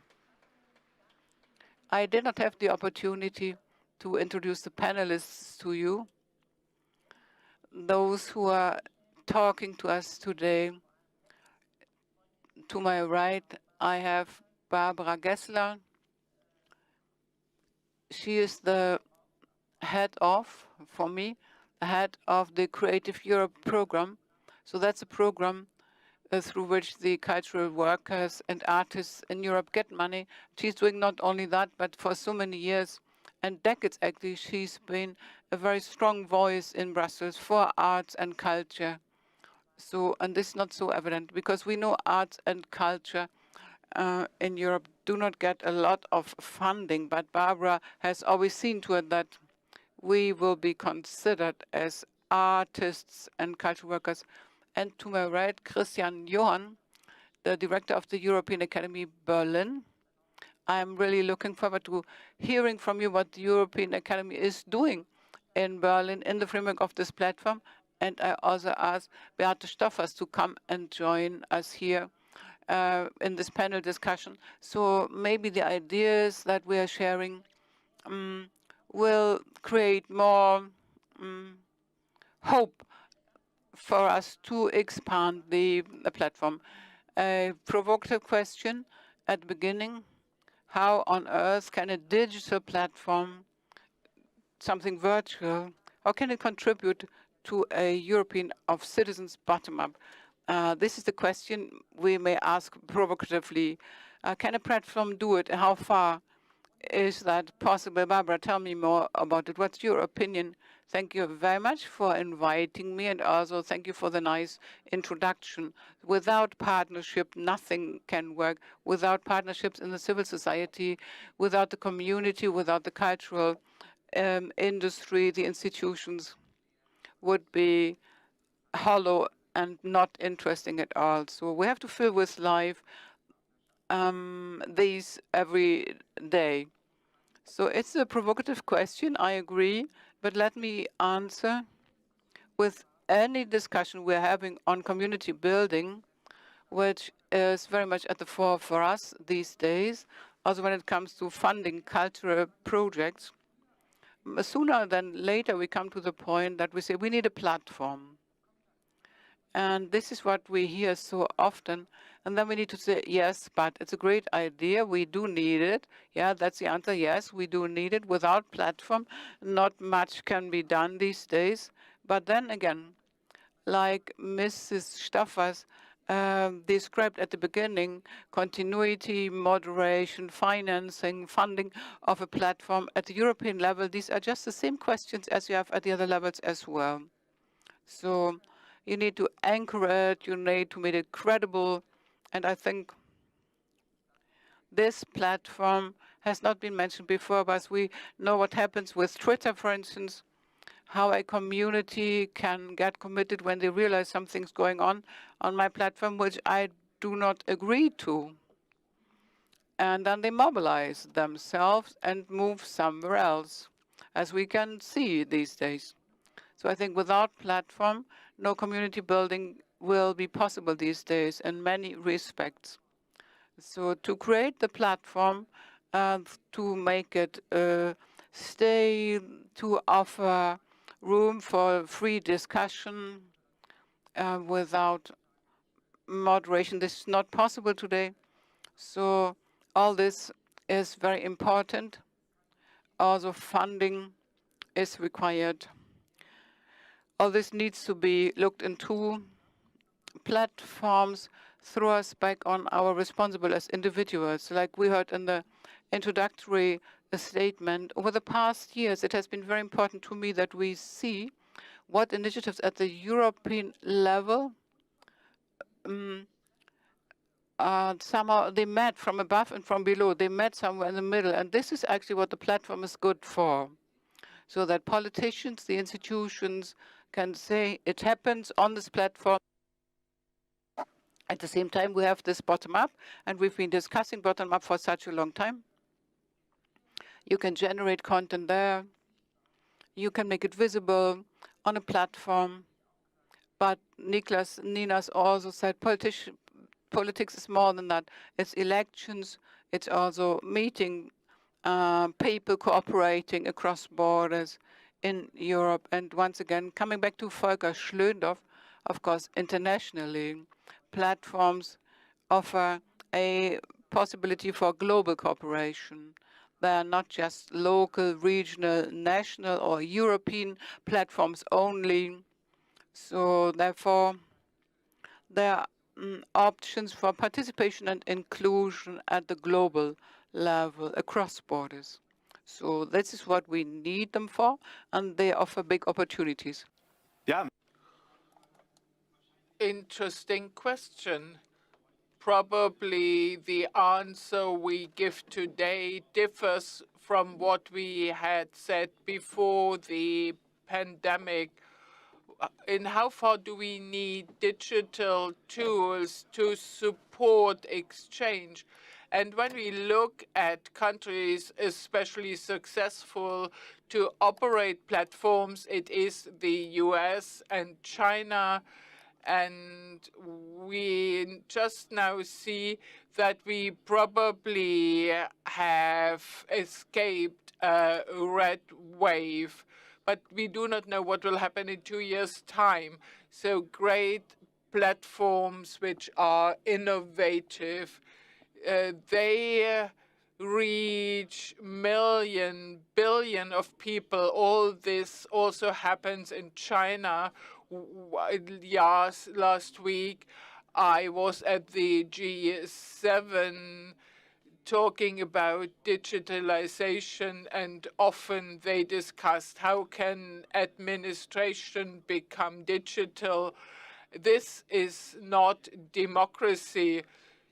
China is quite good, but everything they leave out to participate, or that somebody needs to leave their posts. Well, we would say there are very successful platforms at democratic places where democracy is also in danger, but also in places that do not know democracy. Actually, we Europeans should create platforms that also include the analog aspect, that think, how can you create an interaction between the digital and the analogous? And I say it also as a leader of the meeting house. I'm convinced that democracy also requires that people meet personally, have a cup of coffee, and do not just like photos. Also one-on-one, eye-to-eye. Now I don't know which mic works. The yellow one. One question to both of you. We know that this platform represents initiatives, and we have heard very often that I am Europe, that Barbara Gessler is Europe, that Europe is us, but it could be asked, though it's a personal question, if you think of a moment, of an experience that you should share on this platform, a moment where you experienced how Europe works bottom up, together with many citizens. What moment would you show? Well, I can start. I was very young, but on the day like today, at the 9th of November, the fall of the wall, which showed that people, when they come together, can change so much. At that time, social media did not yet exist, but the idea of this interview in TV, where they said, well, it's possible to travel to the West. So the fall of the wall was a global moment that took place here, and I see it as something very important.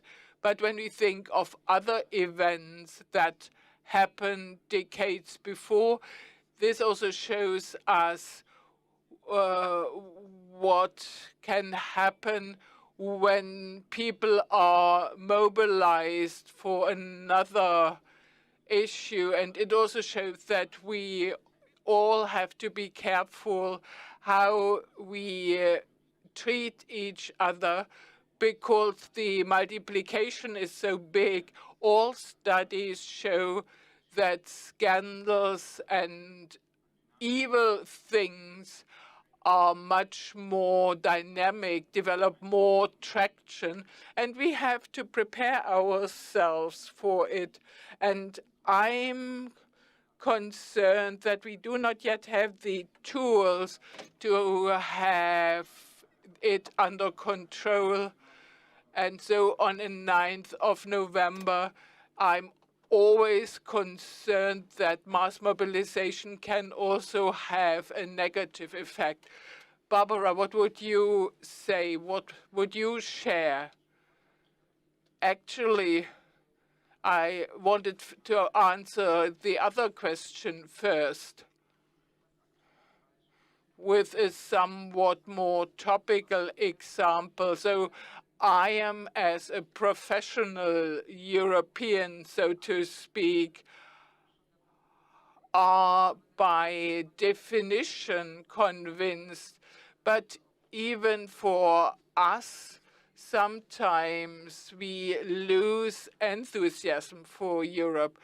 And I tell this because I saw that the pressure on Europe due to the crisis and the Russian aggression against Ukraine have helped to move things again, and that things come together. Some blocks who went in separate directions, and the European concept got under pressure. But sadly, the Ukraine aggression has shown us that there is something that connects us. And it is a fact we can see. Johan just said that the fight against disinformation, the fight for our values, takes place 24/7. And here, Europe is currently doing quite well. We respond to it. We remember what used to connect us when the wall came down, or later, or even further back at the night of broken crystals, things we do no longer want.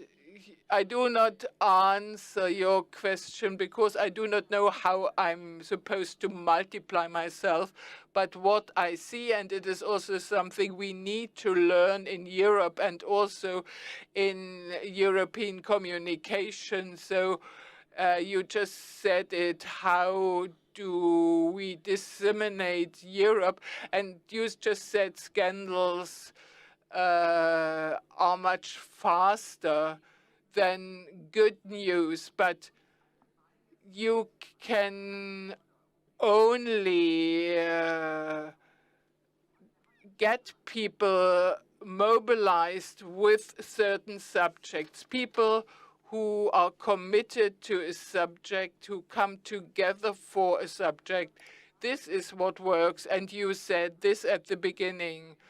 Mainstreaming. It was also discussed in the previous round. I think Ansgar Klein said it's not about the specialists of Europe, but to show what Europe does and reflect on it. This is also Europe, and our vice president made it very clear. Citizen participation was institutionalized, and an issue like food waste, who would have thought that this moves people and then the EU picks it up? It was something people were concerned about. They wanted to commit themselves, and now the EU is forced to deal with it. This is the way it works when you get the people where they really stand.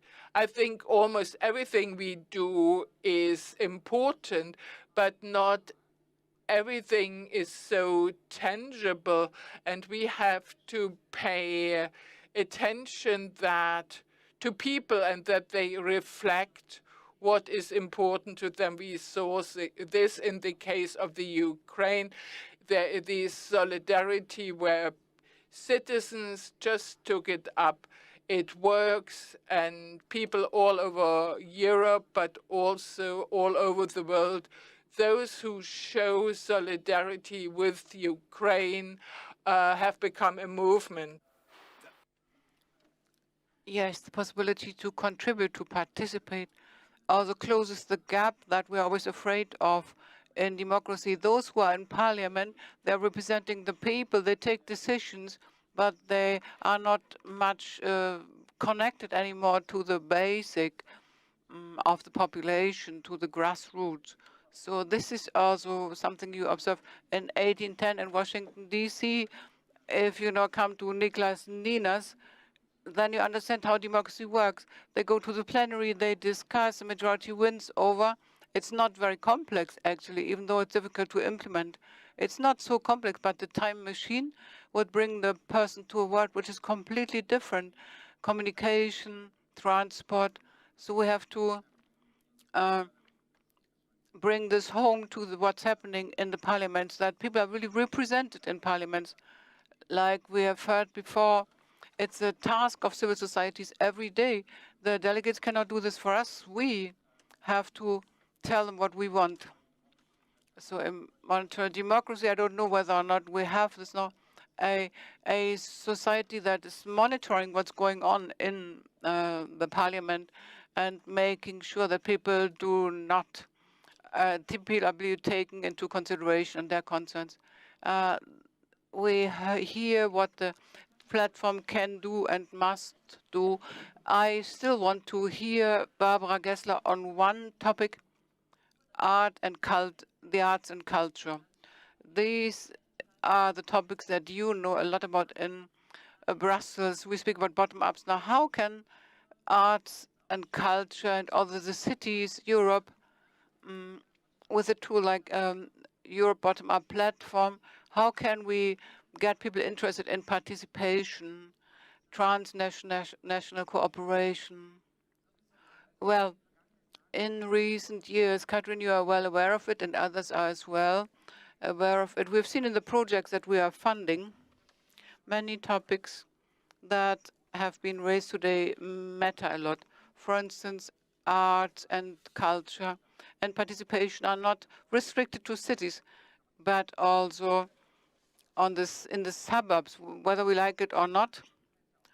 And the trend has been intensified in the course of the corona pandemic. We need to leave our urban bubble. The rural region is now at the very top in cultural policy as well. We also work at the cultural political agenda of the European Union for 23 to 27, 28. And we want to develop the rural regions as well. It's a big topic there. And this is also what we're talking about here. People not only live in Berlin, even though it's great to live here, but then again, they live in other places. And they need to travel here using public transport. And culture is a bit of a pioneer here. Other projects that we've seen in recent years very clearly arts and culture, have to do with inclusion, have to do with gender equality, have to do with sustainability. So they are embracing all these topics even before everybody has found out that they are the key topics now. We are witnessing that these two sides, the politicians and the arts and culture, they see each other acting and react to it. And now as before, I'm convinced that the arts and culture need to be the critical voice and can be the critical voice. If they don't do it, nobody else will do it. We've seen this in the crisis. Arts and culture are accessible to everyone and speaks to everyone. So the arts and culture are something special because we are not just minds, but we're also our minds, our hearts, you know, they also need to be touched. And if I know that intellectuals, artists think of Europe in their plans, and often they are critical towards Europe, we have to deal with it. It's not that they all like Europe, the cultural workers, but we hear them and we react to it and then act accordingly. So you spoke of the communication you're doing for Europe, arts and culture as well. I think we need to speed up now. The history workshop, it's also on this platform. Give me a very short description. Onboarding memories means we are linking our work of the past 60 years with the current work, working with students, teachers. Europe did not start as a climate project, but it can become a climate project now. So, because we wanted to help in Poland, France, and other countries, we make available rooms of remembrance, memory rooms, spaces, so you can then meet the contemporary witnesses. I don't know whether this is going to become a European culture of remembrance. How long it is going to take, I do not know yet. Thank you very much for this short description of your work. And the last word goes to you. Beate Stoffer, enough motivation to continue? Yes, by all means. Yeah.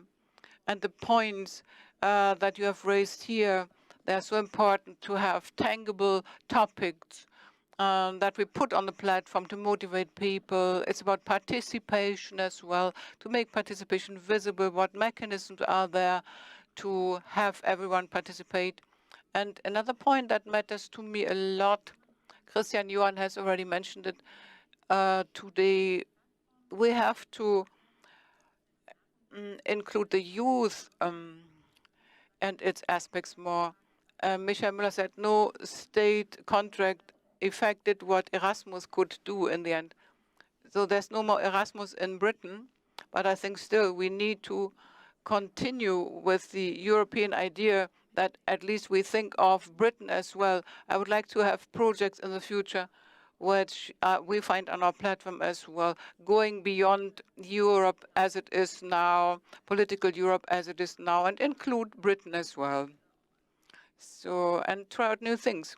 Thank you very much indeed. Thank you also for, we didn't have so much time, but first of all, you get a big hand for your participation as panelists.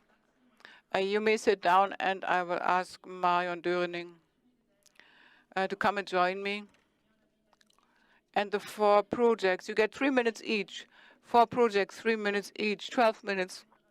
And a very short moderation, which basically means we say what your name is and your project is, and you get 3 minutes. And there is the gong telling you the countdown has started. Thank you very much. We have heard a lot also about the theoretical side of it, good ideas, philosophy behind the platform. But now we would like to hear what from those who are using the platform.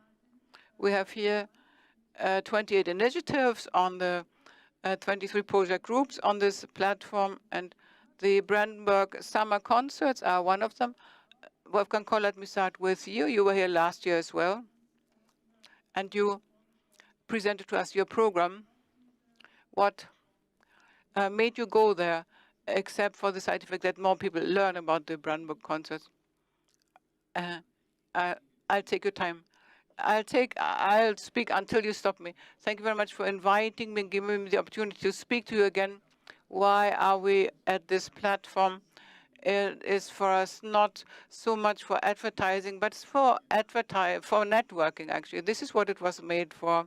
It gives us the opportunity to connect with European partners and to have work rooms, actually. I would say, for us, it has developed slowly but surely. There were a number of obstacles as well. And then we are now forming teams. So for next year, we are preparing now we have a cultural train journey with Polish and German partners. We want to organize it using the platform. That was great. 42 seconds. Thank you very much for this. You mean you want to continue for 1 minute, but I think it was okay. The shorter, the better.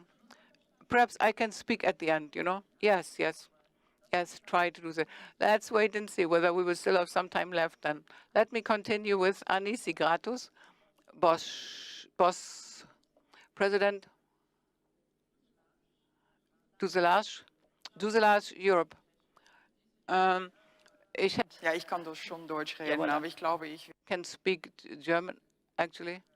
But it's better for me to speak English. But thank you very much for inviting me. I'm very happy to have the chance to be here today. That's introduction of Duselage. Actually, normally I need 3 hours, so this is going to be a challenge. Duselage is a town twinning organization, and it has been there since 1991, so that's quite a long time. And the town twinning organization doesn't consist of 2 towns or 3 towns, but we have 28. So we have 28 in each EU member state. We have 1, and our bonus, well, I cannot say child, but our bonus partner would be in the UK, because of course, last time I was here in 2016, Brexit occurred. So. Anyway, so we have 28 partners, and this is the bottom-up organization, because what we do is we have a network, and we have an infrastructure, therefore. We know each other very well, and we just, ideas pop up, and we say, okay, who's interested to join? And there will be not all 28, but maybe 12 or 15 or 20, whatever. And we will just go along with a bottom-up idea. So I have to say that the municipalities are member, of course, so it starts at the level of the municipality. And it could be there, we've been there for more than 30 years. It could be that, sometimes a political wind is blowing, which makes Europe a bit less interesting than in other years. But nevertheless, we have always been together because we know each other and therefore respect each other, and the communication is very open. So we're not always on the same level, which is normal, but it's because we know each other again, it is very possible to do depth communication. So, it's not like, oh, I don't want to talk to you because, you don't like whatever, refugees or something. The communication is very open. So I think it's a very nice example of how Europe, could move and bottom up, grassroots, all these kind of names you can give it. And we know it is successful. So actually what I always say is I hope that, Europe will have many of our organizations named not Duselage, but something else. Is that my 3 minutes? 20 seconds. Okay. Because it means that we stay peacefully together and we enjoy each other's cultures and presence. So that's Duselage. That is 3 minutes? perfect. Okay. It's to the point, 3 minutes. Yeah.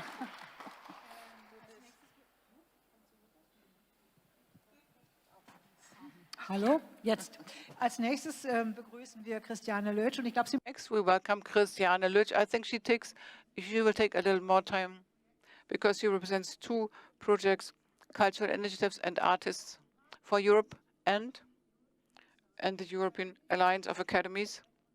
She comes from just the other side, the Academy of Art. You get 5 minutes, not 6. I need less. Okay. Yeah, I'm here under a double hat.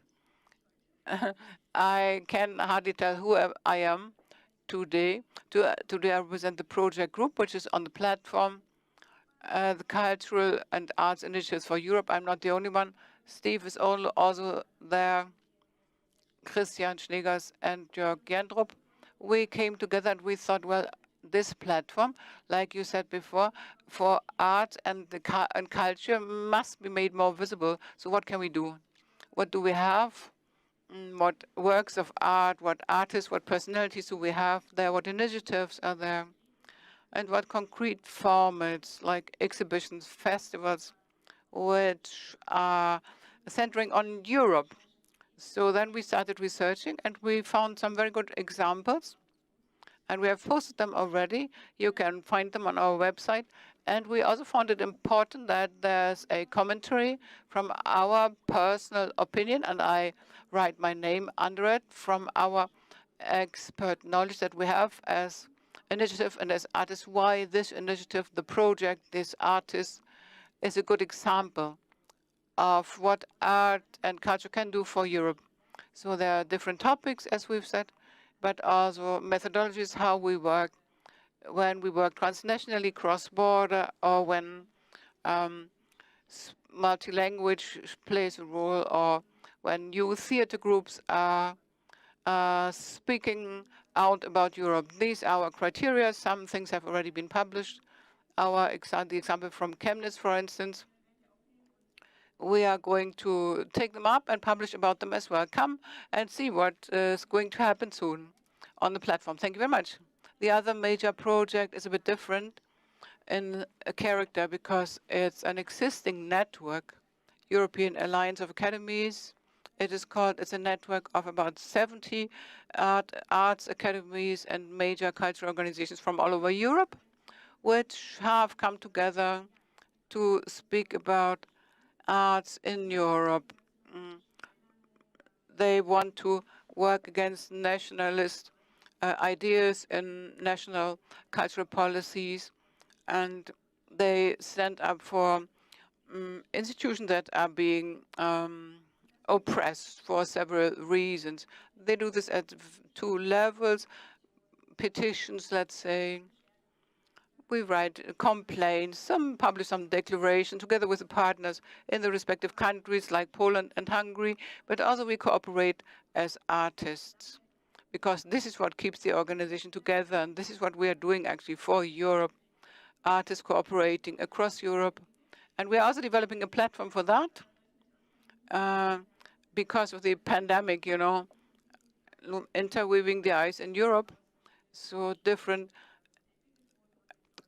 projects have been developed over the past 2 years, and you can also see them in our exhibition here. Now, this is more about solidarity, actually, between artists and institutions, and the power and the potential of cooperation between artists. This is what this network is all about. I brought it onto the platform, and when you're a network, you always look for new institutions, new partners. And I thought this is why I want to have it on the platform. It was 2 minutes, 42 seconds. So give her a big hand.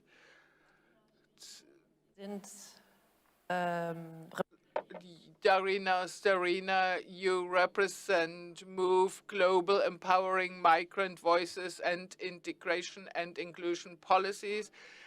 Okay, thank you very much. We are an umbrella organization of migrant organizations.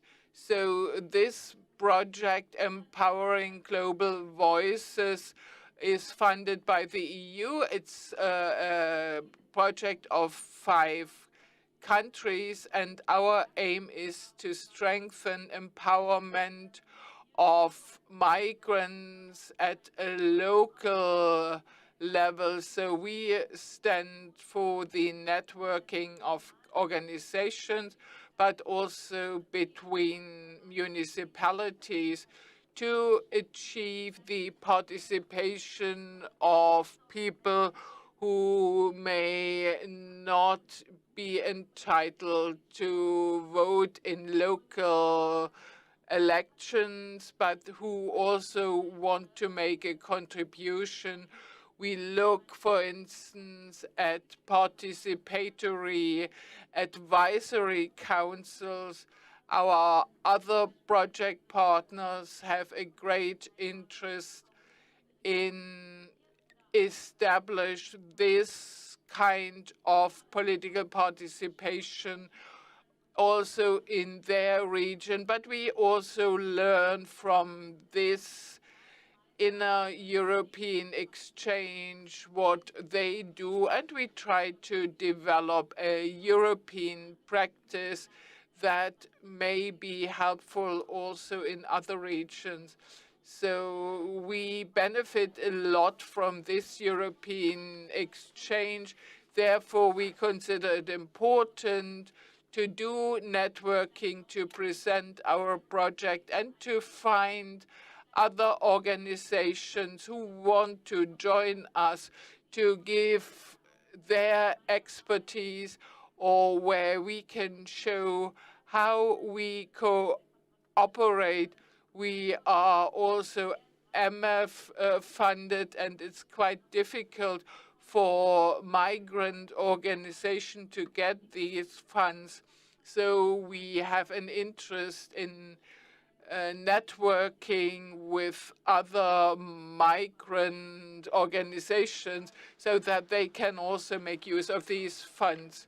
And now a round of applause to all of them, because it just shows how useful this platform is.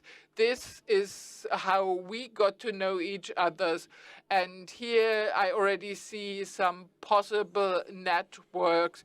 So it is about networking, and the platform helps us to do this. Well, we can now come to the end. We have almost caught up with our program now. We have 13 minutes to ask Markus Ströger, the spokesperson of the board, and he has the difficult task to wrap up what we have heard, and perhaps also to give us an outlook of what is in store of us after the conference.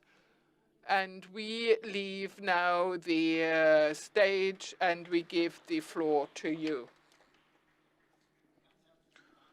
Thank you very much. I was asked to summarize everything in 3 sentences.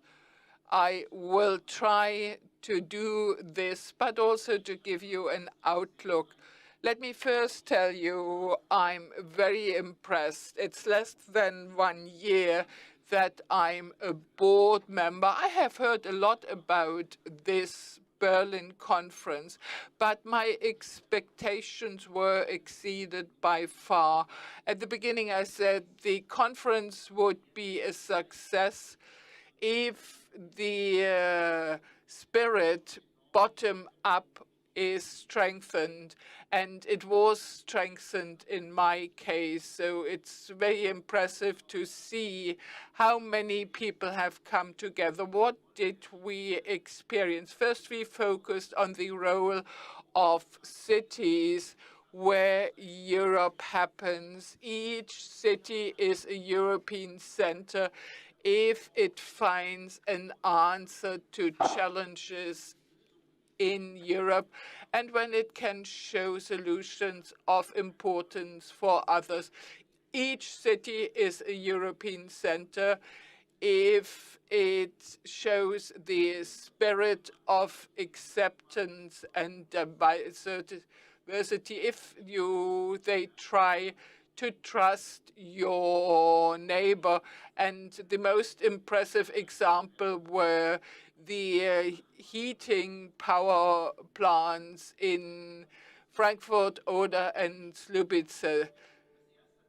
The first panel talked about the role of the cities, and it came to the conclusion it's not a question whether cities are the pacemakers of Europe. They are the pacemakers, and often it is cities in the periphery which can develop concepts, and when things are done there, the blind spots of political concepts become visible. What are the conclusions? I think it's an impetus to stronger perceive what is happening in these cities. And what is helpful here is to have an exchange, to bring together experience. And we have seen this during these 2 days. We in the Stiftung Berlin are encouraged by this conference to continue to support this exchange and to do our bit that such spaces are created. Then we looked at culture first with regard to the capitals of culture in Europe. We have seen that the notion of culture has become broader in the spirit of ECOC. Culture does not only serve to show your own traditions, even the criteria for ECOC highlight that a European capital of Europe must make a specific contribution to Europe, but this city must also be prepared to disseminate experience from other cities. Insofar, the ECOC project is also an urban development concept. This morning we talked about the responsibility of cultural practitioners. They set subjects, they give impetus, and they are provoking. What I liked best was the idea to temporarily dismantle the Irish wall in order to have a performance there. And this idea really triggered some change. But the panel also discussed a very serious subject, i.e., that the work of cultural workers is quite ambivalent. Also, anti-democratic forces use culture to establish anti-democratic power structures. Given this situation, that when we speak of we and European values, does this still make sense, and are these concepts not just hollow? What can we do if anti-democratic forces already are at the top? What can cultural workers do? Should they just go on with their work, just relying that their work has a long-term effect? Yeah, but they should do more. Don't be afraid, fight, is what we heard. We, a community of people that stands up for their values, needs to act globally, but also needs to ask the question, what can be done in order to prevent anti-democratic actions to be implemented by democratic structures. What we see is often undermining democratic structures. What we need are realistic visions of things that can be implemented also under these difficult conditions. And cultural workers are responsible to express such realistic concepts, and taking up this responsibility, each citizen forms a European center. In order to work into this direction, we need a new deal between art and politics in Europe. This is the central message. This new deal, the we of those who work for a democratic Europe, tolerance, diversity in the cities and at the periphery, needs to form a coalition with European politics to fight for Europe. The spirit of bottom-up must also target those who are decision makers at the European level.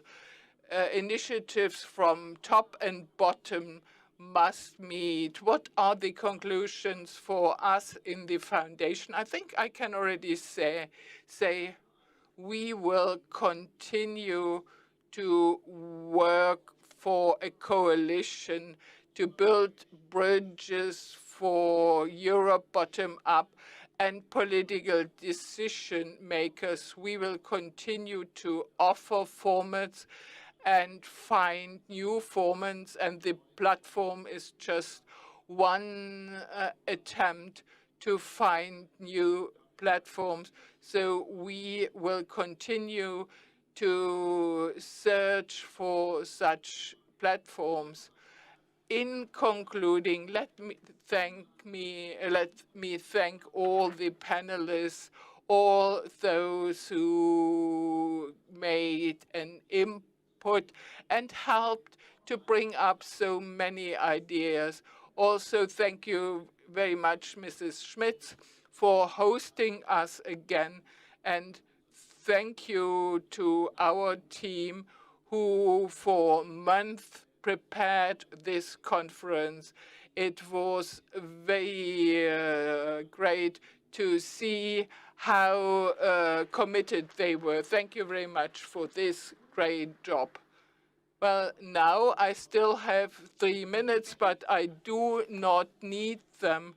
Now I invite you, before the State on Europe speech will be given, you can just cross the Pariser Platz, and a small get-together has been prepared in Akademie der Künste before you can return here to hear the State of Europe speech. Thank you very much again.